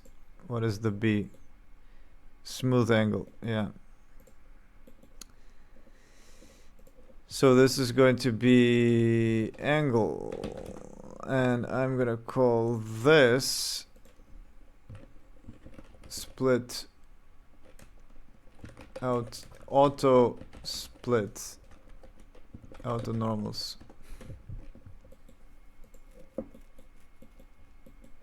2 degrees unsigned angle greater than split mesh. Okay, cool. So what I can do now is I can take this one and I can do the same thing. Split auto normals. There it is. And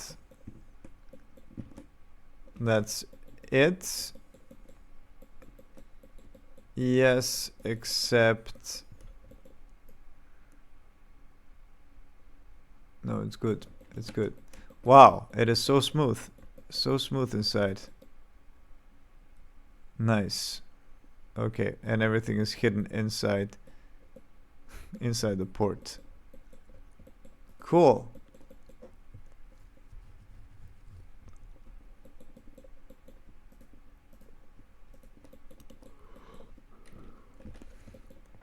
Let's quickly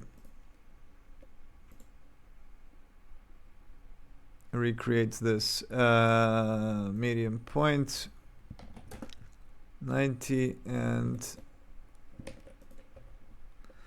90. Okay, so there we go. We have a sphere. It does have a little bit too many. Wow, so smooth. It does have a little bit too many vertices. But yeah, definitely have to do it this way if I want to do yeah, this is how I can also do. I didn't think about it before. Yeah, but that's how I can do in the future. Like the node, what's the name of it? Like a US segment node, because you have a cylinder that is cut by another cylinder. And this technique ensures that you don't have weird topology. So yeah, here we have a new node. It's bigger. It should hopefully fit all of the stuff. all of the stuff. What's the name of it?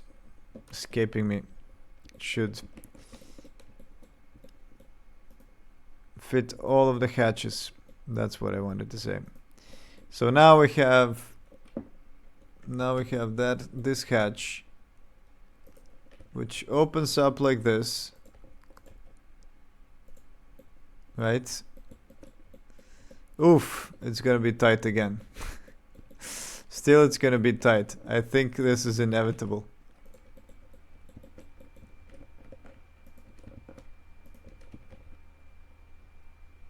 Okay, so it will open like this. And this is basically the maximum that it can open. Oh, there's a tiny hole in my probe. Okay, let's fix this hole. Look at that. Look at that. Look at that tiny, teeny little hole. Wow. And it just because I didn't put it to 0.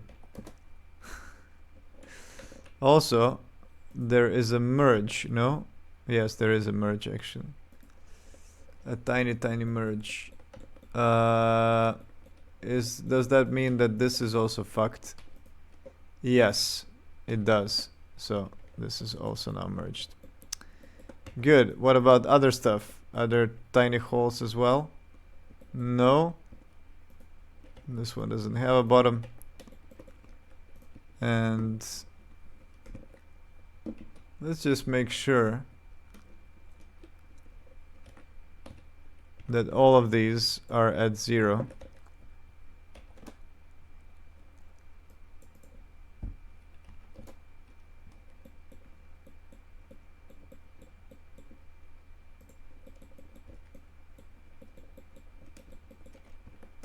There we go. Okay. Cool.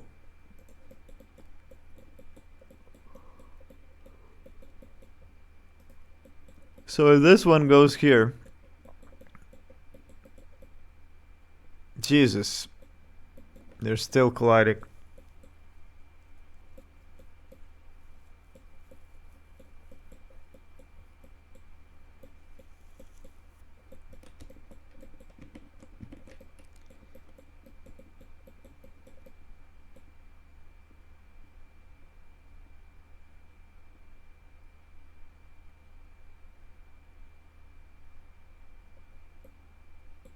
What if they open to the sides?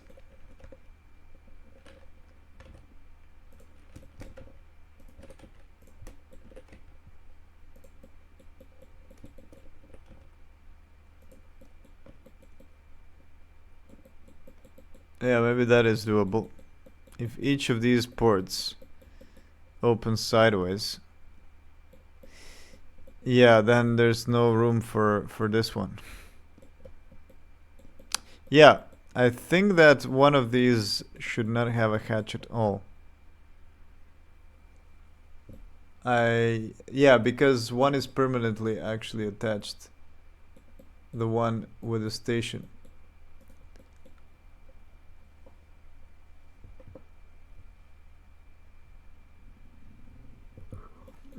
So even if I have a bigger sphere now,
I wonder if I should override the new hatches. The new ball. Or do I replace it?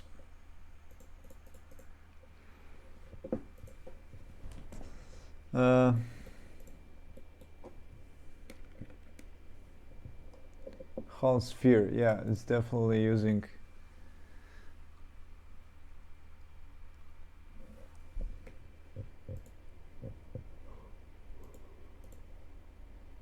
Well, I could actually directly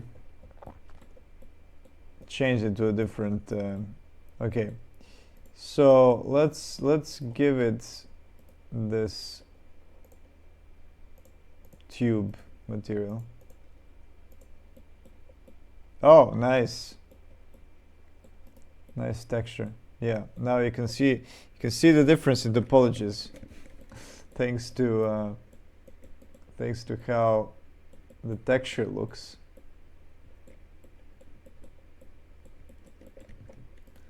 Okay, so this is gonna be Hull sphere.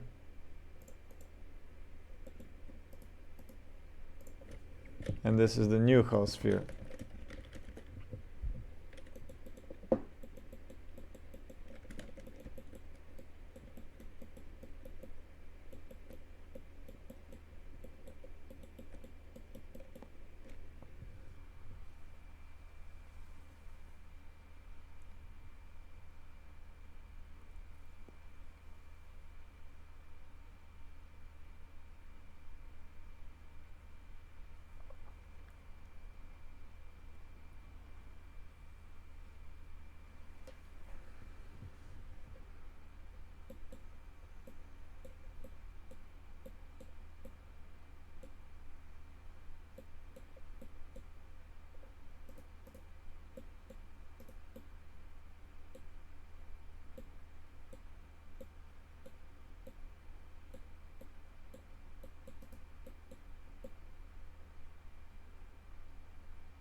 All right, time to sleep. I was looking at this enough, but before going to sleep,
all right, and Hull sphere. This one, Hull sphere new. Okay, let's go with that name, I guess.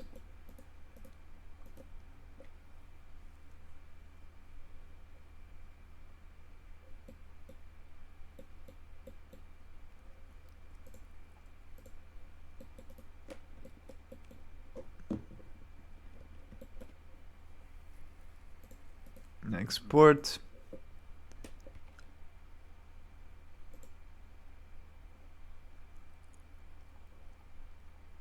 Let's see, is everything on? Everything is on. Okay. Art tube exported. All right. I did not flip this around again.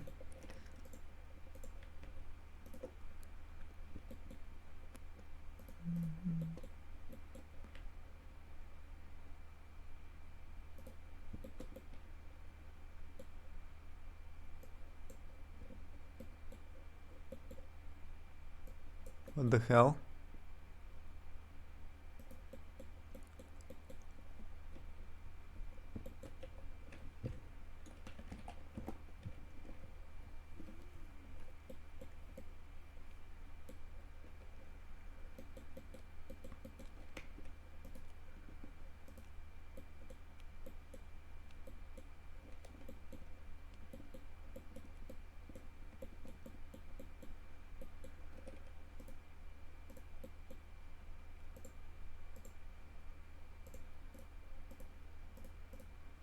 All right, yes. But I'm gonna have to flip around. Flip faces, okay.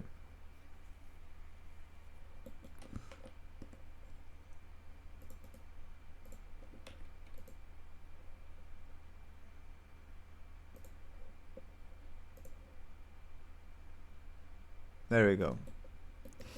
Okay, so hull sphere. Let's see. Hull sphere. Let's change this. Art tube. Tube. Set mesh safe paths. Meshes. And oh my god. No, wait. Tube port. Ah, it's again because I didn't apply it. No, I'm not going to apply any of that. The only thing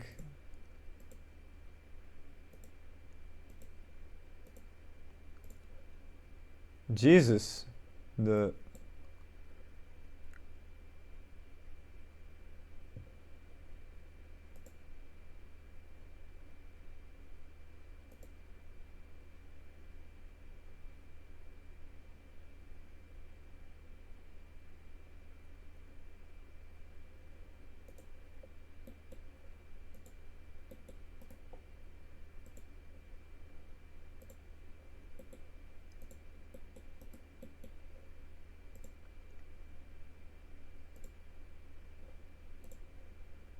okay. So this resource, can I switch it to use a different one?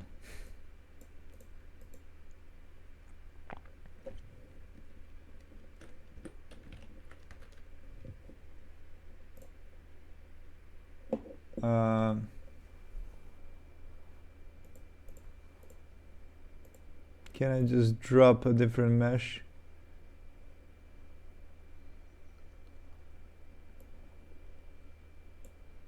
Yes.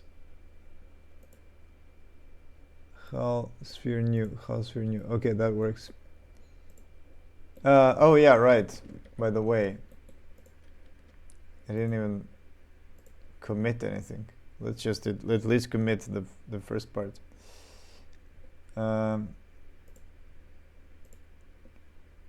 Okay, let's go with. Oh shit! I didn't even post. I didn't even put this.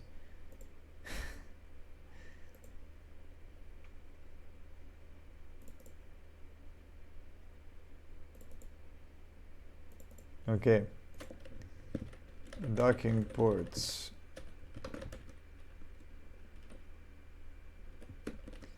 New dot joint utils. What else? And tests.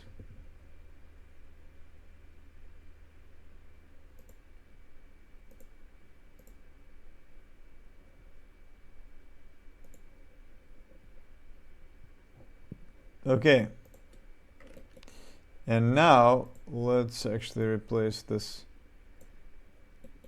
All right. And then, of course, another thing is I need to rebuild the mesh collider.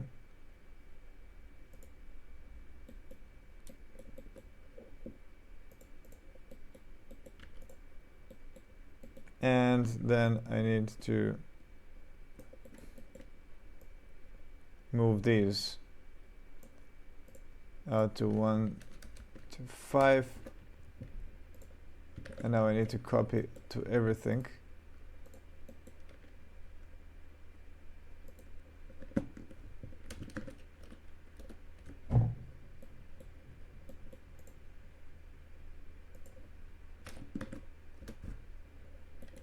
Minus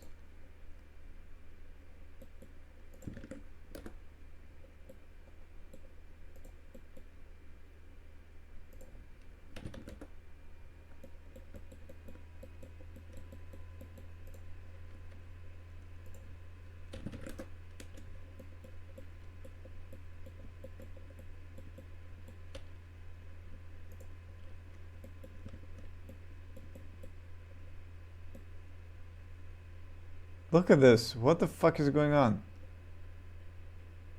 I don't know. There's something is bogging down my processor.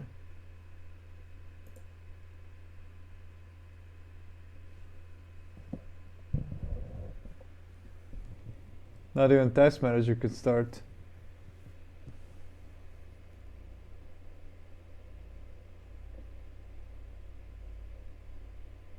Fork? Is fork forking me up?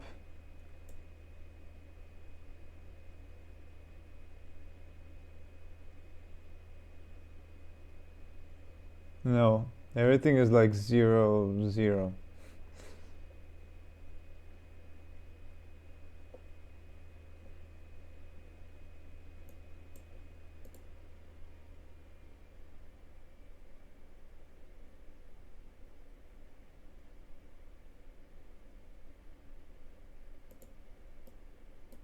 Okay, now it works.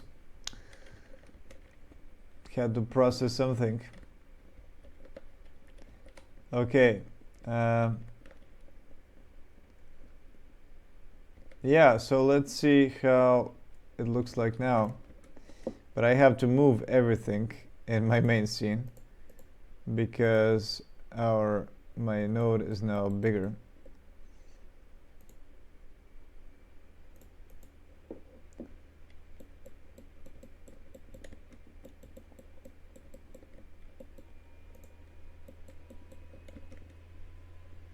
Oh yeah, I didn't save it. Okay, save. And now look at what happens. Wait, what? Hull sphere. Right, it did actually change it.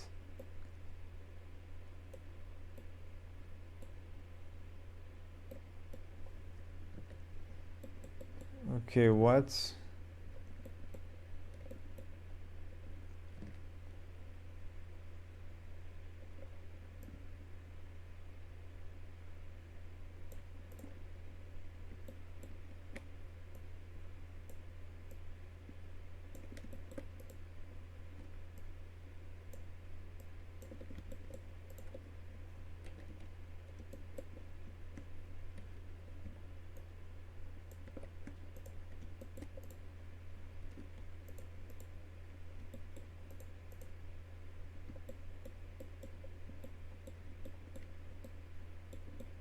Okay, then this needs to be resized.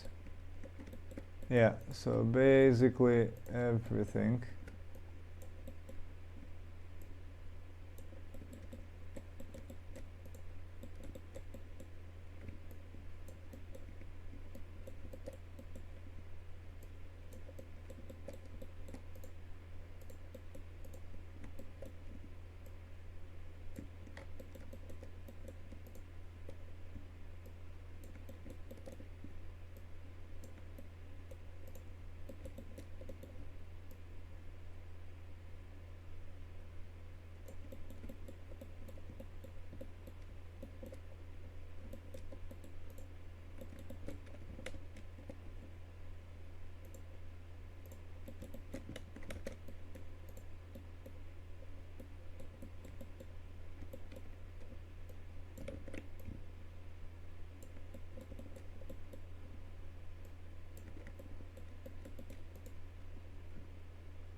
Okay, let's see if this is enough. Enough space.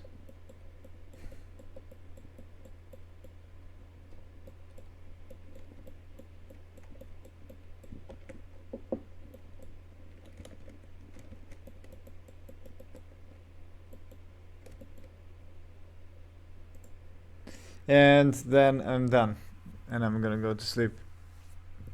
That was enough.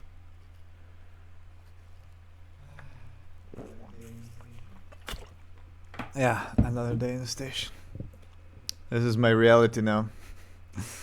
Okay, so here we go. Yeah, they are a little bit more spacious, but I still get stuck. Okay, well, I don't get stuck every time. Whoops, that door is open. I just suffocated to death. uh, mm,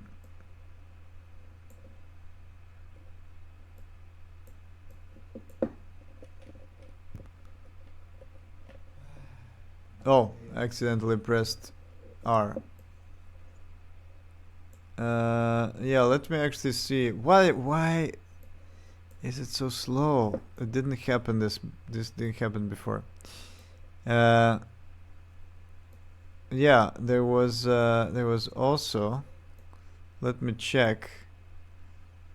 Yeah, I think I can actually remove the door from here and this hatch and the inside hatch, because this should be like permanently joined sort of.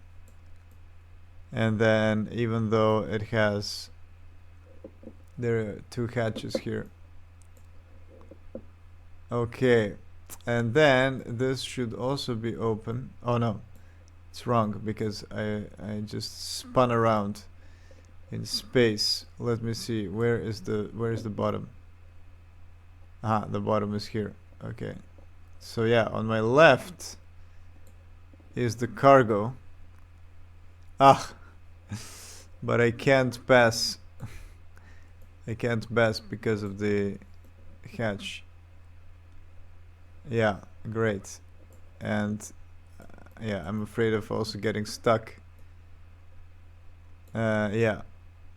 So the hatch. Yeah, I'm gonna have to have some space for this hatch, so that I can pass. Because this hatch is the one that I will be opening.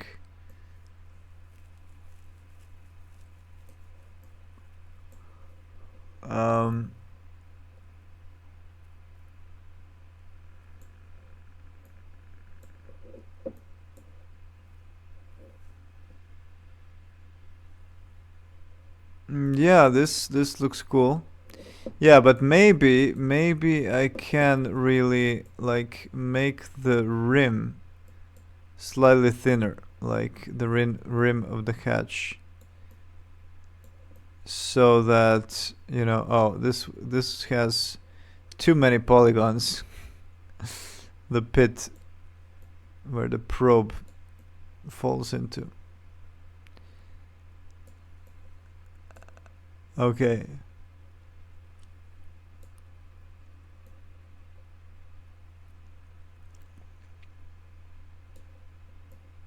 Yeah. Okay, I think that this is a good size for the node. I just, okay, well, cupola can open towards here. They could all actually open towards this one, because there's not gonna be any door. Okay, and why is this flickering?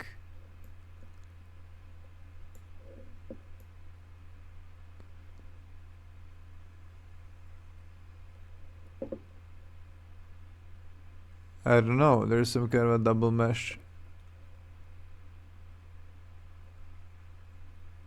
Interesting. And it doesn't happen on other. Okay. Yeah, I can't wait to actually add some window window and port seals to make this look a lot prettier. Okay, so until then, I'm happy with this with the docking, but yeah, I'll think about the measurements one more time. If I need to make it slightly smaller. Yeah, this one is always opening on the wrong side. Whatever I do, it opens like, yeah. This hatch should be on the other side.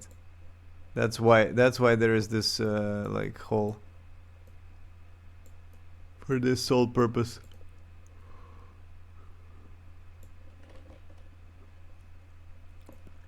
All right. Let's try to push something through the hatch. Didn't even try that.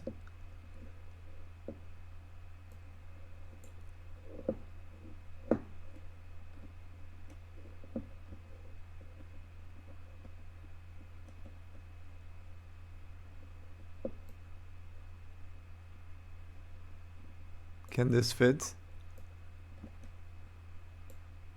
Almost.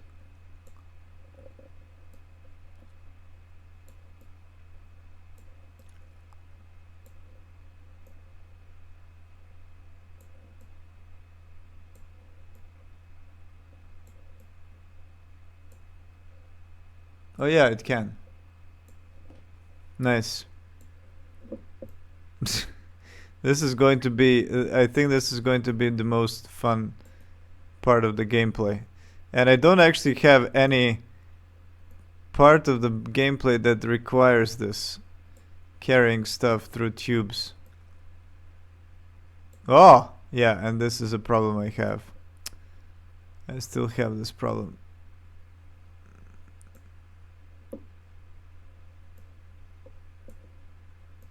I need to create some kind of experiments or something that you need to carry around.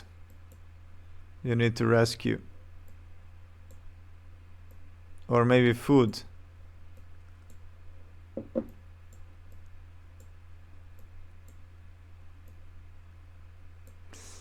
And I don't know what this zip fighting is. I have to check. There's no zip fighting on any other. No.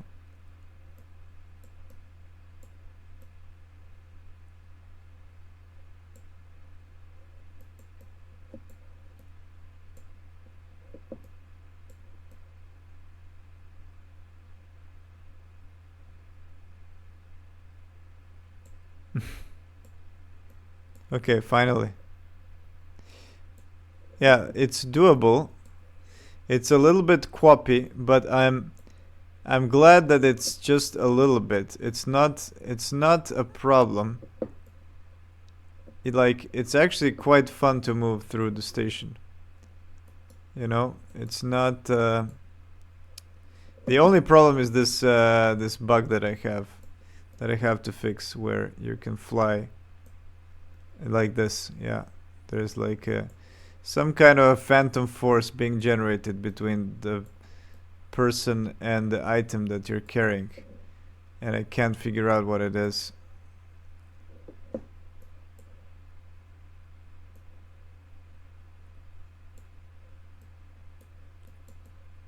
Okay, can't wait to have functional hatches.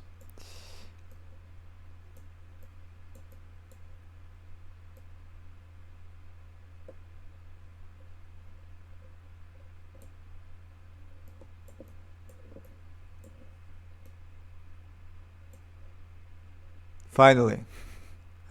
Okay, this one goes to space. Let's push this out to space, and that's gonna be the end of today's episode.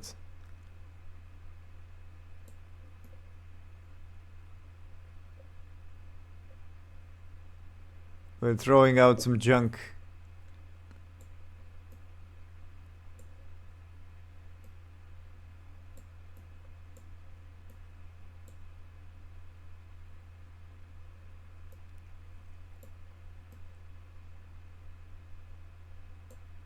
There we go. So long.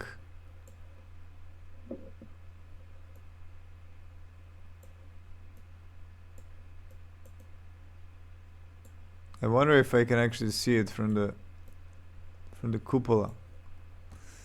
I keep forgetting I have this jumping, which actually makes locomotion a lot easier. There is the cupola. I keep getting disoriented, which is good. Okay. The cube is somewhere behind there. So yeah, I don't see it. But of course I can see it if I come out. Wait, is it on this side or the other side? No, it is on the other side.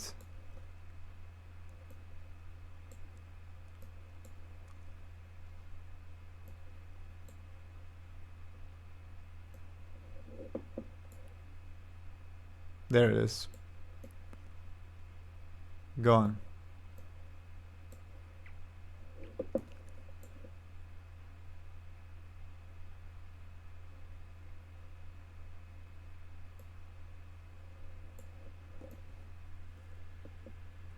Okay, so there was some Z fighting I just noticed. Wait a minute. Wait, what? No, the Z fighting is actually just these wires that are reflecting. Yeah, everything else seems good.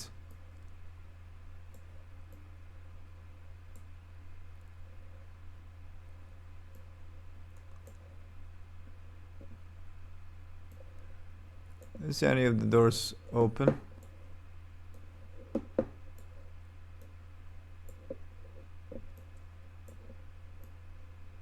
No, this is closed. I should add some kind of an interaction to just open the door.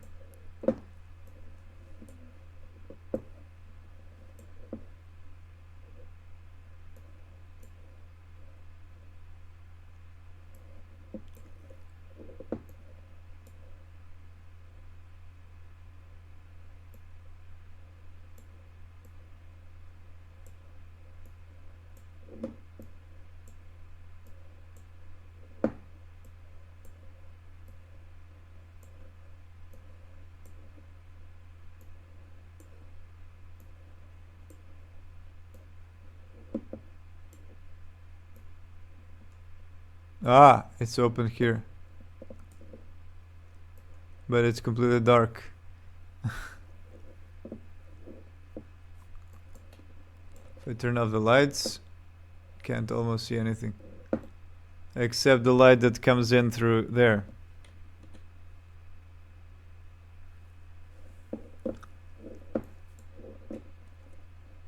Oh, look!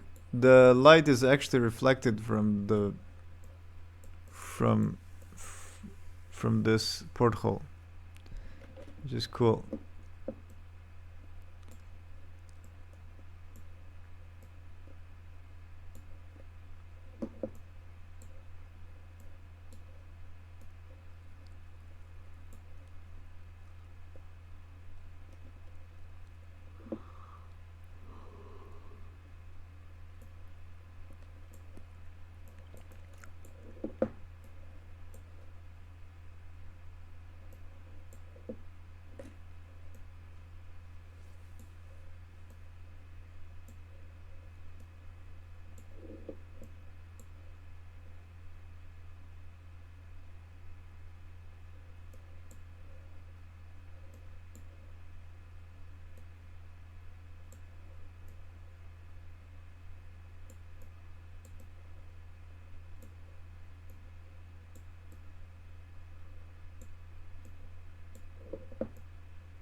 All right.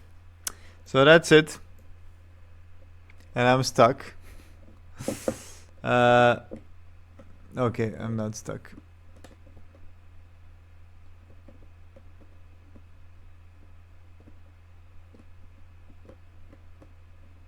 Oh, and I also missed some ducting, some air ducts.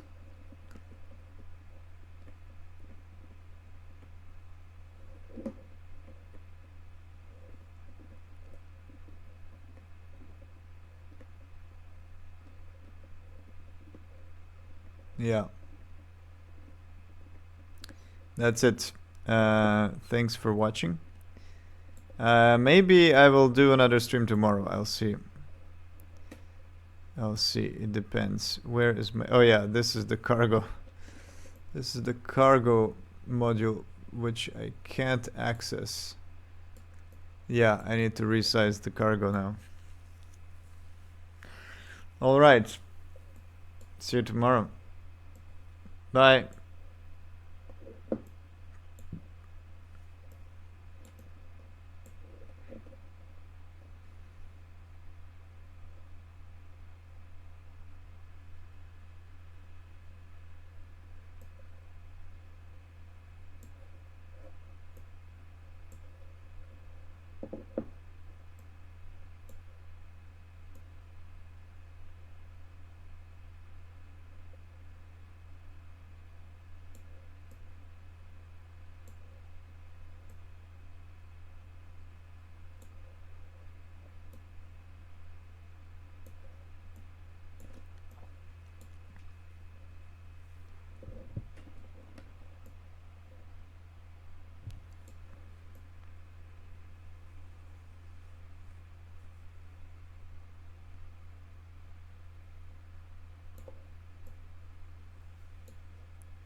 Good night.